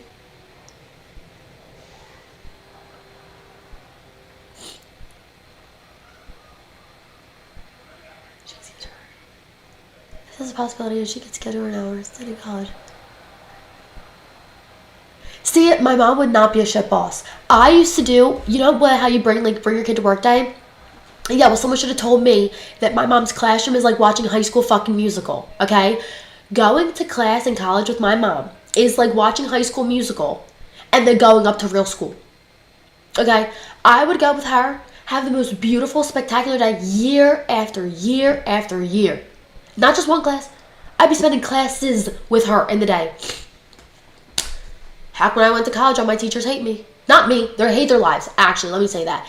All my teachers love me because I'm a nice girl. I'm very sweet. I'm very nice. I'm always very polite. I ask everyone how they're doing. They hate their lives. Like, I have so many teachers who I've met who are just bleh, meh, and bleh. Do you know what I mean? Like, they're not, you know what I mean? Where my mom has so much, like, passion to learning and her students, I don't feel like all other teachers have that. Yes, hormones have so much to do with everything we experience. My boyfriend keeps telling me he wants me to go see endocrinologist. Ooh, there's a time limit, maybe. The Fountain of Youth. My friend called her IUD IOU. IOU.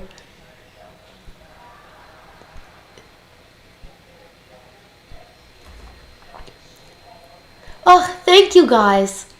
Thank you. So cute. Thank you guys. If you feel good, pay attention to that state of mind, you can manifest more. I completely agree. I think she would be a great dean. But yeah, I don't know. I want to be able to make sure that I get my mental health taken care of, because I don't like obsessing. It's not fun, y'all. It's not like a good time. And I think what bothers me the most is, like, it bothers me, but the reassurance seeking part of it really gets me, and then I know it impacts my loved ones, and that is something that I don't want to do. I don't want my mental health and my baggage to be negatively impacting people, and it's not like once in a while. Do you know what I mean? I feel like this is something that is a continuous thing that I'm like bothering my boyfriend and my parents with consistently, and I just don't, it's like not necessary, and I just want to get it under control. So yes, my boyfriend said that I should go see an endocrinologist. My family already has like thyroid issues and like hormone issues, so I could see it, like, I could definitely see it, how that shit would be, because yeah, and like it causes a lot of other things, like anxiety issues and mental health issues, and like having your hormones out of balance, like cortisol levels, and all, like there's so many other things, and all the things. But yeah, I don't really know, like it was just crazy time. So yeah, also guys, I almost beat that bitch's ass when she was trying to fight me over health OCD. Google it. Guys, thank you for standing up for me. Seriously, I was gonna beat the brakes off her. Okay, not really, not. I have never laid a hand on my mother, and she's never laid a hand on me back. Wait, actually, I'll tell this one story. She's gonna crack up. When I was a kid, my mom, because she's Italian, all the Italians do this. Knock it off. Knock it off. And she used to do it all the time. And this one time I was pissed. And she was like, knock it off. And I looked at her and I said, you always do that and you never hit me. Do it. Just hit me. And she literally was like this and was like,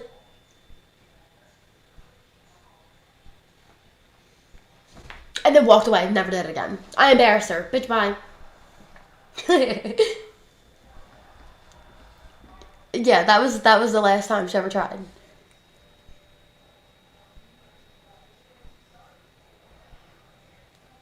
You're always gonna win. Guys, I know, like, I love her, but, like, BFFR. No, I'm just kidding. No, but I know, like, girl, you're not gonna tell me that health OCD is not a thing. Like, baby, I know it's a thing. I have it. She started arguing with herself. And we literally are the same person. So, like, when we argue, it's literally so annoying. Because I'm like, bro, like, I hear you, but, like, bro, hear me. But yeah, and then that shit used to fry me. That was so funny. She likes telling that story. Because it's such an Italian thing. But don't do it if you're not going to do it. She would never, ever, thank God, right, lay a hand on me and my sister. I don't mind touch wood like she did it, or she's gonna. I'm grown now. But yeah, she used to, but she would never hit me. So I was like, all right, do it then. Be about it. And then she never did again. Because she knew that her threat was hollow.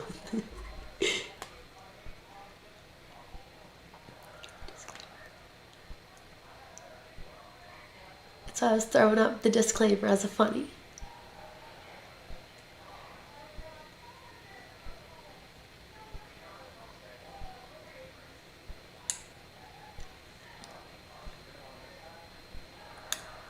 Wait, what disclaimer? What did I miss? Oh.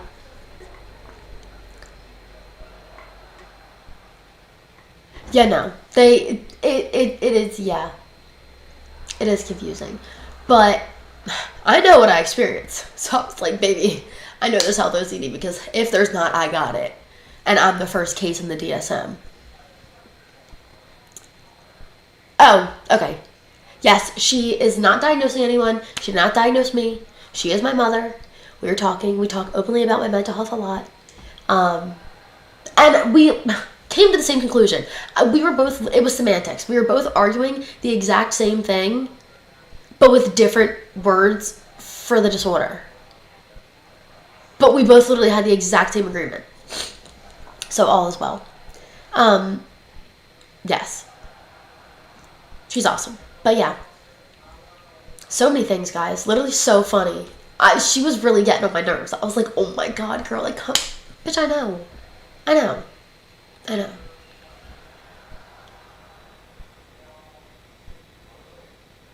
The DSM is not God. Oh my God. Guys.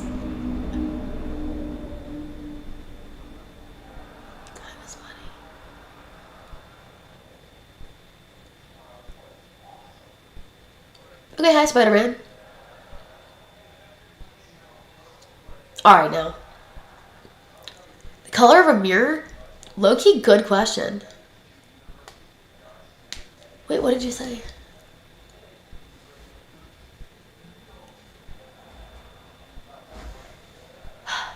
Guys, I do not know as much about my mom, or as much as my mom does about the DSM and mental health, so I don't know how much I could say further on this, but I do know about health OCD, so I knew that I could argue with her about that. I wasn't wrong. Like, I knew it. But yeah. Are you guys hearing me out of, like, her camera, or is it the microphone? If I get closer, can you hear me? Is this, like, ASMR?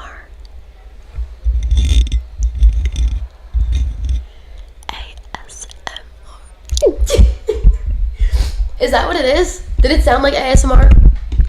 Tell me, guys. Should me and my mom start an ASMR channel?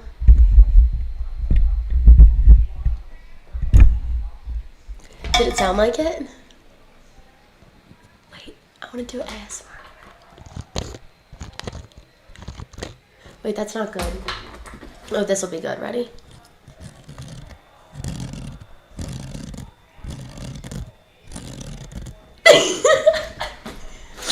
Oh, it's irritating? Okay, sorry.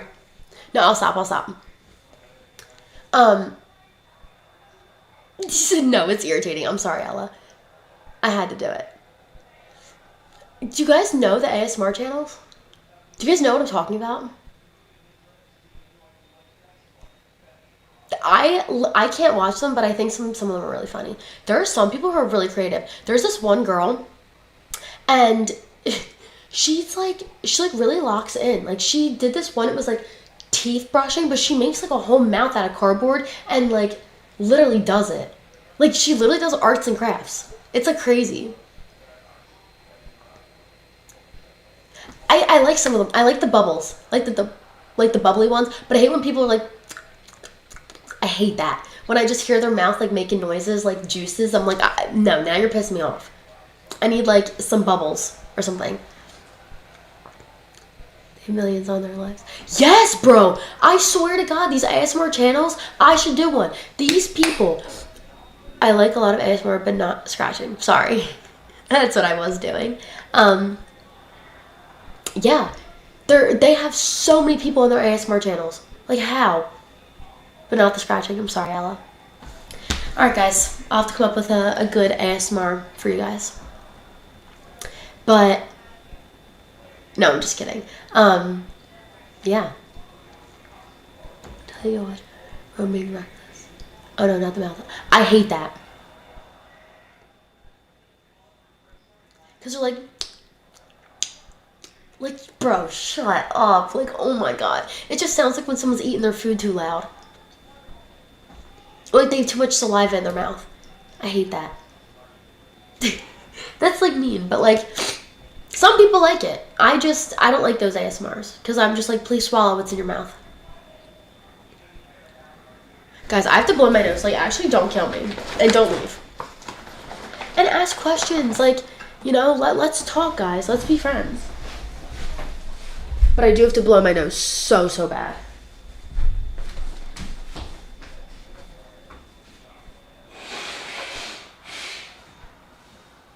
I know you can still hear it, but I just could not let you say it. Y'all cannot have the physical evidence. Can't clip me like that. Blow my boogies out. Also, I have a question. Has anyone gotten allergy shots, and do they work?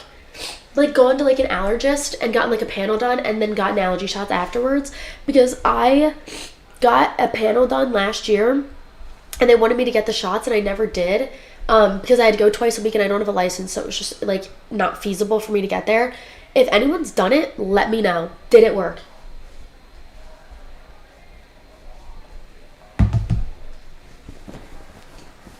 I know you can't see me, but I'm sorry. Wait, if I hit hide on stream, does that mean you guys can't see me, so I could have blown my nose and you not see my face?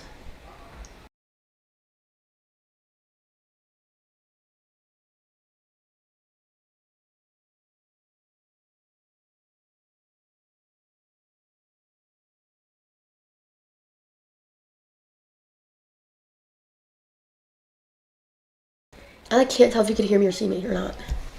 Hold on. I want to read what you're saying as I'm not gonna lie, picking my nose. That's so bad, guys. I hate to say it, but we're being real right now. Cause my nose is so stuffed. Someone chews their mouth open. No, me too.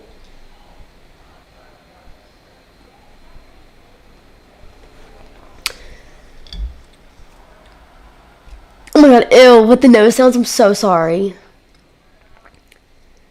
Because they're literally allergic to everything and no, it did not work for him. Fuck. Alright, guys. Because I take 180 milligrams of allergy meds a day, which is a lot. When I told my doctor that, my allergist, she was like, what? I was like, yes. I take the 180 milligrams of the Allegra a day. But it doesn't work. Oh my god, please, I'm so sorry guys, I had to listen to my nose ASMR. Yeah. We're being reckless, okay? I'll have to watch that. Bro, animals, you used to listen to guinea pig ASMR. I'm not kidding, Tony. Watch it. I want to scream. Can I someone choose their mouth with it? No, neither can I. Sounded like a cartoon when she ate apples. Sorry, about your passing. I enjoy Thor ASMR drinking water. That's literally Thor. And he slurps it all up. Yeah, I literally did the allergy panel. Literally allergic to everything. Okay, everything outside. All dander, dust, all kinds of shit. Trees, everything. Allergic. Cats, dogs, allergic. But I wanted to get the allergy shots because they said it would help. But I'm like, will it? Will it not? I need to know what the people are thinking. Because it's bad. My allergies are so bad and I hate it. I don't really know why. All this, hate it, every day. Literally can't breathe. Done. Not the vibe. Yeah, so if anyone has any good or bad experiences.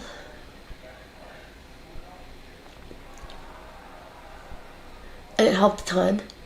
Okay, so I do, oh my god, my nose. I do switch the brand. I just don't switch the dosage because I need the 180 milligrams, but oh, I'm sorry, guys. I do take the 180 milligrams, but sometimes I will change it up depending on what brand has the 180 when I'm there. Sometimes I do Allegra. I think Claritin also has it. I feel like Allegra is usually the one I get though with the purple cap because they always have the 180 milligrams. It does sound like some people don't get very good results. I just like everything. That was my son too. Everything. He was so stuck. He was allergic to rodents. So he. Aww, that is so sad. What a cute baby mush. That's what I would have thought too. Cause I love cats. My boyfriend has 2 cats in his apartment. It's his sister's, and I love being there. But it's just hard. I don't even go to my boyfriend's house that much because I just sneeze the whole time.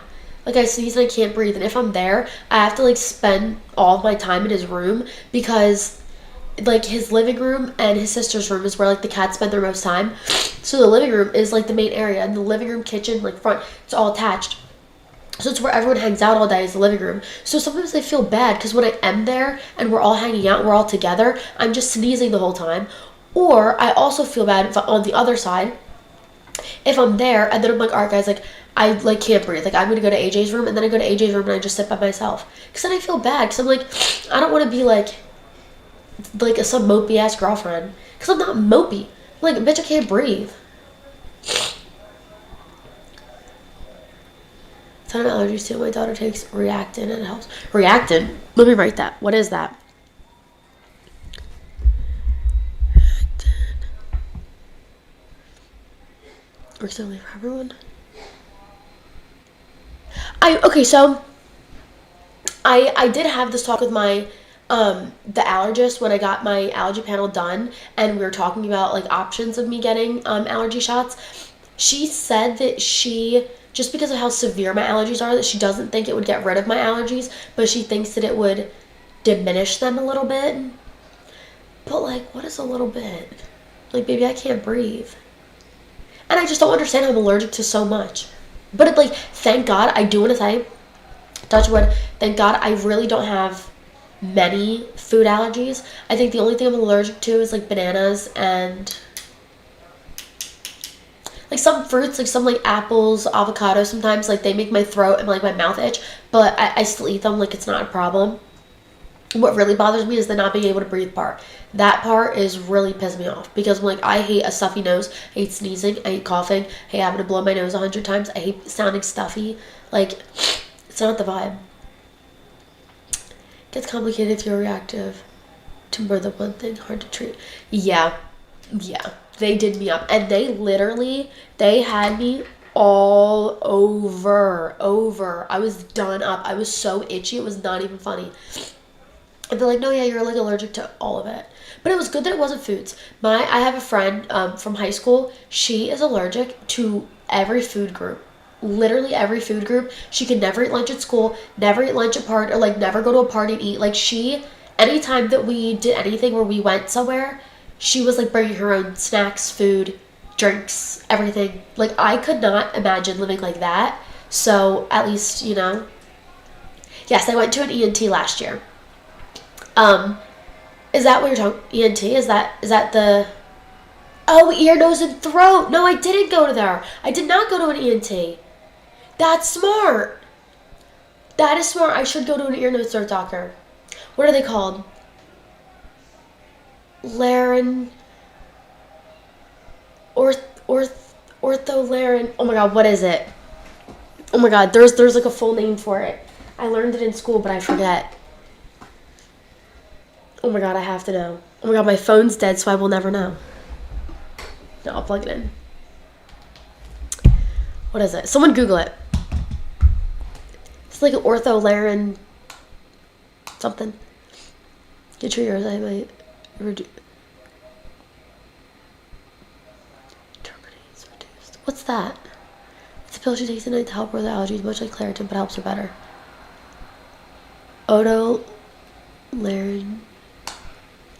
Laryngologist. I knew it was octo-oro something. Wow. Laryngologist? Oh, it's a laryngologist. Yeah. I knew it was something like that. We learned it in school. But I forgot. I need something, y'all. Which a lot of foods. Even to this. Oh my God, the smell? Really? See, God bless. That just like, I don't know. Like, I don't know. God bless. Seriously. So what, are you like anaphylactic? Like, what happens? See, it's scary. I hate having allergies. I hope my kids get their dad's genes. My boyfriend literally like peak genes. I'm like, our kids are getting fucked because of me. It's me. Sorry, guys. A lot of peanut allergy. Oh. I have a friend, and I have two friends who are allergic to peanuts. The one, I was poisoned on accident. We were making pancakes, and she was making them with me, and we put almond Hershey's, like chopped up almonds Hershey bar into the pancakes, and then she took one bite and she was like, "There's nuts in this," and I was like, "Jenna, you made it with me," and she was like, "Jenna, I'm allergic," and then yeah, she didn't die. She was fine. She just didn't eat the rest of the pancake. That's crazy. They get sick from smelling the peanuts. She had like a whole nut allergy. It wasn't just peanuts. She's like allergic to like a bunch of shit. Yeah, dude, it was nuts. You're anaphylactic to the smell. My mom's anaphylactic to latex. I think also from like when she's in the vicinity, or if a balloon gets popped around my mom, it would send her into an anaphylactic shock. Is that what it is? Anaphylactic reaction? That's scary. Do you have to keep an EpiPen on you? I'm assuming yes. Guys, my mom I don't think has ever taught me how to give an EpiPen. I just know how to do it, I think. Like, scary. It's so scary.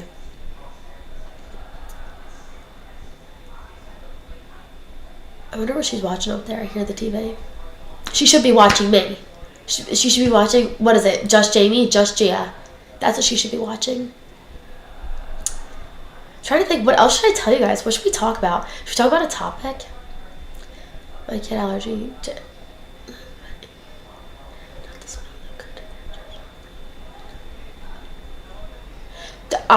Yeah. And I can't imagine how scary it is probably going out to restaurants. My boyfriend's brother is allergic to walnuts. And he gets such, like, anxiety going out to eat. And if he's eating something that he obviously knows doesn't have walnuts in it, he doesn't have fear. But if he'll order a salad and it'll say, like, may contain nuts, may contain nut oils or something, he gets so nervous. But I understand. Like, I understand being nervous. I think it's just, I don't know. Stay away from restaurants. Okay, thank God you've been lucky. Touch wood, everyone.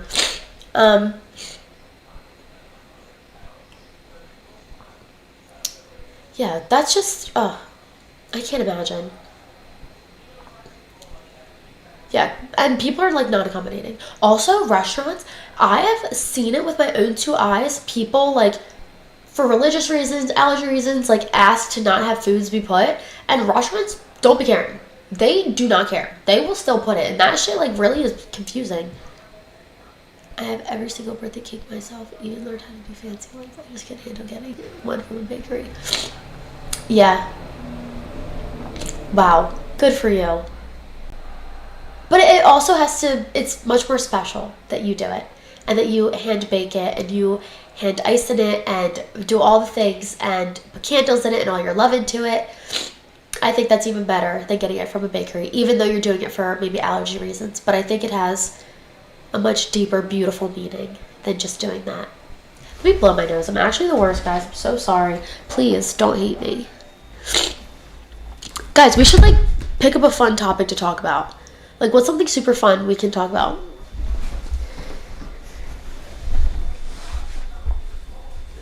I can tell you guys about drama, friend drama. Let's see. I recorded a YouTube video for my boyfriend's barber today. We could talk about that. We could talk about, you guys can ask me questions, day of my life, ask me about my life if you want, get into the nitty gritty. Let me know.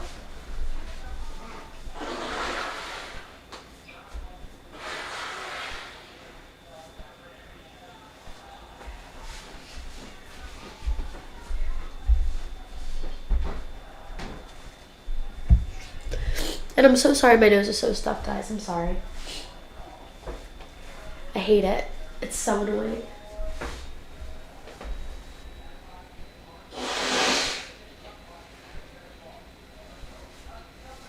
My poor boyfriend, and my poor parents and sister, they've literally had to hear this, like, forever. They're saints. Seriously.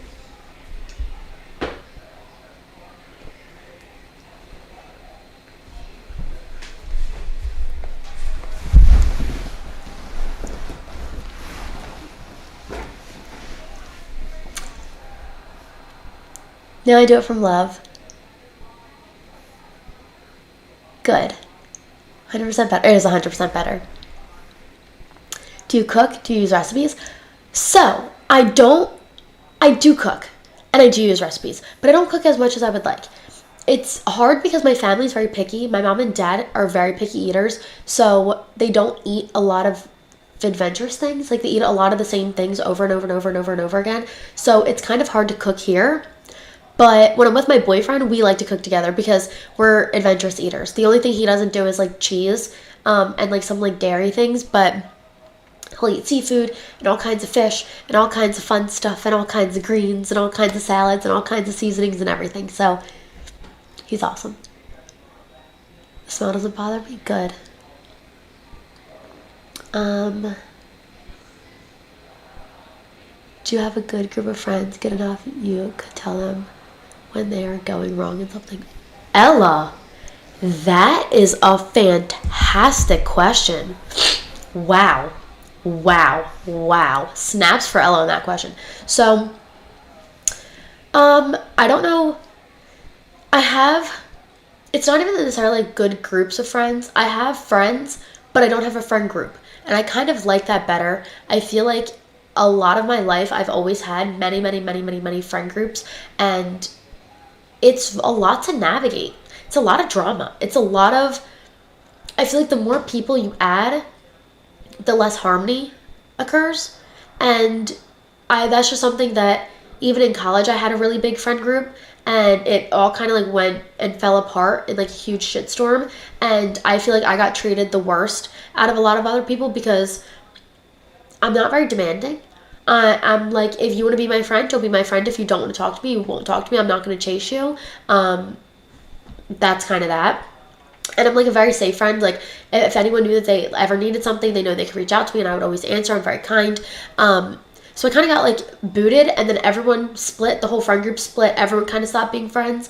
And I find it interesting that when at first I felt like I was being like punished in this friend group and like whatever, it was a lot of beef. It was literally a lot of beef, guys. There was so much lore. But yeah, then now everyone in that friend group has reached out to me. They miss me. They want to be friends. They want to go out. They want to be in contact. They want to be better friends.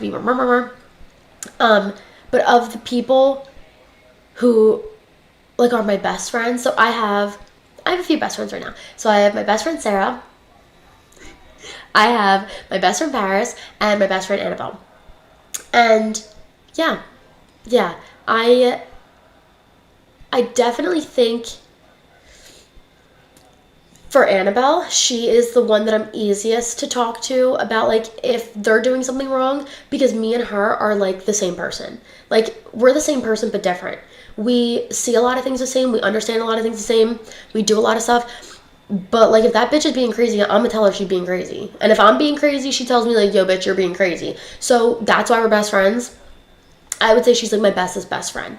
But it's her and AJ. And I would say they're two people in this world who can check me and I can check them. And at the end of the day, I know things are going to be cool. Like, I know there's not going to be any like built up feelings or any kind of like whatever. Because it's like, I don't know. I think that's how it should be. I think I'm falling asleep, but I'll let this play. Thank you guys. If you guys have any other questions, let me know. If you guys want to hear any story times, I got it. But yeah, there's a lot of stuff, but I could always like Google questions and talk about them. We could talk about something, but yeah, if not, we could always go to bed. It is late, and yeah, but yeah, I've had a good time talking to everyone. Guys, what else should we talk about? I'm like not tired. Now I'm up engaging with the collective. But yeah, school's going good. I'm excited to start my next semester. I'm taking Chem and Physics in the fall, and then I'm taking Chem 2 and a 200 level bio in the spring. And then after that, I get to apply for my doctorate of physical therapy. I'm so excited.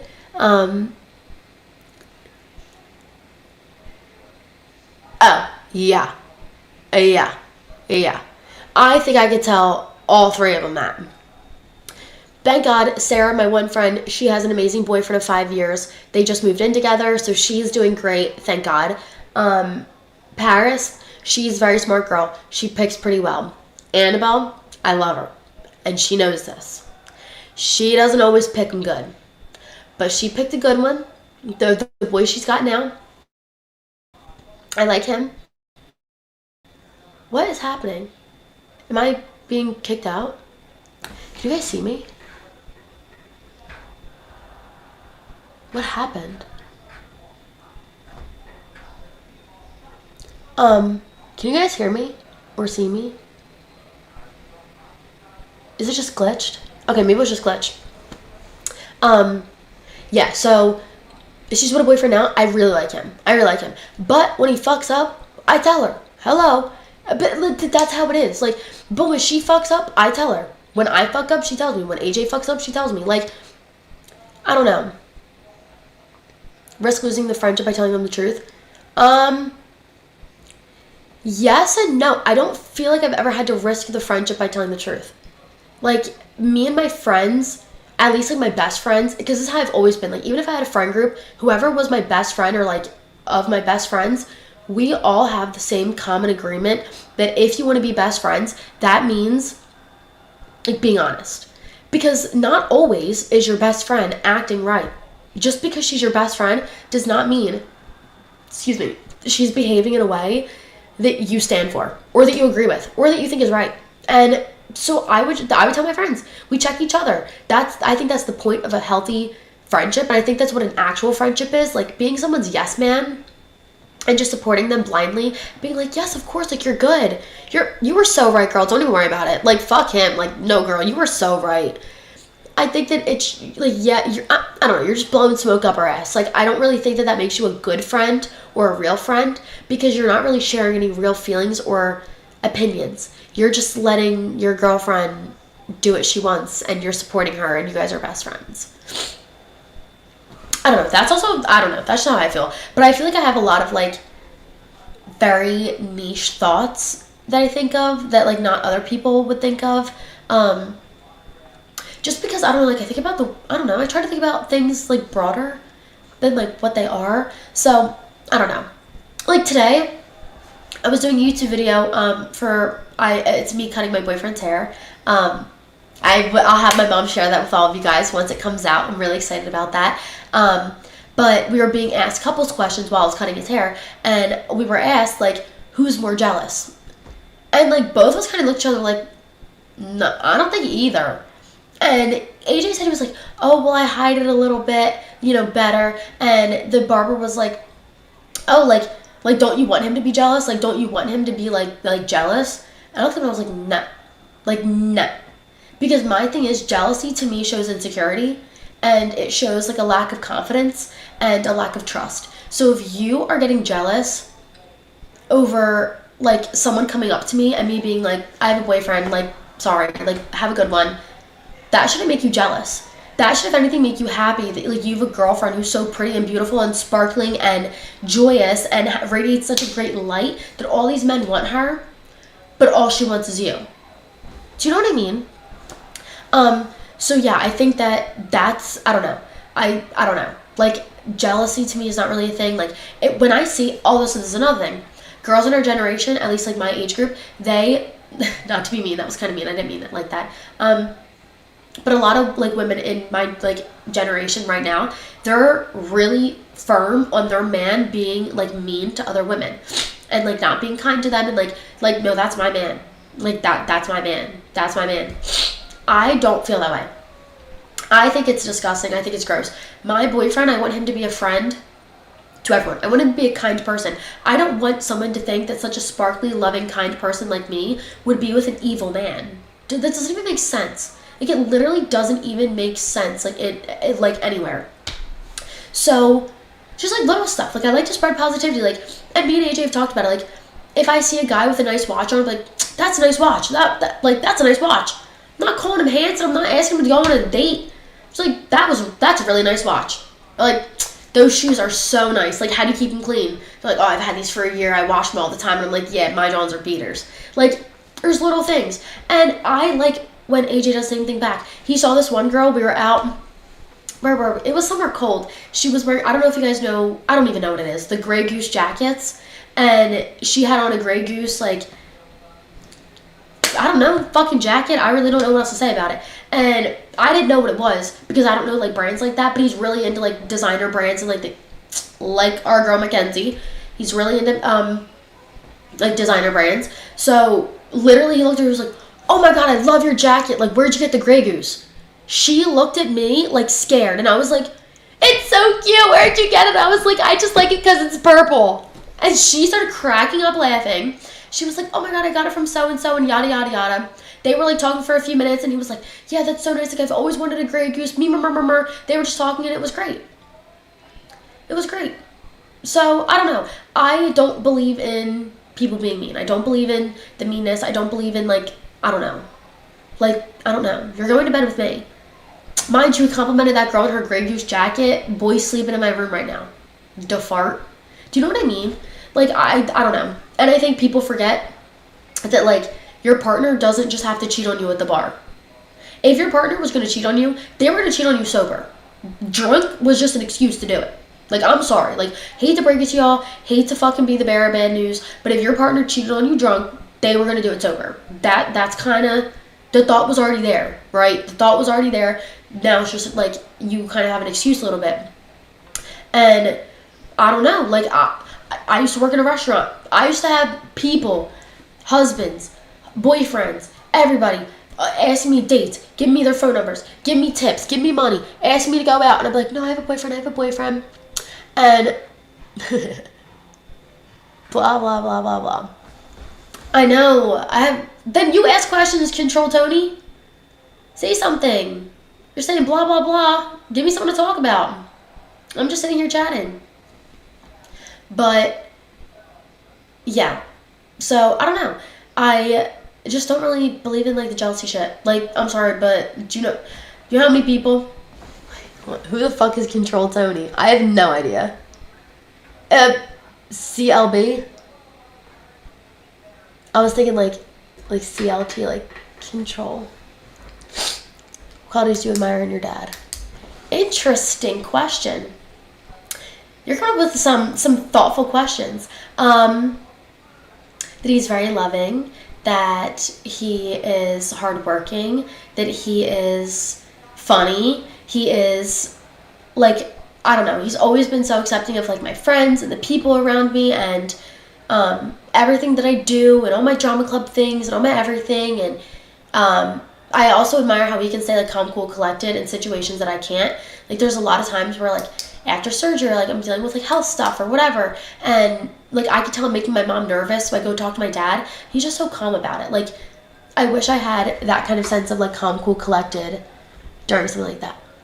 No, I'm not a doctor. My mom has a doctorate in educational leadership. I am her daughter, and I'm just hanging out on her stream. That's all I'm doing. But yeah. But my mom has her doctorate in educational leadership. So yeah, she's Dr. Vona, but I'm not. I will be one day. I would like to get my Thank you for subscribing! Thank you, Susie Q Show! Thank you for subscribing. I appreciate it. I can't tell if you're joking. No, Dr. Jamie Vona is my mom. This is whose channel it is. And she has a doctorate in educational leadership. And she was on live, but then she went to bed. And I was hanging out with her on live. And I wasn't tired. So I was like, yo, let me stay on your live. And she said, all right. And now I'm on her live. No, I'm actually not joking. But I'm not a doctor. But she does have her doctorate of educational leadership. She's not a medical doctor. Like, I do want to clarify that. But yeah. Tony, thank you for following. Even though you blah, blah, blah'd me, I'll forgive you. I forgive you. We're friends. That's fine. What is so embarrassing?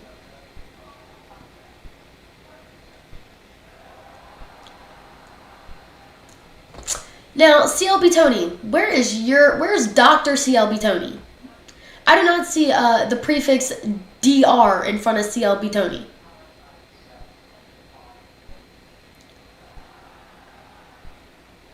The follow screen? And what? You're not seeing these posts I'm responding to? Can you see it?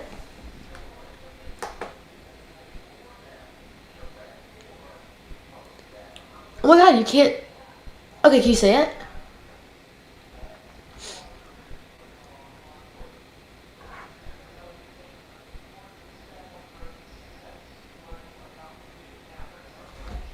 Can you see it now? Get me off the screen. No! Stop being embarrassing. You stop embarrassing yourself. Here, wait. There you go, boy. I got you.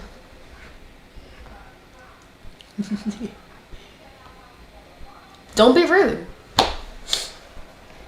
Listen, my mom's nice. I'm also nice. But maybe not as nice as her. CLB Tony. CBL. Can you see it, Ella? Yeah, this is the person I'm responding to. Why are we beefing?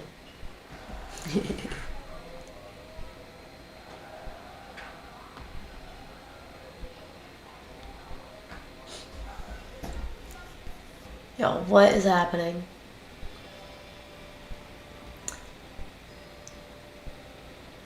I don't know who Susie Q is. Hi guys. Who's in here? It says there's 16 people. Who's all in here? Everyone say hi. Ask a question. Get into it.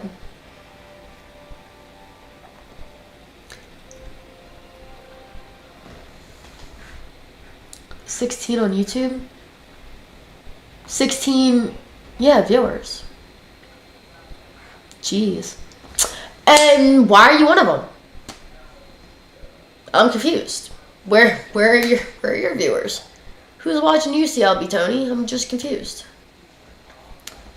You're not seeing these? How? CLB Tony said hi, Ella.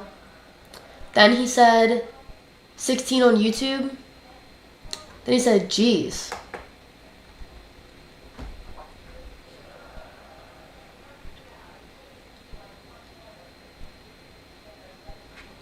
Are we friends? Cause why are you you're making pops.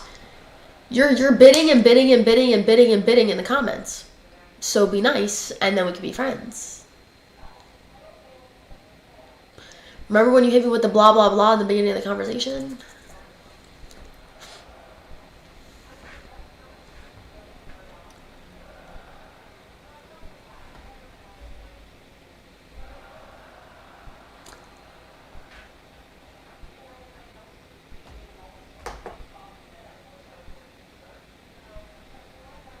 Oh, were you saying that's not how it was? 16 on YouTube? Jeez. That does not give that you were saying it's like a lot of people, but you know, I'll let it go. CLP Tony, we can be friends. I apologize. I love you.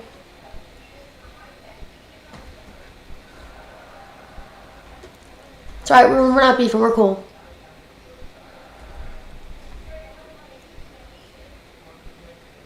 $16 on YouTube. What? No, I'm 22. Talking about 16 viewers. I think Cuff you sleeping. How can I like remove somebody? I don't even know how to use this.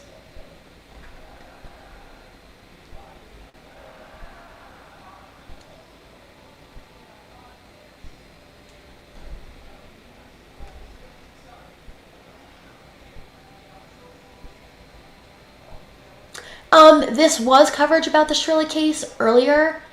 It is no longer coverage about the Shirilla case.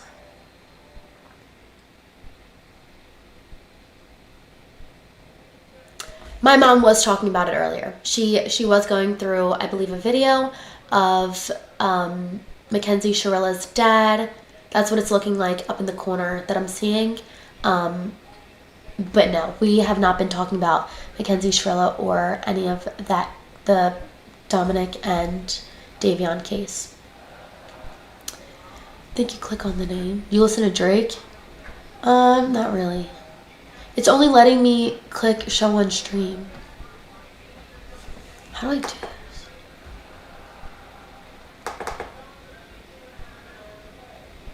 Yeah, I don't think I can do it. I probably could, I just don't know how. Yeah, sorry, Venom. Was it Venomous? Have a great night. I think you click on it. But when I click it, it's a show on stream.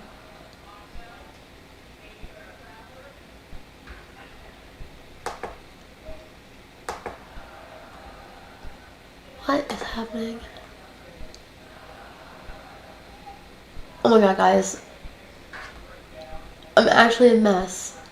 What am I doing? What's a right click? I'm cooked. I do not know how to work this thing.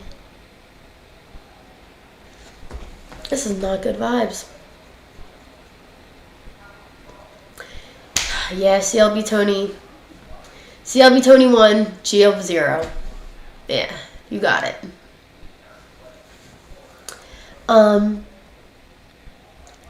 What's your opinion? Oh, okay. Hold on.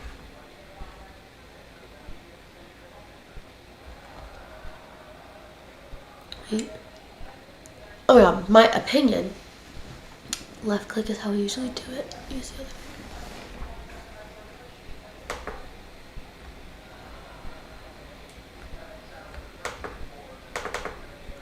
What? Oh.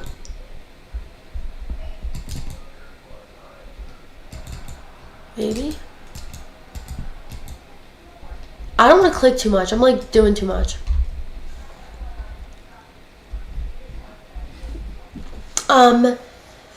Mackenzie Shirilla is, at the time, I believe she was 3 days away from being 18 years old. So she was 17.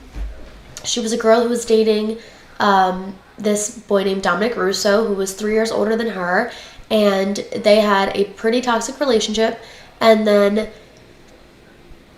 Mackenzie committed a horrible crime. And I honestly don't think it's debatable. Like, I'm kind of sick and tired of people trying to defend Mackenzie, and I think the Netflix documentary, The Crash, really fucking bent backwards, upwards, sideways, and over, and reached for the stars to make Mackenzie seem as innocent as possible. And like, she wouldn't even touch a McChicken. She loved her body. And Rosie and all these people, like, I really feel like the Crash documentary was just kind of like to make Mackenzie look good, like good publicity. But regardless, yeah, she pretty much went 100 fucking miles down the road, did not step on her brakes not one time, and killed Dominic and another friend, Davion, in the car. Yeah. Why does she have a documentary? Is she out of jail? No, she's not out of jail. She's still in jail. She's a documentary because the case became so widespread. It became so widespread. It's everywhere. It's literally sensational. It is actually everywhere. And I think there's a lot of reasons why. Well, one, I feel like this is just like, this is just something, but I feel like when you, I don't know how to even say this.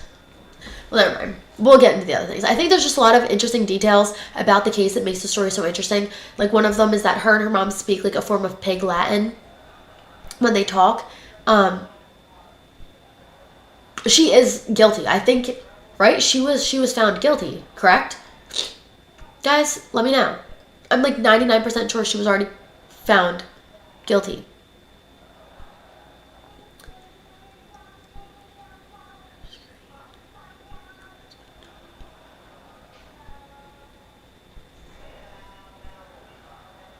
Got it.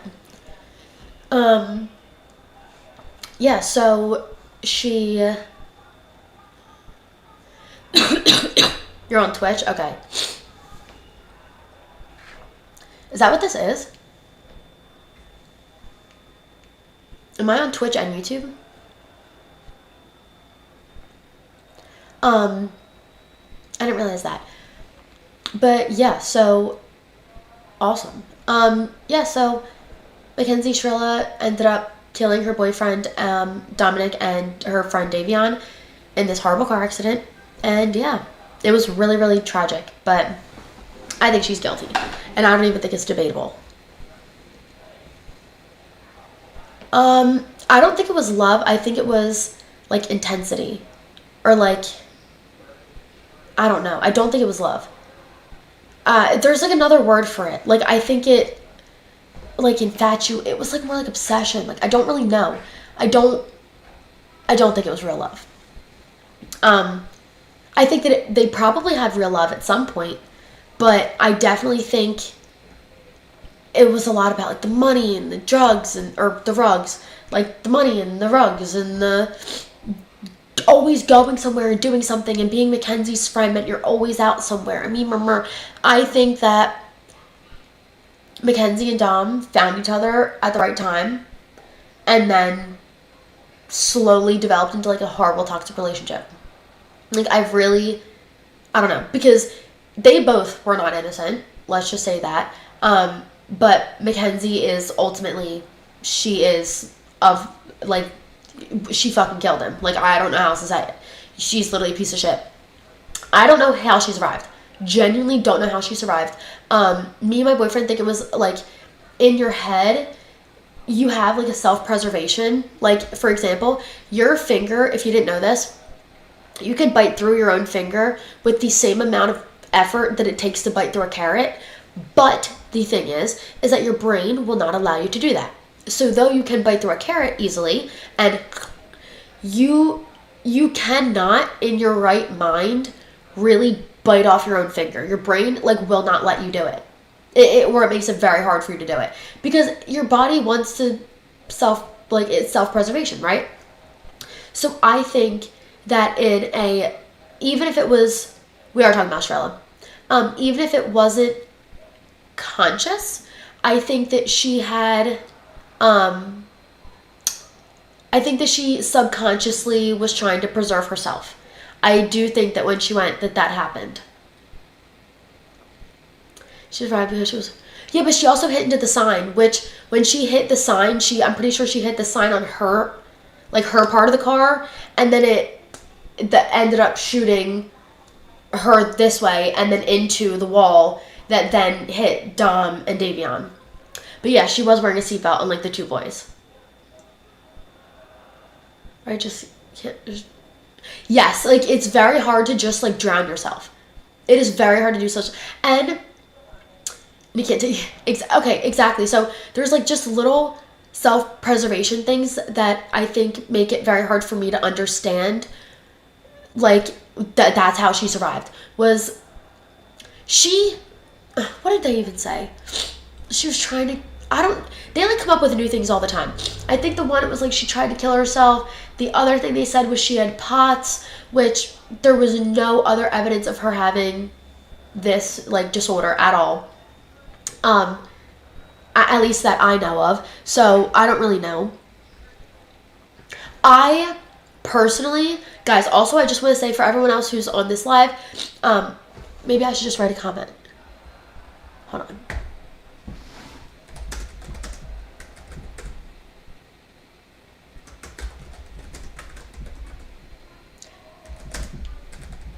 I just want to write, oh my god, my mom's computer's ass. Can someone else write it? Please? So I can pin it. Oh my god. Someone. Her computer is buns.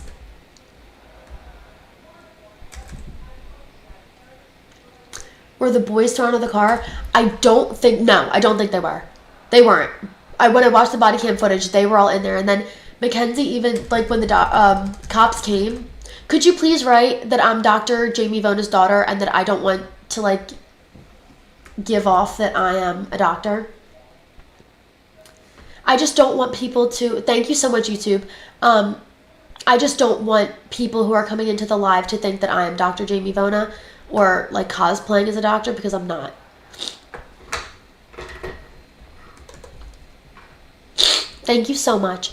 And then I'll pin it so that way everyone can see it, because I just don't want, thank you. As soon as it pops up, I'm going to tag it. Thank you so much, YouTube. Show on stream. Thank you. Thank you, thank you, thank you.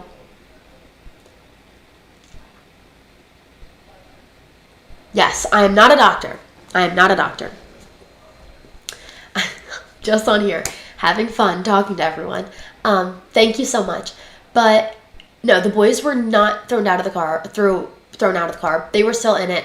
I'm pretty sure, if I'm not mistaken, that Davion was on Dom's lap or like somehow got ejected to the front of the car in the accident is what I did hear, but I'm not 100% sure.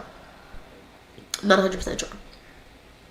Thank you, YouTube. I appreciate it. I just don't want other people to take my opinions or what I'm saying and then use it against my mom if she has a differing opinion than I do, because she obviously probably has a more accurate and not probably, but does, has a more accurate description of everything that happened.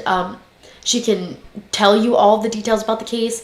I think she's got better behavior identifying skills and pattern recognition and being able to see things that I can't. So I do have some good insightful thoughts, but I don't want that to be misconstrued because my mom is a professional and I am not. So I just wanted to say that to everyone. Yes, thank you, Ella. Yes, I am not a doctor. I'm not a doctor. But yeah, so she had on a seatbelt, they didn't, and it was horrible. It was horrible. But I think what's really getting me is the crash documentary. I really don't like it. I don't think that they should have let Mackenzie be in the crash for a multitude of reasons. Fame is what she always wanted. She always wanted the fame. Her Instagram, her TikTok, her Skims dresses, her everything, her like captions that are tags, hashtag couple goals, hashtag here, hashtag there. Thank you. Thank you for following. Thank you so much. I appreciate it. For how much? No, I'm just kidding. But, yeah, so I think it's, what was I just saying? That she was really big on social media. She loved social media. She loved her presence on social media. Even Rosie says it in the documentary. She wanted to be a model like me. I was like, okay, bitch, bye. They're wearing Skims. They're trying to be extra. She always had on designer. I think even in the accident she had on, Prada slippers, which people are now referring with like the Prada or the Devil Wears Prada song, whatever. I feel like a professional streamer. I do go live on TikTok if you guys ever are interested, or if you guys ever do stroll on TikTok. I do. Thank you for subscribing, Christy. I appreciate it. Thank you so much.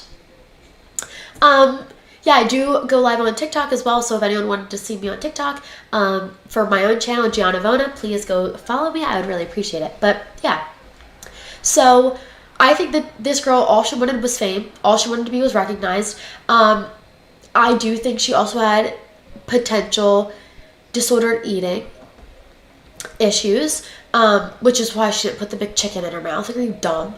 I watch that and I feel like because I'm their age, I see things a little bit differently than other people do. Like even the TikToks, even the social media, like there's just things I don't post, not because I can't, but because like I don't want people to see me like that. I feel like Mackenzie had this, she just wanted to be famous regardless of how she got it there, whether she was smoking weed, whether she was wearing a tiny dress, whether she was thin, whether she's trying on these clothes. I really think she was just trying to like grasp for attention. I think that she wanted to be like the it girl, and that's what she wanted. And then I think later in the relationship, I think Dom was getting ready to break up with her. I think he was ready to be done. I think he was finally going to end it for real with Mackenzie, and I think she knew that. I think she knew that it wasn't going to last forever, and then she killed him. Literally, she did. And now in the documentary, she's like, that also another thing was so very telling to me in the documentary. She said, what did she say? She said, oh, if Dom was alive, me and him would be married right now. Would you? Because by the looks of it, is there a mod in the chat? I don't think so. Oh, I'm not even reading you guys. How do I like get rid of people? Guys, I don't even know how to use this stuff. Like, I don't even know how to get rid of people.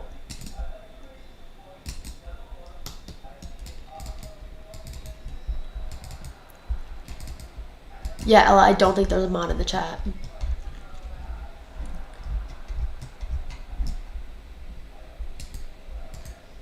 Literally have no idea. Yeah, I don't know if we have a mod. Oh, you are? Okay, cool. Could you look at Real Homies, please?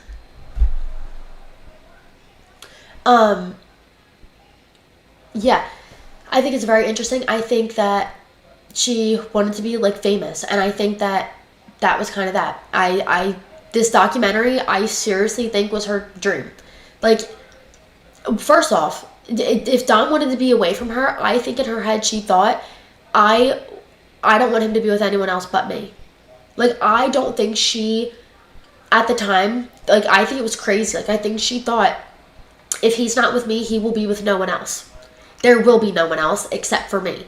Except for me. And I think that was what it is. I also think that when they got in the car accident, I think Mackenzie thought she was going to die. And they would have been in heaven together.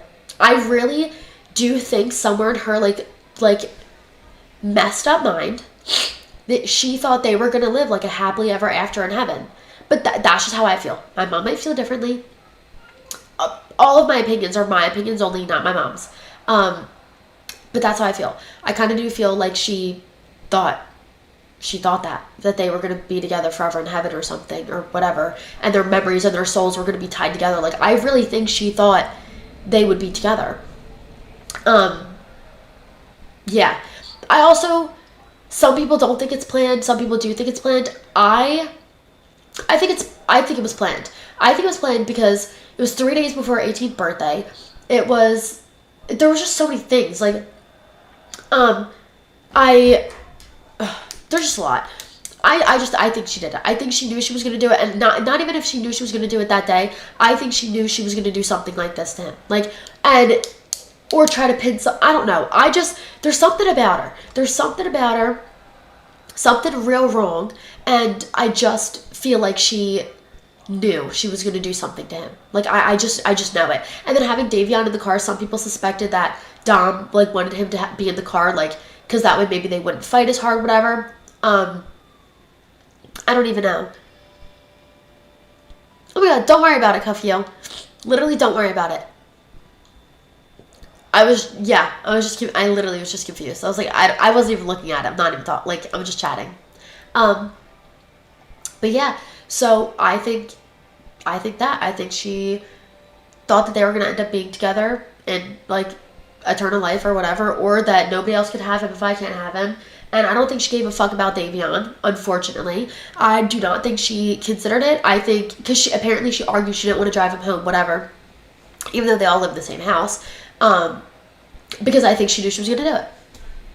I think she knew, like, this is my only opportunity. And I think, unfortunately, Davion became collateral damage, which is so, so, so wrong. He should not be collateral damage. He shouldn't. I don't feel like Davion is being given enough recognition in this whole, like, situation. I feel like, obviously, because Dom and Mackenzie were in a relationship, that's what the main focus is. But I do feel like more people need to be speaking on Davion. He is not getting enough attention. His family, in my opinion, is not getting... Oh my god, I have to blow my nose so much. I just don't feel like he's getting the attention that he deserves. And the justice and, like, the recognition of his life. Just because everyone's been talking about him as, like, oh, well, that was Dom's friend. It wasn't even really Mackenzie's friend. It was a new friend. I hate when their fucking parents say, it's a new friend. It's a new friend. It doesn't fucking matter whether I know you for 10 years, I knew you for 1 minute, I killed you. That's how it is. I don't really get her argument, but...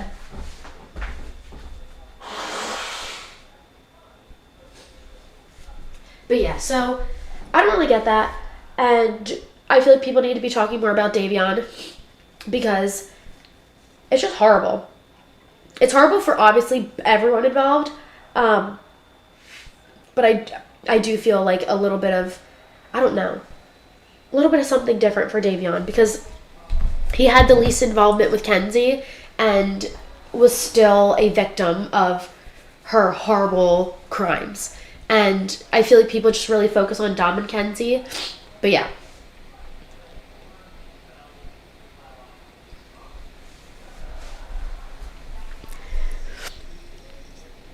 I completely agreed. Completely agreed, Cuffio. Davion does not... I'm going to read the things in a second. I'm still dealing with my nose. But, yeah, I completely don't think that Davion is getting any of the attention that he deserves. It's really just about Dom and Mackenzie. That's really the story. And I think that that's also is because there's a lot of, like, couples domestic violence. Like, I feel like people in my age group kind of hyped this up because, like, we could see ourselves in it. Do you know what I mean? Like, I think people in my age group can really see themselves in something like this and be able to, like, holy shit. Like, that's crazy. Like, you could picture what it's like. I could picture me and AJ in the car, But I could never do that to him. Do you know what I mean? It is a horrible thing. And because we're the same age, and like we both have brown hair, like there's like little things, like when you're able to see yourself in somebody else and they do such a horrible thing, I think it makes it like easier to talk, like not easier, but like people talk about it more, because it's like, oh my god, can you believe it, can you believe it, can you believe it?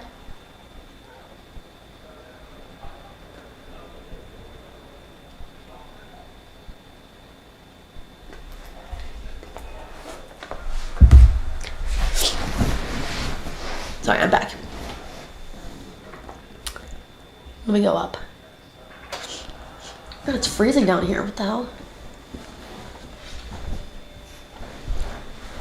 Her parents are disgusting. Her parents are actually disgusting. I can't. First off, how fucking tone deaf of her dad to wear a boom. The boom shirt for the crash episode. You're telling me you didn't look in the fucking mirror before you got dressed? Seriously. You're telling me that you didn't look in the mirror one time before you got dressed with a boom written on your shirt. It's out of my mind. They also, I think it's really interesting, they talk about the other sister, Mackenzie's sister Danielle, and how she's the bad one because she like hides food in her room, but their other daughter can smoke and sell drugs and do whatever she wants and be bad and fight and be mean to kids at school and be like this evil girl, and she's whatever. But I've been seeing a lot of theories is that her parents, or at least her mom specifically, lets her get away with this because her mom, what people are saying, was not a looker back in the day and is like reliving her youth through her pretty daughter, and which is sad to say that like her pretty daughter, but like that's what she's kind of doing. She's kind of living her life through, yeah. They never taught her how to care about anyone but herself, and they allow her to get away with everything. So by not punishing your child or giving them consequences, you're teaching them that they can get away through life like scathe-free or whatever, free, like not unscathed. You know what I'm trying to say. She is the most selfish person. So she suddenly flipped out. Do you think he was on his tablet or phone? You could see. I think she like knew she was. I don't know if she. Maybe he had another girl on his phone and was paying her attention. She felt like she deserved. I don't know what it was. I personally kind of think it was premeditated. Like, I think she knew he was going to break up with her, and I think this was like her final straw. But also, he used to do that to her where he would like speed up and like scare her in the car. But I don't really know. She didn't attempt at the break. Like, I think she. I don't know. I think she was going to do it. She loved herself too much. Oh, to risk killing herself, so I don't think the intent can be proven, in my opinion. That's actually a good point. See, but in my head, but again, even in loving herself, I think that even becomes, that could be a selfish thing. Like a death, and what if she thought that the accident like was going to look like an accident? Like she had a seizure or a POTS thing, like at the wheel, and they all died, and it was going to be this tragic thing that everyone talks about forever, and our memory gets lived on. Like, I think there is a little bit more into this than people think. Like, even artists, their art becomes more valuable when they're dead. I think that, yes, she loved herself, but I do think that there may have been a little bit of intent to kill herself for the fame of it. Like, I don't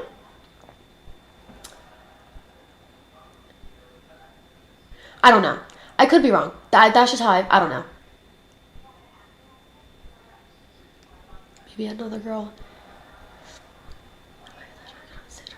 No one can stand her. Literally no one can stand her because she's insufferable to deal with. Also, the fact that her family is spending thousands of dollars for her eye care, for her to get all kinds of fruit, all kinds of foods, all kinds of lashes and makeups and all kinds of things.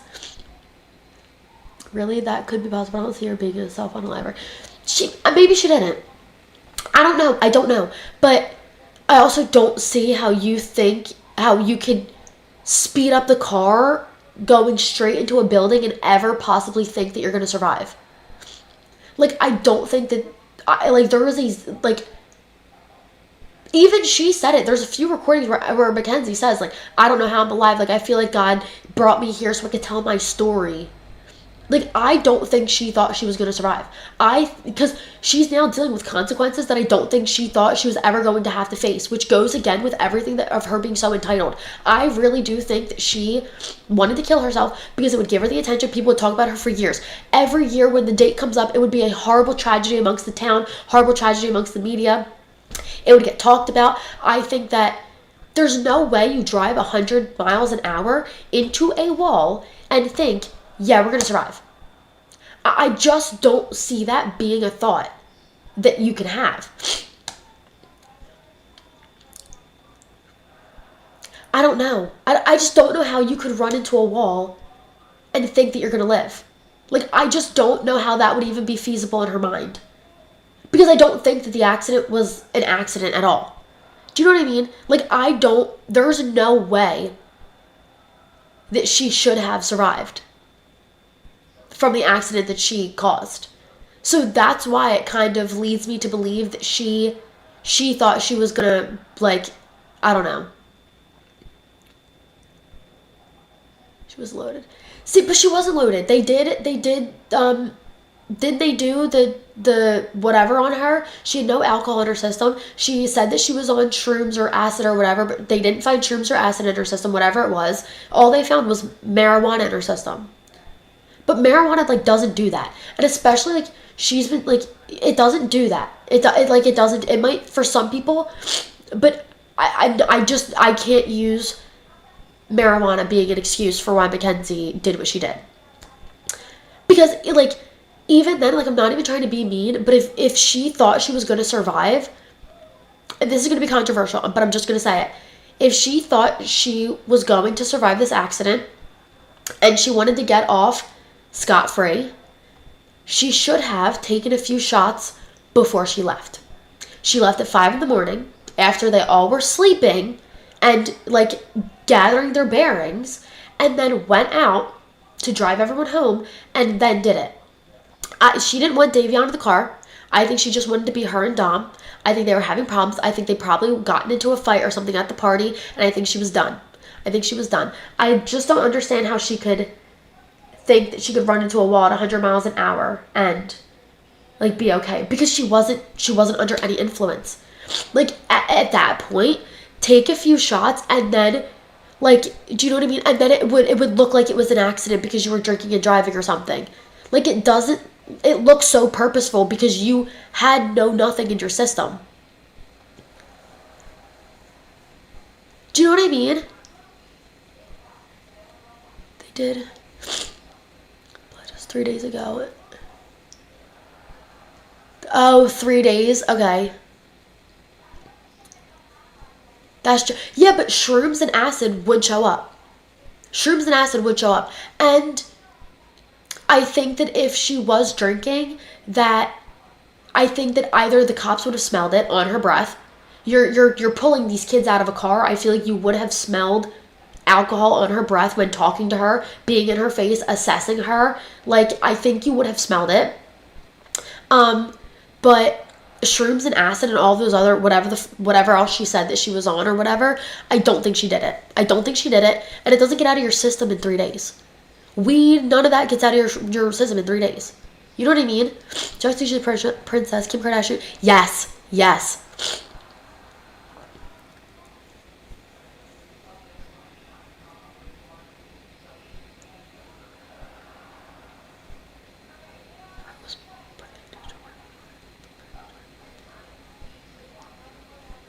I thought when they did the investigation, yeah, I know. I thought you meant 3 days later, Ella. That's what I thought.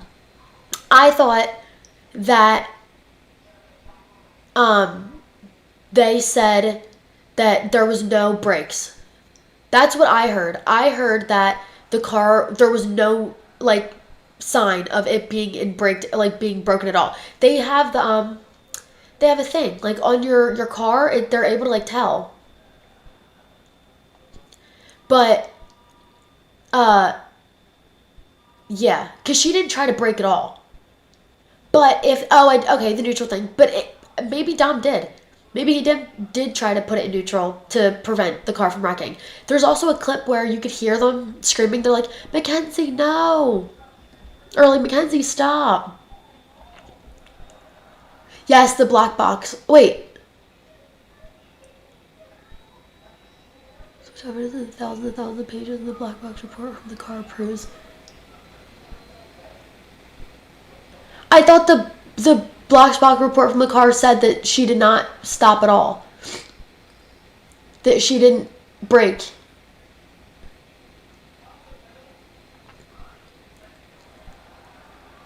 But how do you go over 100 miles an hour and not brake at all, and that's not intentional? That doesn't make any sense to me. She was driving normally right before that. I've not seen the Netflix.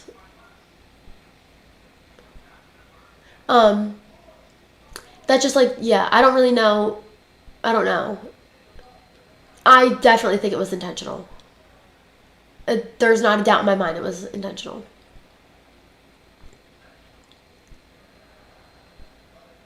Was it? Then why didn't they include that in any of the documentaries?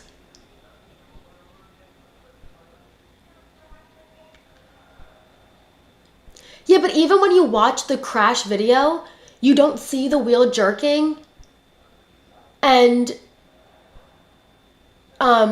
you also don't see the brakes being pushed at all during the crash. All you see is like the red lights showing from her going.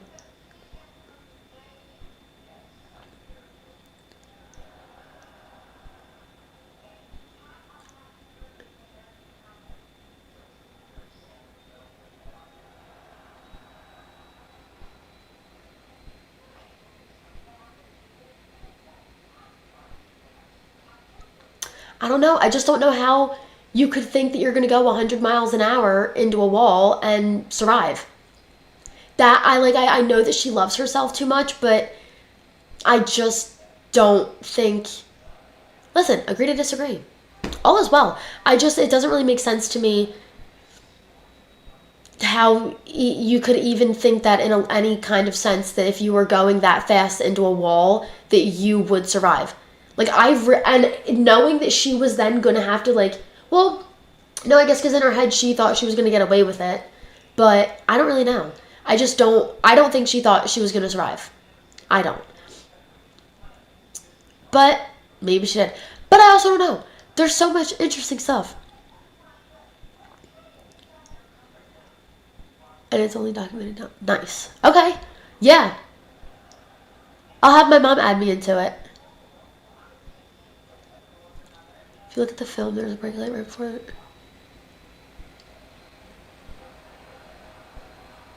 Is it? Okay, because I've seen a few clips, but I have not seen, I know Daniel. I have not seen Daniel's video that he posted. But I have seen several different footages of the accident. I just have not seen any where any brake lights went on. But listen, I wasn't there. I also am not the master of this case. My mom knows a lot more about it than I do.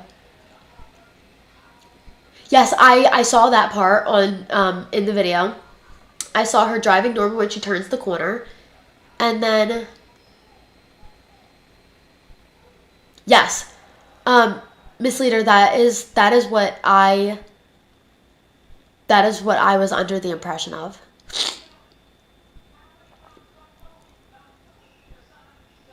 That is, and well, what happened was she hit the sign. So I think I don't know if it was I don't know what it was, but she hit the sign, and then I think that is what bonked her passenger side with dominant right into the wall. It's just what I think. But I could be wrong, guys. Guys, I'm also not a professional, okay? I also don't know all of the ins and outs of this case. This is just something that I look into on like my free time. It's just something fun that I like to learn about. Not even fun. It's something interesting that I like to learn about. And yeah, so I don't really know everything.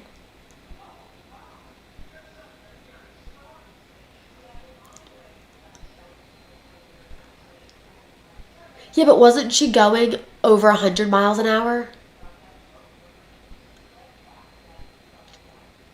So why would it matter if, like, I'm gonna have to get it on my phone.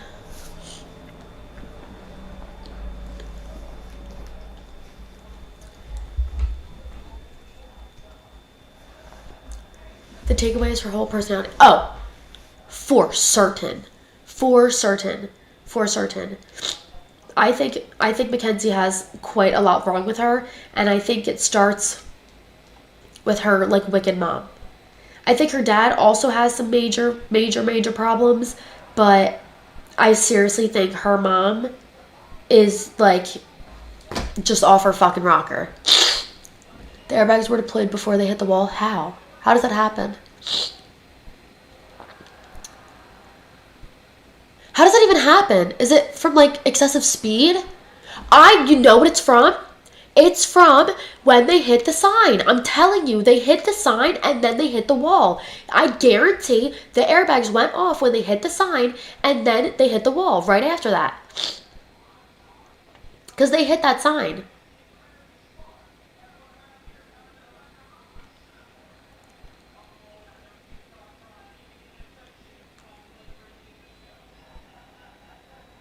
But don't you think that the airbags could have deployed when she hit the sign? Especially if you're saying that it stopped the speed suddenly, which the car would then think it was a car accident? And would deploy the airbags?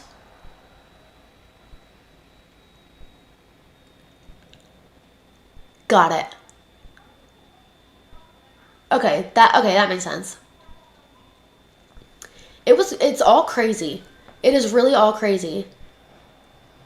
It really is. I don't know. I do not think that girl's innocent, and I don't think her behavior after everything makes anyone, or makes me at least, feel any better about her. I don't think that this fucking pig Latin between her and her mom is helping, because there's just so many things. Her, like, harassing Dom's mom about going in the house, getting her stuff, laying in his bed. I don't, even with her friend, all she worries about is, like, how the media looks at her, what they're saying about her. It's giving her anxiety. Her life was ruined. Her this, her that.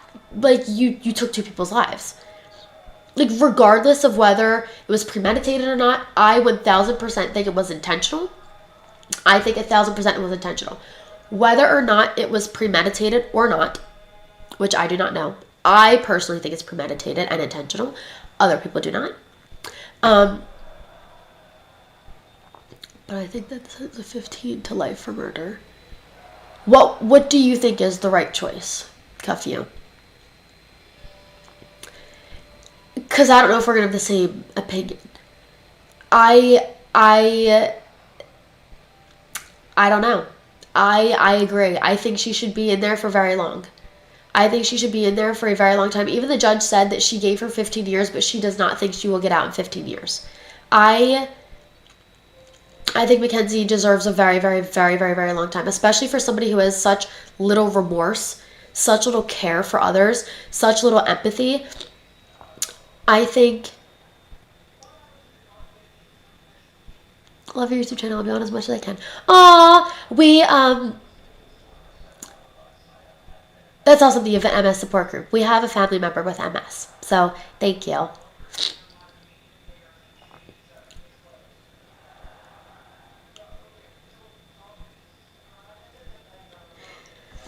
I don't know. I don't know. I think there was intent. I really do. I think that there was intent. And I think that 15 years is, yeah, if she's going to act out and she's going to behave violently in prison, she should stay longer. She should.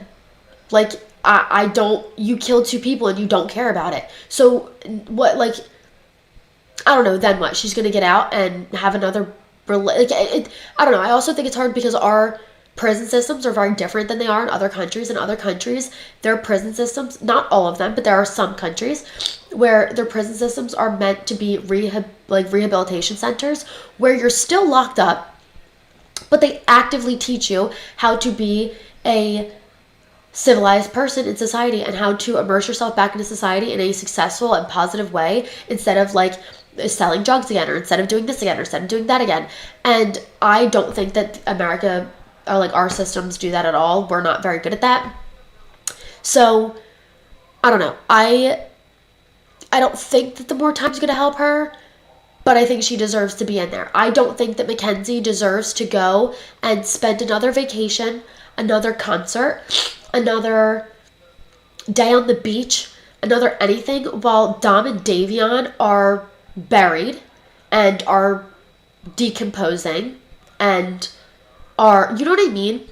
I don't think it's fair. Their lives ended when they shouldn't have, and her life gets to just continue. Like, it wasn't like I would think that this is differently if Mackenzie had Davion and Dom in the car and she got in a car accident on the road with another car and Dom and Davion passed away. I would understand it. Be like, oh my, like, I could almost understand that being a more natural car accident, and I would then have empathy for her. And yeah, wait, hold on. No, I know. No, that's what I said. The judge said that. The judge said 15 to life, but the judge said that she does not think Mackenzie will get out in 15 years. Oh, I completely understood. I do not think Mackenzie's going to get out in 15 years either, because she's already getting in trouble in jail. Like, at least I've seen some people in social media, like, touch on, like, Mackenzie getting in trouble already in jail and, like, having, like, fights and girlfriends and things like that, and, like, arguments. No, I think she should spend a very long time there. That is just how I feel. I kind of do. I don't, unless she somehow can fix her personality disorder and get it treated and navigated and begin to have remorse for what she did and truly feel that way, then I don't know. Really? I'm interested. People keep saying the top was hard.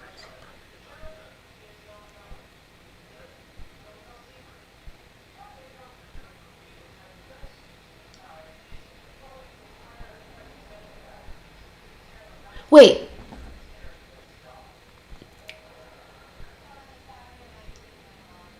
No, keep texting. Keep going. I love this. Wait, so are you saying that they both had their seatbelt on?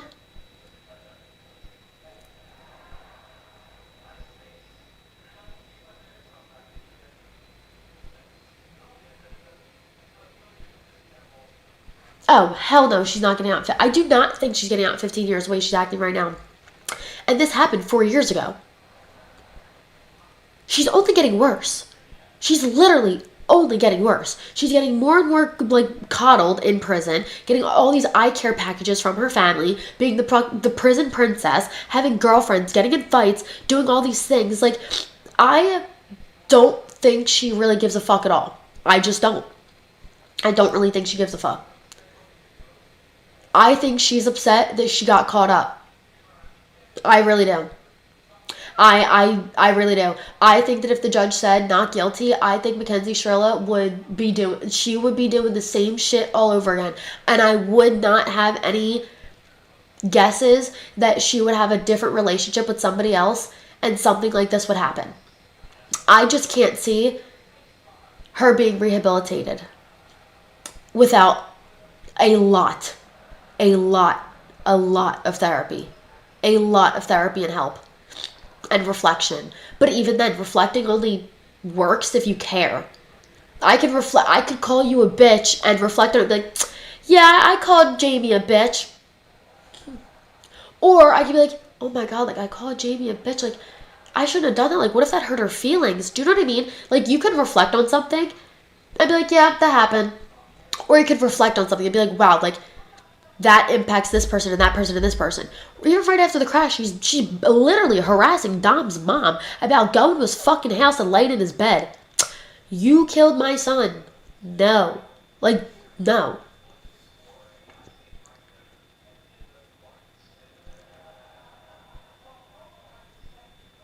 Speaking of Gypsy Rose Blanchard, did any of you guys see that video that's coming out about Kenan?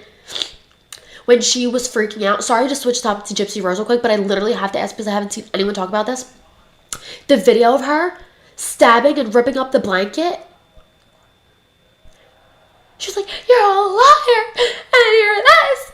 It was literally so scary and unnerving. It was like the weirdest thing I ever saw, ever. I agree their behavior not changed. I was after they're actually continue behaving exactly. Yes. Yeah, yeah.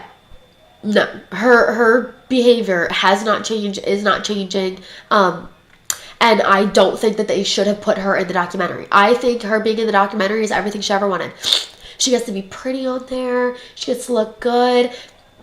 And all of you know that in prison, they have prison pen pals. That's the thing. People have pen pals and girlfriends and boyfriends in prison, amongst other prisons. So I have no doubt that Mackenzie was just trying to be pretty, because pretty sells. Do you know how many people still love Ted Bundy? Do you know how many people have this disgusting obsession with Ted Bundy all because he was hot? Like, seriously. I think they used to like visit him or something. Like, it's bad. So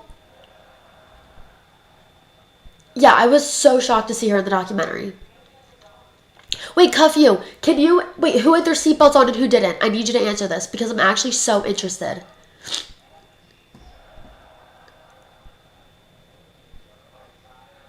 I don't know if it was, okay, with Gypsy, I don't know if it was acting. It was her cutting up his, like a blanket or something of his.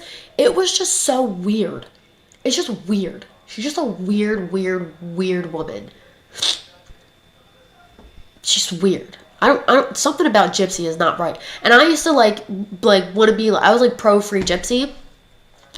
Yeah, that shit was twisted. Shut up. Less than 5 miles from your house?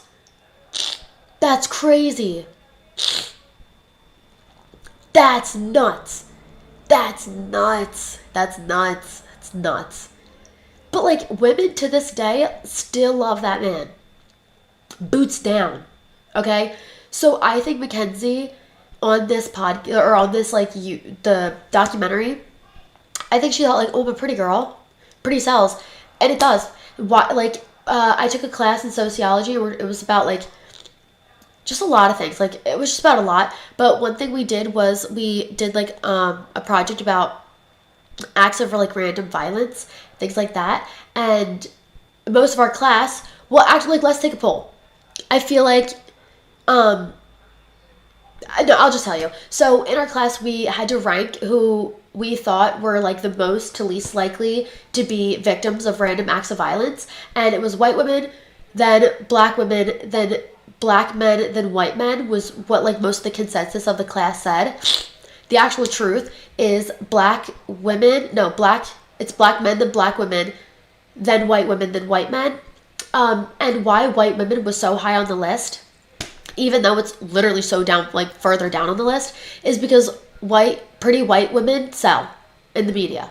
Children and pretty white girls sell to make cases. It does. And that's why so many cases that you see are beautiful white girls or kids, because those are things that sell. Even the milk cartons back in the day used to have kids on them. Like, it's very unfortunate, but pretty sells. And I think that Mackenzie is trying to capitalize on her pretty to keep her image up. Do you know what I mean? Like, banking on that, if that makes sense.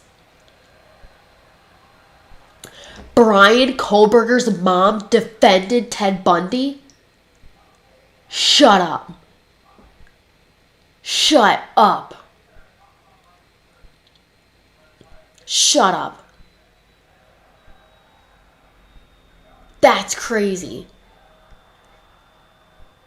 Yeah, but it's just very interesting. So I think, I don't know, I think Mackenzie thought that it would sell. I think she thinks that this podcast was going to do so well for her. I think she thought it was going to be great to get more people on her side, because it was very much about her. It was very much about making her look good and making her look, just making her look good. That it's really it. It really was just about making her look good, and I think that it was fucked up. Like the all of it was fucked. I don't really know. I hate Mackenzie Shirilla. Like, I can't take this girl. She's so too much. Also, how long have I been streaming just myself? Does anyone know? This is live recording for 5 hours. This is crazy.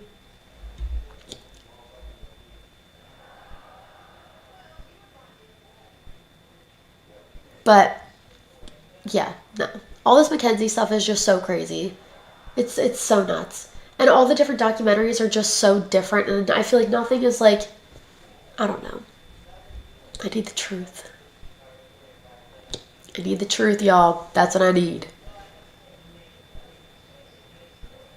What else? I'm trying to think what else is like active right now. Wow. Wow. Damn. Are you guys enjoying? Am I boring you guys? Like, what does my mom do? Like, what does she do to keep you guys so entertained? I have to pull my nose again. Clearly, that's not entertaining you.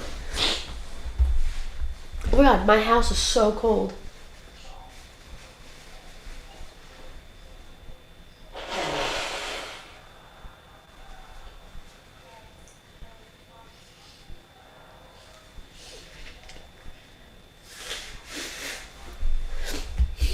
Like, I wonder, does she just talk to you guys?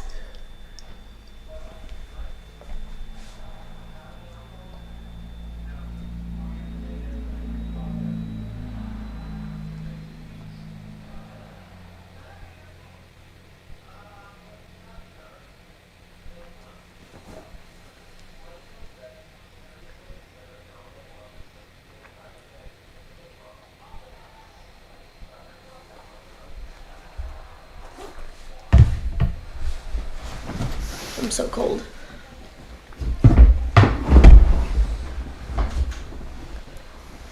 I wonder if she got her blanket. Sometimes she cries. That's actually funny.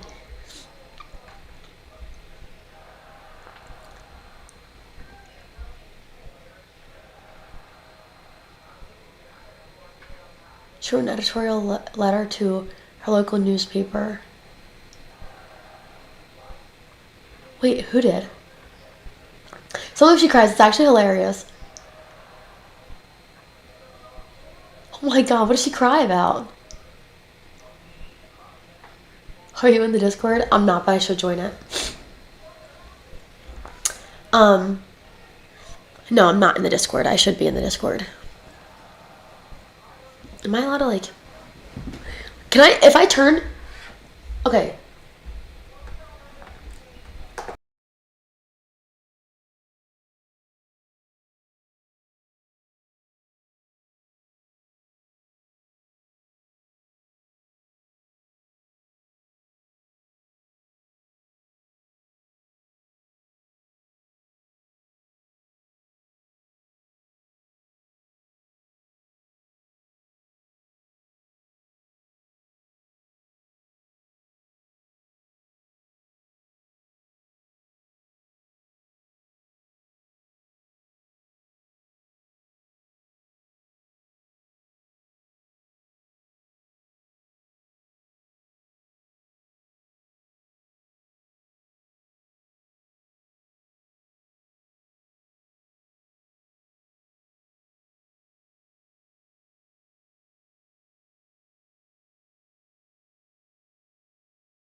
Oh my God. Don't mind me. Could you guys hear me? Right?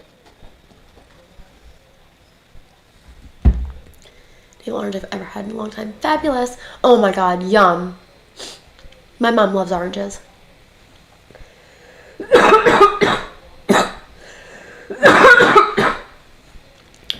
Oh, you guys couldn't hear me? Oh. Ella, can you unblock YouTube? What I was saying, while you guys could not hear me, is if she wants to. If not, YouTube understands.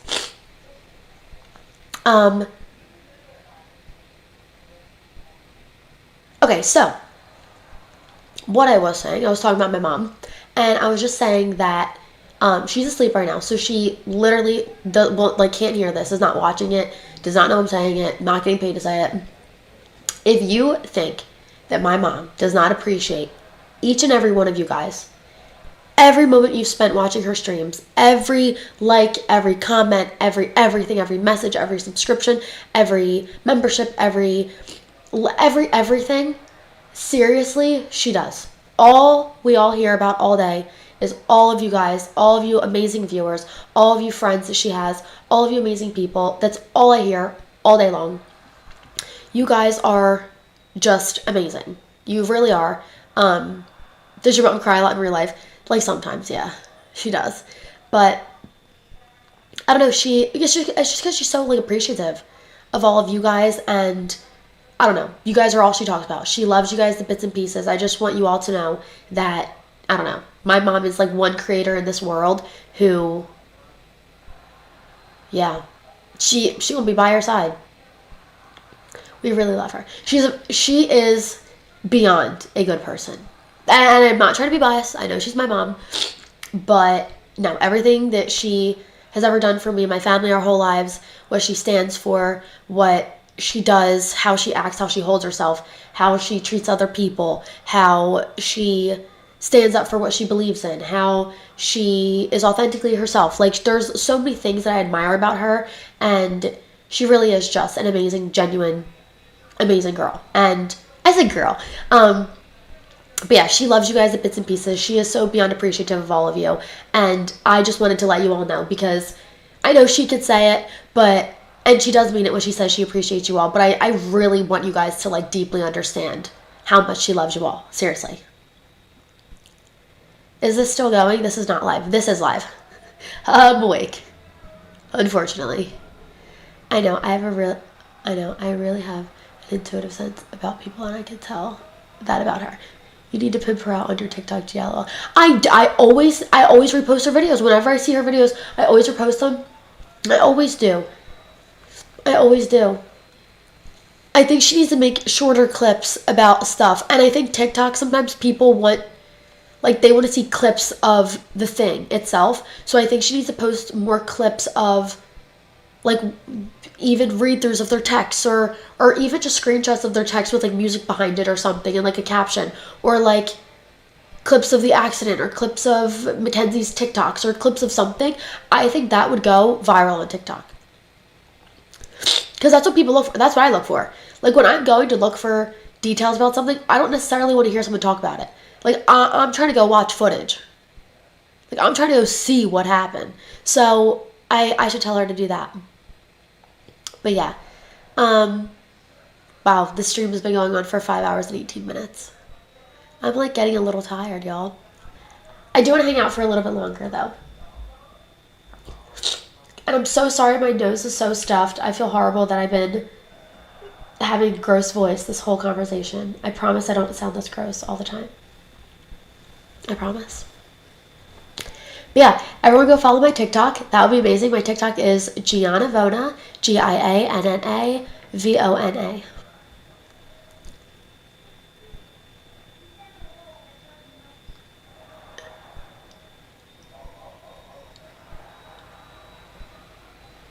Wait, what really bumped? Wait, what?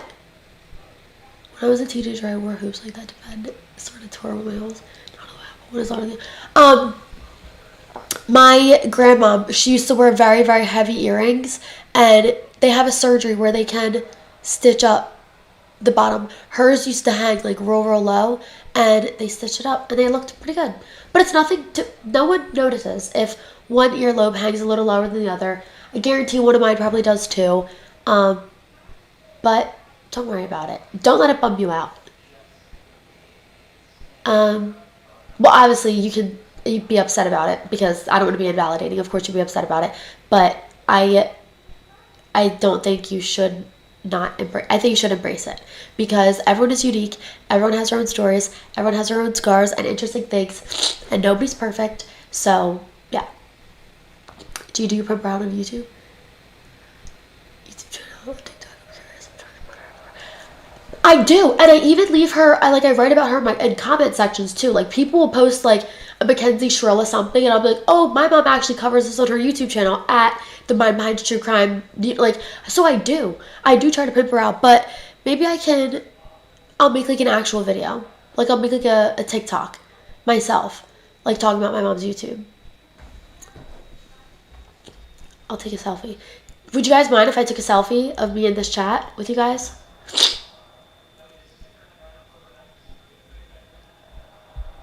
Yes, they do. They do a surgery like that, and I can't imagine it's too like long of a recovery or like unmanageable.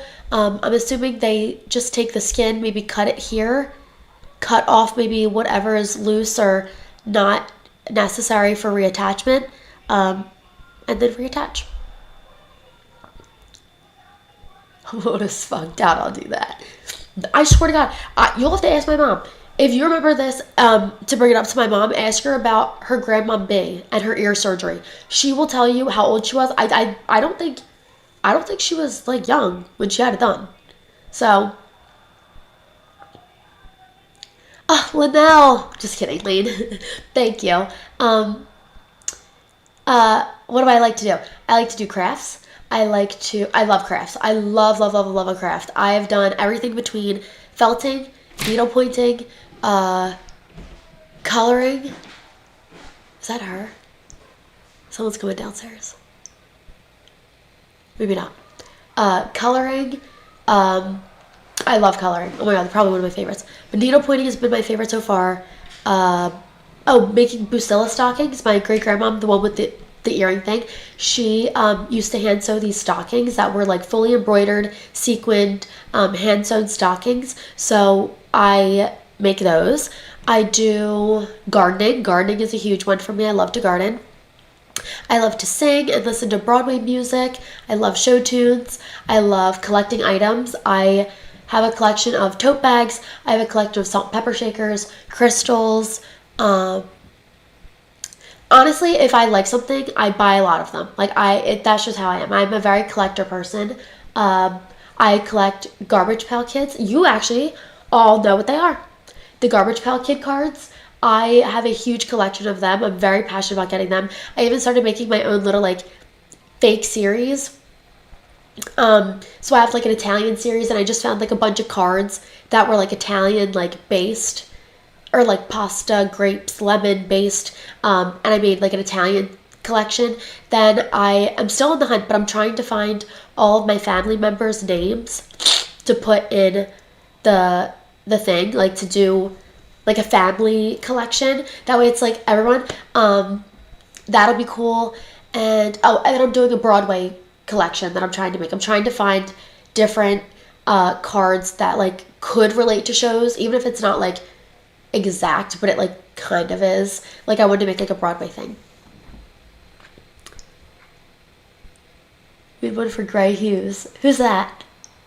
You have an old soul. It's beautiful, Jay. Thank you. Thank you. Yes, I just graduated as well. I graduated from, I actually don't know if I want to say, just because I don't want to get doxxed.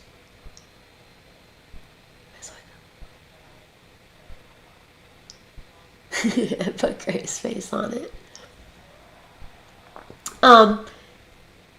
I just graduated recently with my Bachelor's of Science in Rehabilitation and Human Services and I graduated cum laude, so I graduated with a GPA of 3.86, and I received an award at my graduation as well for, I got nominated by the Commonwealth of Pennsylvania.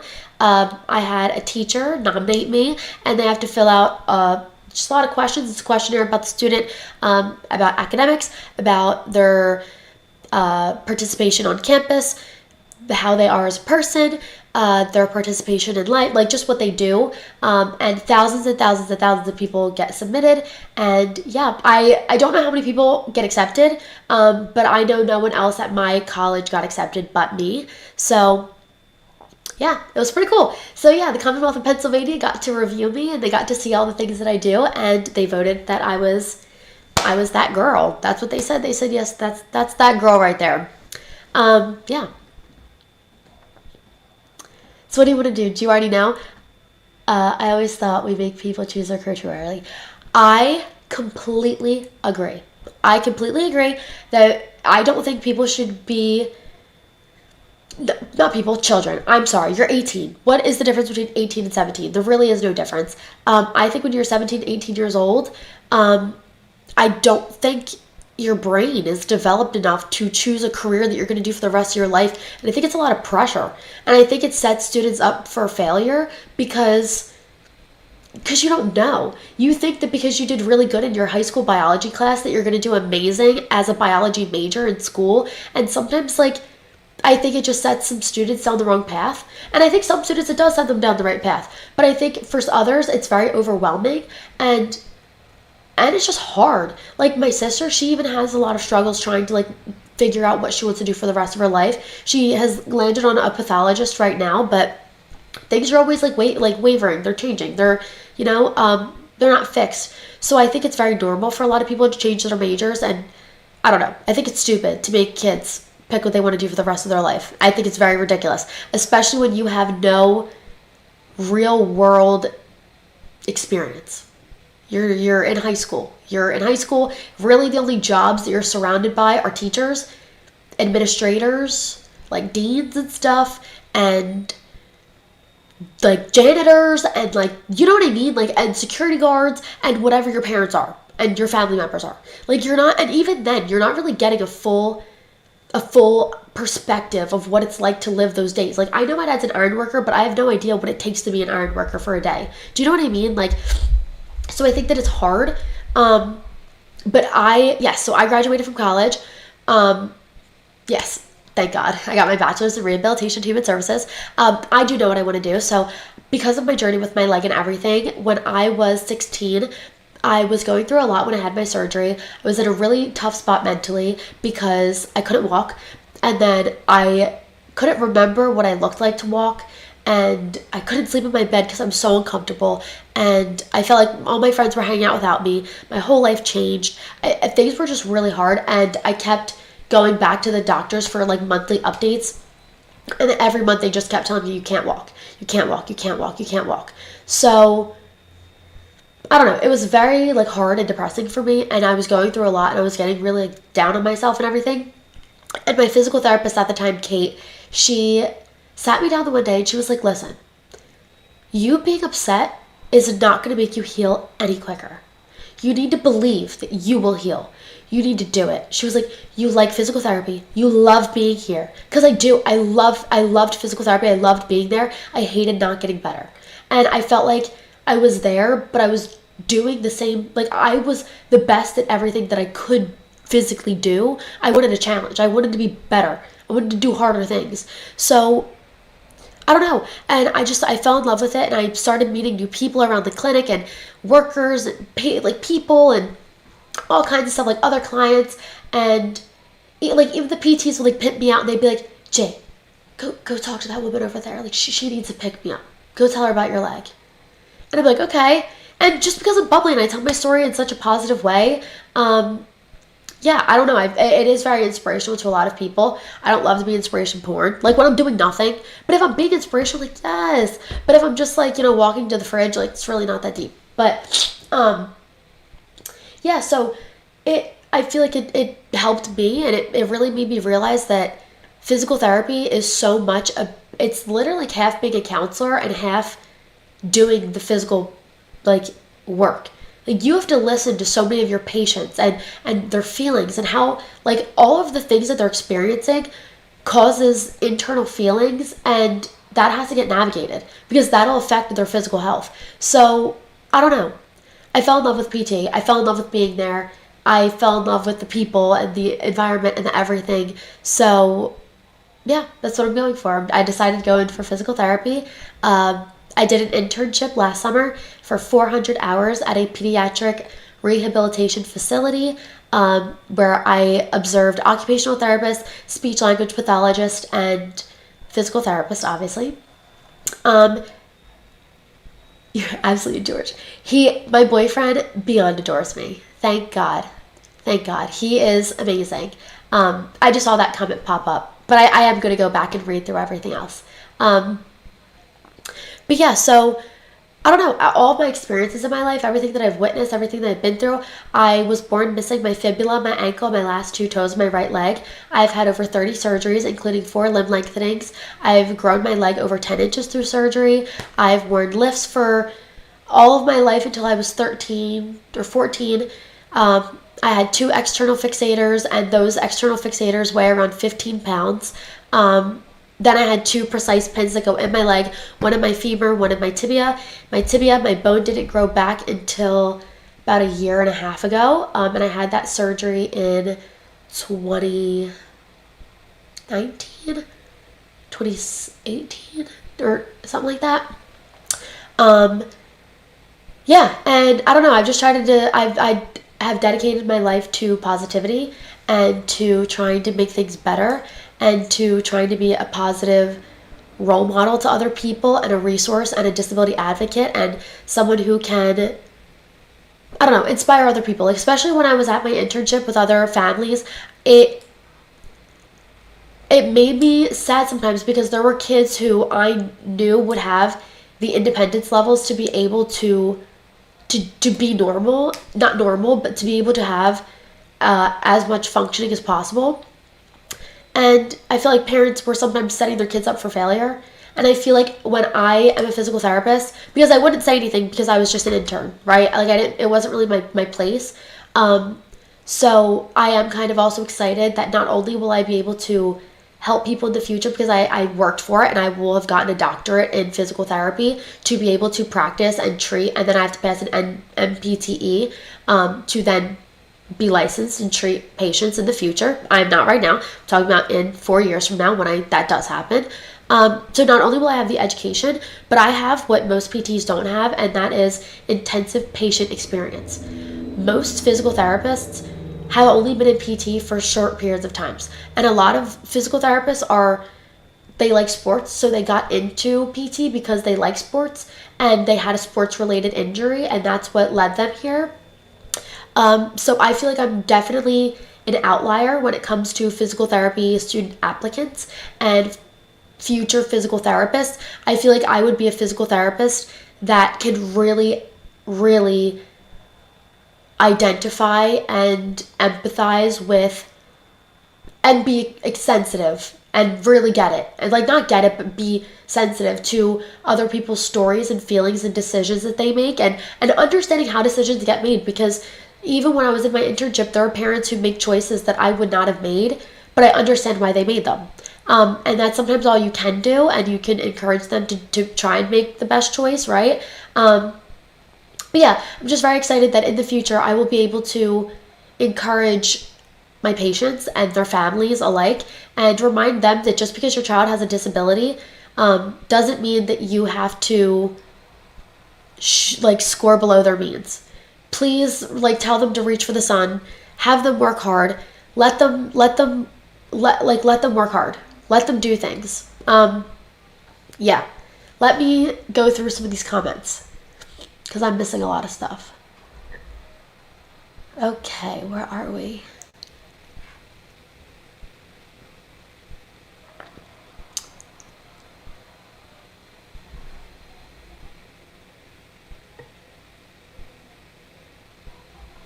Oh, good night, Ella. That was forever ago. Oh my god, I'm sorry.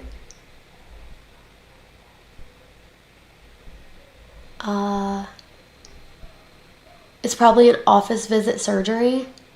No, they were not office visit surgeries. So I've had, like I said, 4 major surgeries, which are limb lengthenings. Those procedures are around 8 hours long, and the recovery for them is about a year.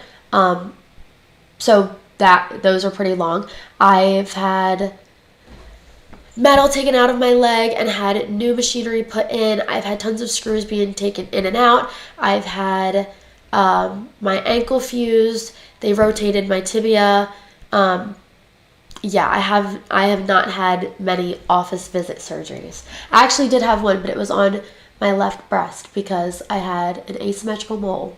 So don't use tanning bed, guys. And if you do, be very... Actually, I do want to say this before I read any more of these comments, because there are 23 people in here. To all of you and all of your children, your families, your loved ones, your friends, please, please, please, now that we're approaching summertime, wear sunscreen. Be going to the dermatologist. Be checking your skin. Be vigilant, because I used the tanning bed 2 times. That's it. Twice. And I had a mole under my left breast, right under my nipple, and it grew to be literally the size of like a quarter or like a nickel. It was pretty big, and I had to get it removed, and now I have like the same scar as like breast augmentation, except now I have less boob. So they took 1/4 of my breast out and the cancer, but now I have like kind of a deformed nitty. So, but that surgery, it was literally, I was in the office, they did it up, they cauterized, they sewed me, and then I went home. So that was an office visit. Oh my god, I forgot I asked to take a selfie, guys. Cuff you, that's so funny that you remembered.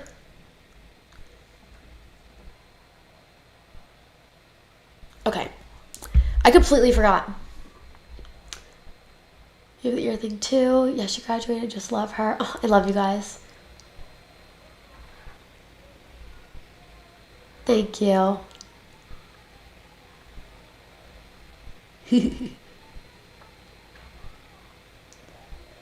Okay, so I am a super senior. I technically graduated college last year, but I didn't walk because because my mom was graduating with her doctorate, and her commencement date, like her walk-in graduation date, was the same date as mine. And I knew that I was still going to be taking classes even after I had my degree at the school that I was at. So I decided to not walk with my class and with my friends, and I decided to walk a year later, which was fine. I still enjoyed it. I wanted her to have her day, and I wanted me to have my day, and I just knew that I wouldn't feel right for my mom to skip her doctorate commencement ceremony because she had busted her ass for it. So yeah, so I wanted to make sure that we all attended that, and I didn't even tell her about it. I just did it, and I told my school, I was like, listen, I cannot make it this day. Can I please walk next year at this graduation ceremony? And they said yes. So technically, I had been graduated for a year, and I've been taking prerequisites this whole year, and I'll be taking prerequisites all of next year, or this upcoming year. But yeah, yes. So what grade I'm in, I don't really know, but I'm 22. I guess sixth year college student. I love gardening and flowers. I would love to see your salt and pepper shaker sometimes. Have you been to Italy with your family? Congratulations. I love gardening and flowers. I would love to show you all my garden one day, and I would love to show you guys all my salt and pepper shakers. I have hundreds. I have them out for all different seasons, so I'll have to take a video, and I'll have my mom play it on here for you guys so you can get a good video of it. I think your brain is fully formed until the age of 25, right? Yes, I still have a few years. I'm only 22. I'll be 23 in July, but yeah, I have a few years till we're all right. I did graduate from college. You guys are all so sweet. Yes, Mackenzie's frontal lobe is not... I agree, but also my frontal lobe and all of the hundreds and thousands of people that I know's frontal lobes are not developed, and we don't do that. So I don't know if that really... I don't know. I think it does play a role, but to what degree? I don't know. I don't think those 3 years would have made her brain much... You know what I mean? What would have those 3 years really would have done for her? I don't really know. Or I guess she was 17, so... I mean, yeah, she's 17. I've been 3 different people since I was your age, at least 3. Been with, or you've been 3 different people? Play a role in sentencing. Social play rules, I think. When I look at it that way. That is a good point. Dang, you got your third degree when you were 40. Congratulations. That's funny. Yes, I have definitely been through a lot, but so worth it. It has made me such a more mature person, understanding. You're way too good for 95% of the guys your age. Cuff you, that is so fantastic. Can I have your autograph? No, seriously, Cuff you. Like, congratulations. I can't believe that you have 3 degrees. Congratulations. Anyone should be proud of any kind, regardless of whether you have education or not. If you were able to get access to education, you were able to afford it, congratulations. Being able to do it, congratulations. If you are someone else who did not take the academic route and you worked and you did other things that you needed to do and provided for families and did other things and life did not allow you to go to school, or you just didn't want to go, I think everyone should be very proud of themselves and everything that they do. And as long as you feel good and you stand firm in what you do and what you believe in, then I think you should be proud of it, regardless of what it is. But I want to make sure you're having fun in life too. I do have fun. I do have fun. I like to go out with my friends. I like to go out and have fun. Me and my boyfriend, we like to go to nice dinners and we like to do stuff. I go out to a lot of really nice restaurants with his family. His dad owns a recycling company, Richard S. Burns. Well, actually, it just got changed to Burns Services, which is their new company title. So yeah, I like to do stuff with them, and like we go to dinners and we have fun and we hang out. But yeah, any guy you're with absolutely adores you. That is a must. Guys, I'm gonna show you a sneak peek. So not only does he adore me, for his barber has a YouTube channel where he has non-barbers cut people's hair. And I've been begging AJ. I was like, you have to ask him to let me go on and cut your hair. Please, AJ, please. Like, if you love me, you'll let me cut your hair. I'm so dramatic, he knows. Wait, let me lower my brightness. Hold on. You guys are gonna pay yourself. Look what I did to my beautiful boyfriend.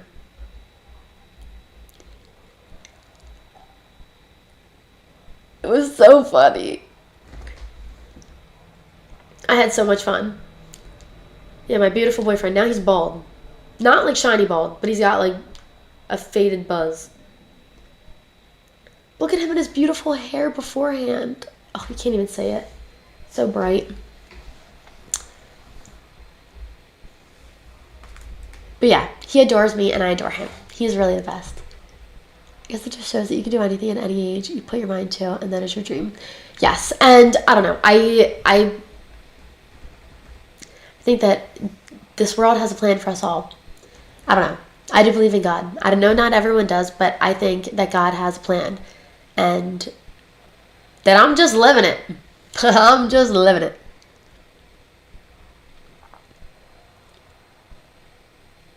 Oh my God, my mom loves AJ. You guys don't get it. She supports, like, if I'm arguing with AJ and I'm like, Mom, I'm so fucking mad at him. Like, you fucking did. She'll be like, Gianna, don't you dare. And she'll literally be like, you're being fucking ridiculous, Gianna. Gianna, are you serious? But literally, she's right. Because, like, it's really some shit where I'm just being dramatic as hell and I'm, like, literally just picking a fight to pick a fight on accident. And then she'll be like, you fucking stop. He's the best kid ever. Because he really is. He really is the best thing in the whole wide world. So you had all kinds of physical pain. Yes, all kinds of physical pains growing up. I also had shingles. I got shingles as an adverse reaction to the chickenpox vaccine.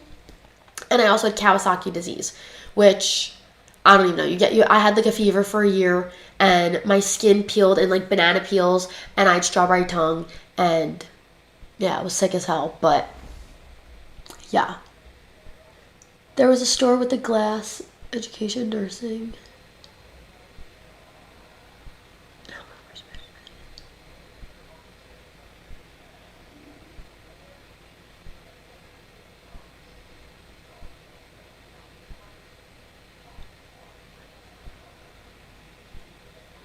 Wait, what?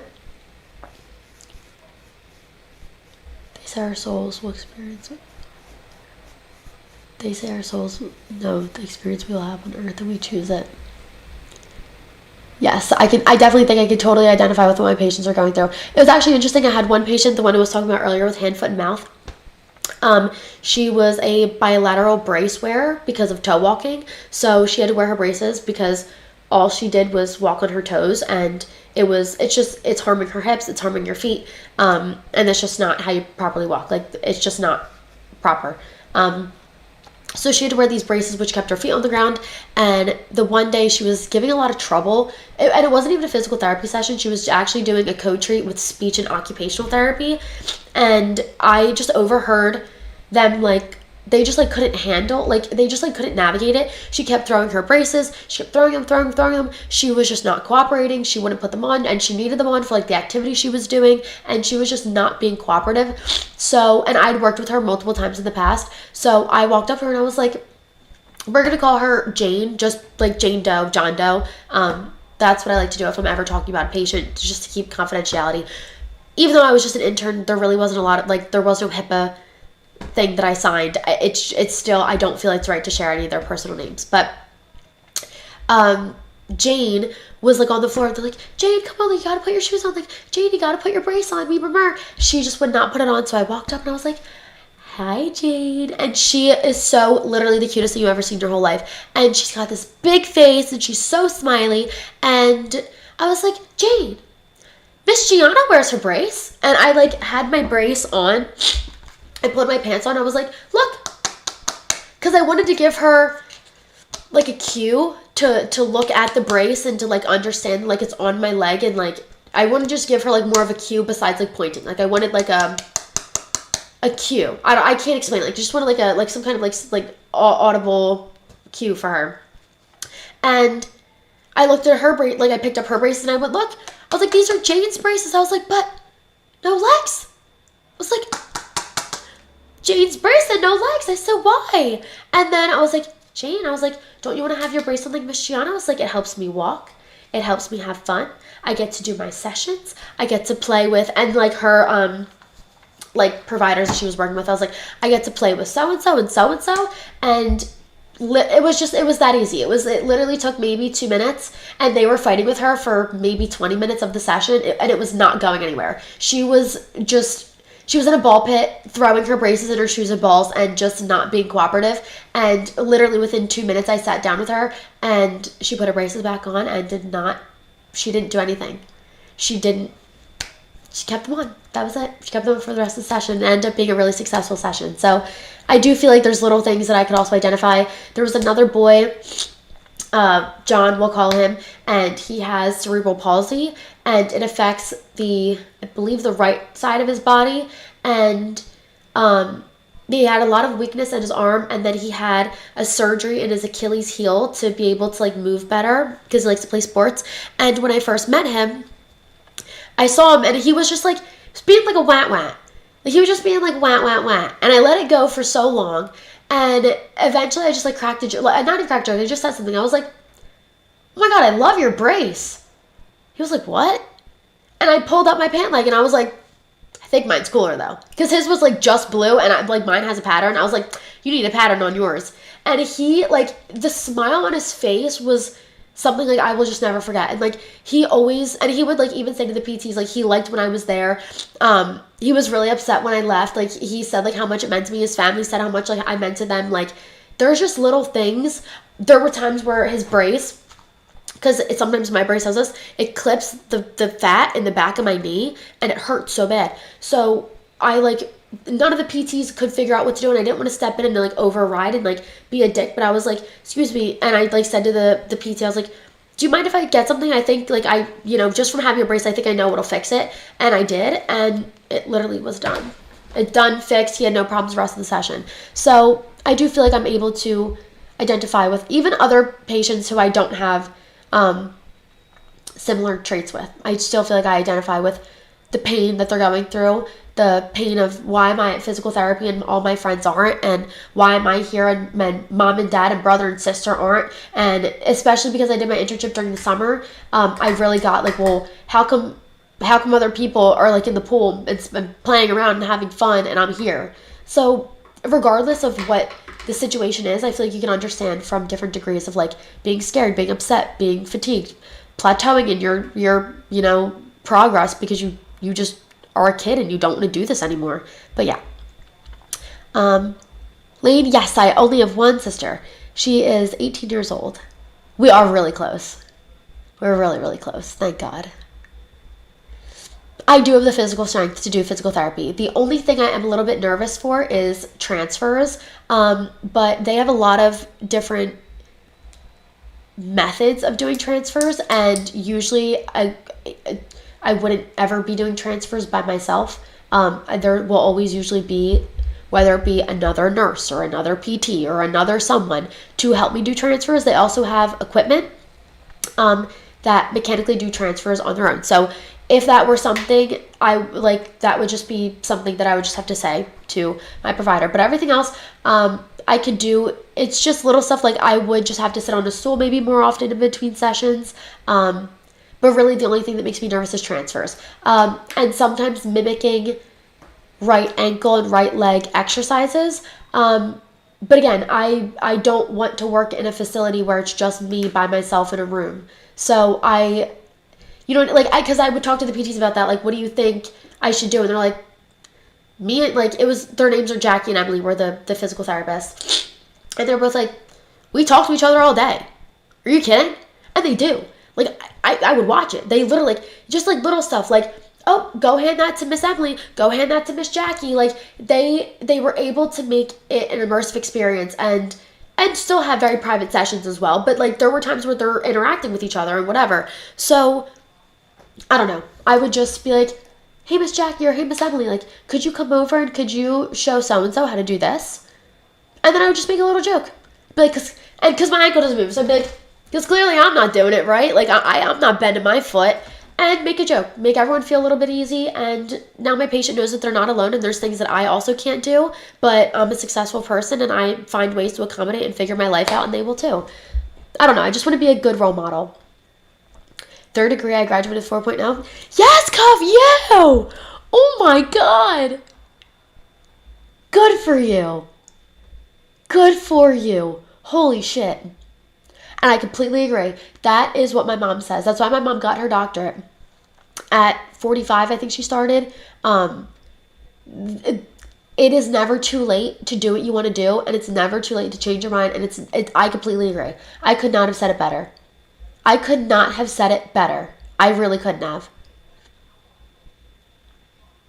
Oh, that was about the ear. Sorry. I have some boo. I have too much. You guys are amazing. Need to get checked. I went for a few months last summer. Everyone needs to get checked. Check all local ones. Schedule grads different days. I know.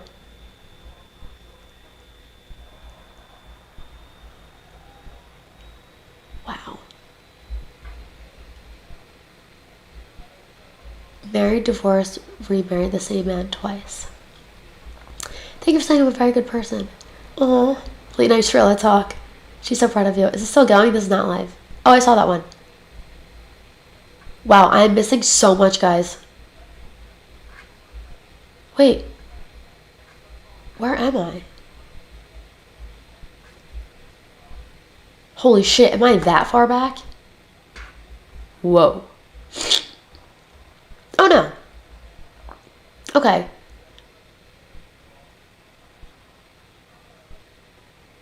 What about screwing up? Have you had a good screw up?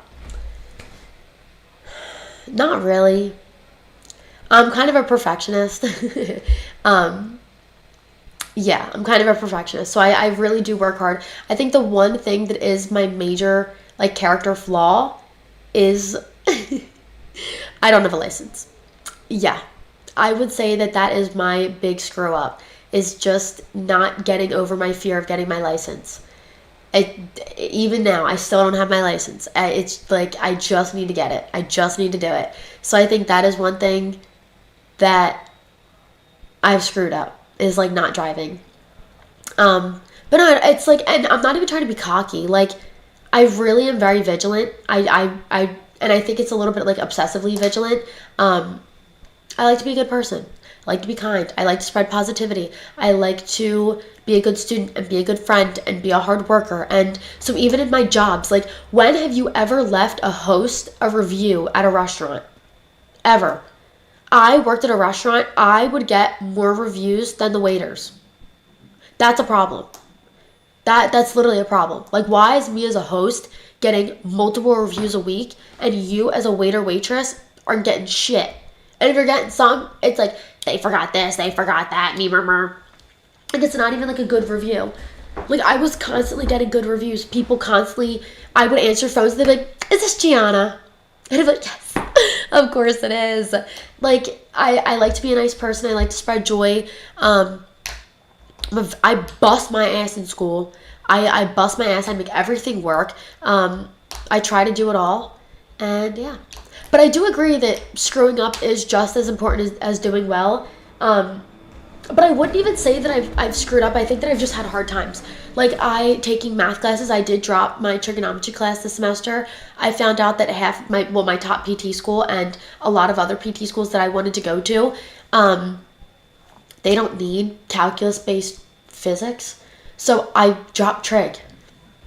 Excuse me, especially because my top choice school, do you know what I mean? My top choice school said that they didn't need physics.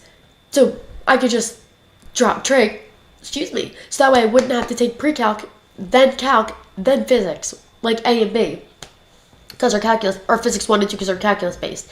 So yeah, I'm not good at math.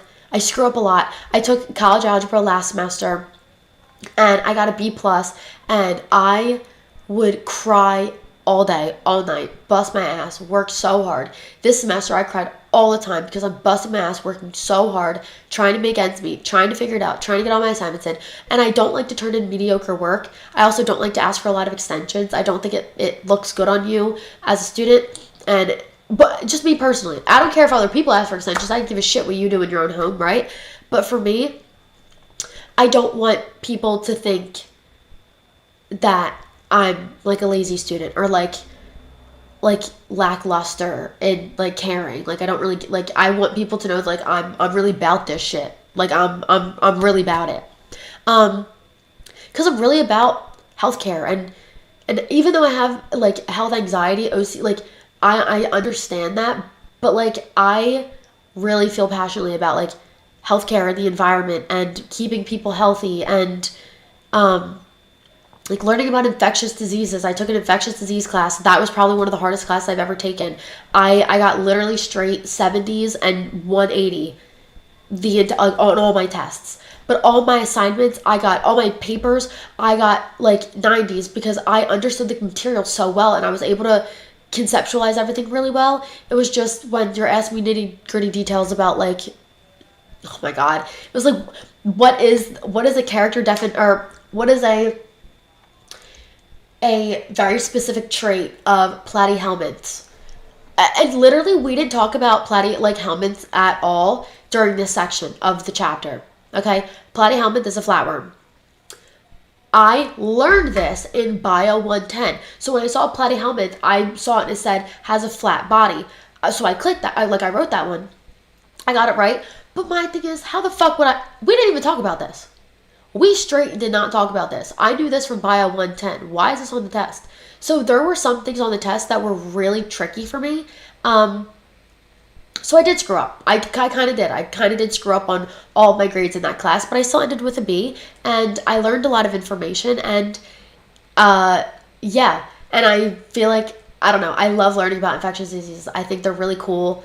I think learning about like transmission and like oral fecal routes and bats and all like these other animals and different things. I will never get in a bat cave ever. Ever, ever, ever. You will not see me in there. You will not. Mosquitoes, scary. Rodents, scary. But bats, no. Niz, no. No, not happening. Yeah. It's just interesting. Like, it's just like how my brain changes every single class I take, the more I learn. So, I don't know. But that class I kind of did screw up. I didn't do so well in my grades. I still ended with a B, I think, in the class. Not a B minus. I think it was a B. But, yeah. Math I'm really not good at. So I screw up a lot there. But even then, I ended that with a B plus, I think. And then I dropped my trig class. But, I don't know. I try not to screw up. I try to make very educated decisions. I try to think through things. I try to think about, like, not just the here and now, but, like, the future and what it'll impact and what it could influence and what come from it. So, I don't know. I try to think a lot about what I do before I do it. How long is your boyfriend's hair? Oh, a buzz. Bro, his hair was... Let me show you a picture of my boyfriend. My boyfriend is hot, let me tell you. I love that man. Here, I have to turn my brightness down. No, I love my boyfriend. And if I was anybody else who wasn't me, I'd be jealous as hell.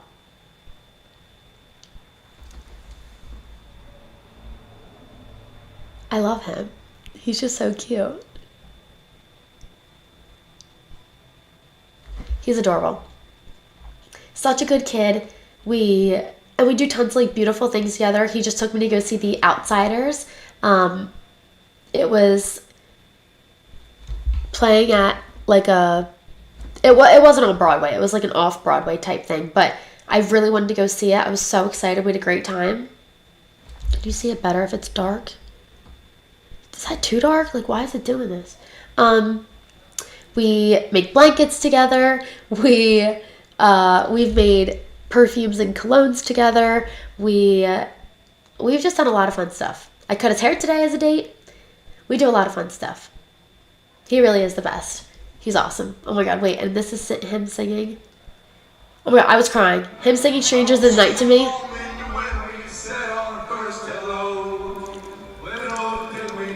I was crying.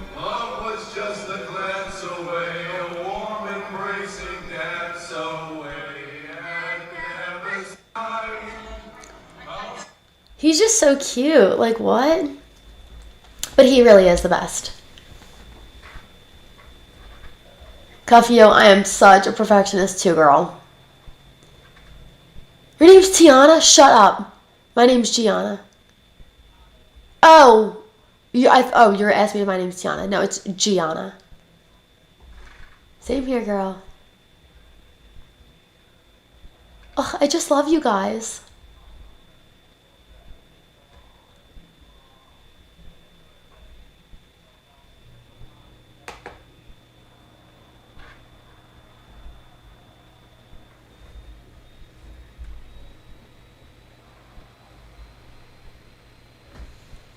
You know, my boyfriend is awesome.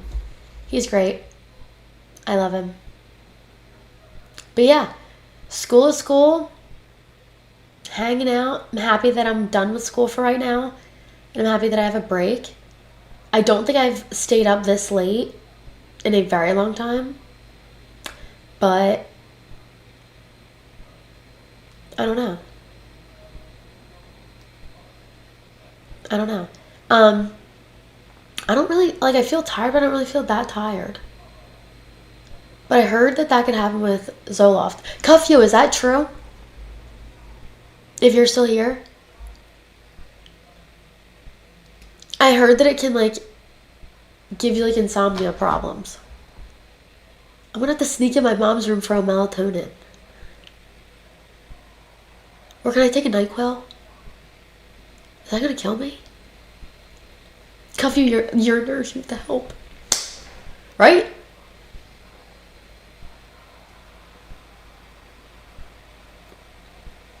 I, like, don't know what I can and can't say. You'll have to let me know.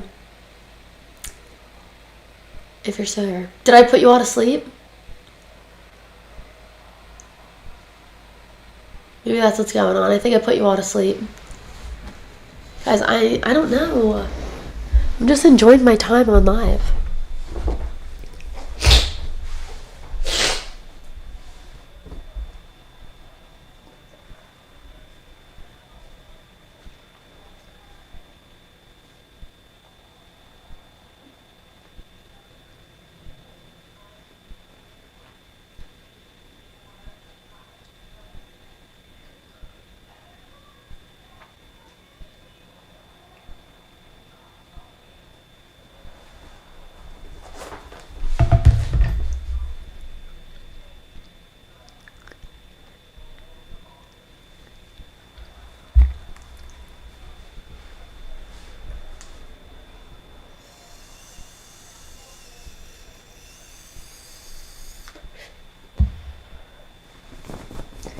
Yeah, I'm gonna need some NyQuil or something.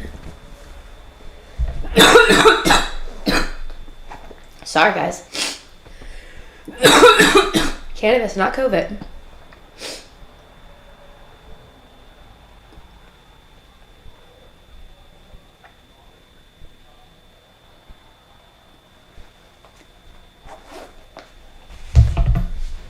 I literally don't think I've stayed up this late in so long.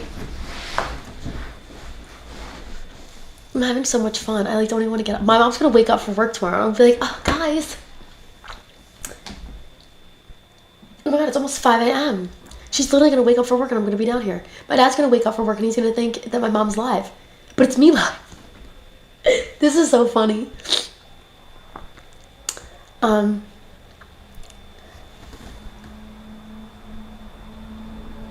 Yes, guys, I really had the best time talking to all of you. You guys are amazing. I had so much fun on this live. I love talking to you guys. Everyone is so kind and so amazing. I don't even want to get off, but I feel like I should go to bed because it's literally 5 in the morning. Do you guys want to keep talking? Like, are you guys still active? Because I'm low-key still up. But Cuffy, doesn't it make you like insomnia? Like have insomnia? Because I already feel like I don't sleep. So should I take it in the mornings? So that way, like, I'm up and, like, at 'em in the morning time. Because I'm awake AF.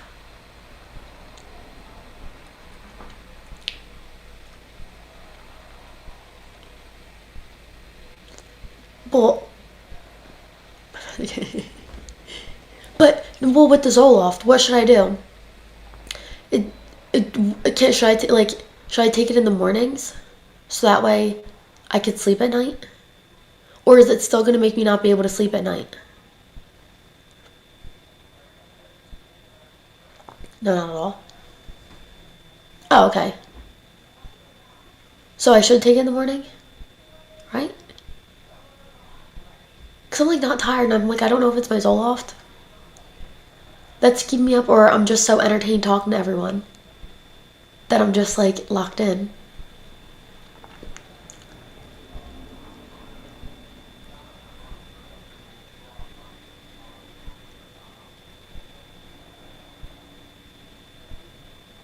Okay, you're the best. You literally are the best. Thank you. Because I don't want to like take a NyQuil and then like, I don't even know. I don't know. Okay, thank you. Just because I get scared. Not me asking if I'm allowed to take NyQuil. Mind you, I'm 22. But that's literally how I am with my mom. Like, can I take this? Can I take this Advil? Can I take that? Because I'm like, can I? Like, I don't know. I'm not an adult yet. I am an adult, but like, no. I feel like, no. I need to know.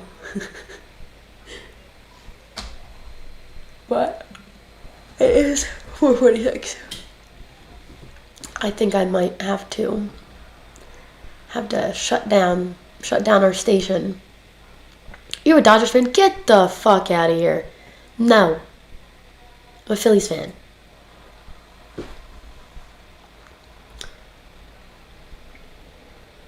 No. Wrong.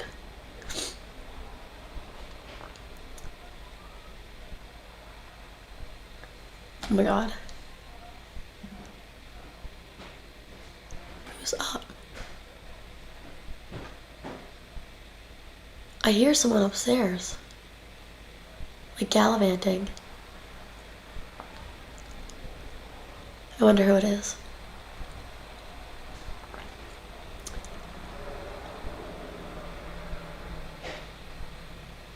Alright. Guys, I think I'm gonna go to sleep. I'm exhausted. Not even really exhausted. I kind of lied. I just want to go lay in my bed. I'm going to take a NyQuil. Go to sleep. Hopefully, I could sleep in late tomorrow. And yeah. I usually wake up at like 7 a.m. So I really hope I don't wake up in 2 hours. Even if I do. Then maybe I'll try to fall asleep, and then if I wake up at 7, then I'll take NyQuil. And then I'll just sleep like all day. And have a good day. We'll see. But yeah, guys, still 12 people in here, but I think I'm ready to hit the hay, go to my room. Good night, all you beautiful people. I had such an amazing time having Just Gia with you guys. This was so much fun. Thank you guys for watching and for hanging with me and talking with me and just asking questions and engaging with my questions and talking about Mackenzie Shirilla and talking about my leg and talking about my boyfriend and talking about my life and talking about my everything. And you guys are just really amazing, and I really appreciate talking to all of you. So I hope you all have an amazing night, sweet dreams, and as my mom's dad would say, my poppy would say, always, good night, sleep tight, don't let the bed bugs bite. If they do, get a shoe and hit them till they're black and blue. That's what he would say. So I hope you all have an amazing night. Thank you guys all for watching, and I will see you guys soon. Please follow my TikTok and my Instagram. Both are Gianna Vona. And yeah, I would love to see all of you guys in the future. But thank you guys so much for watching. Have a good night, guys. Bye.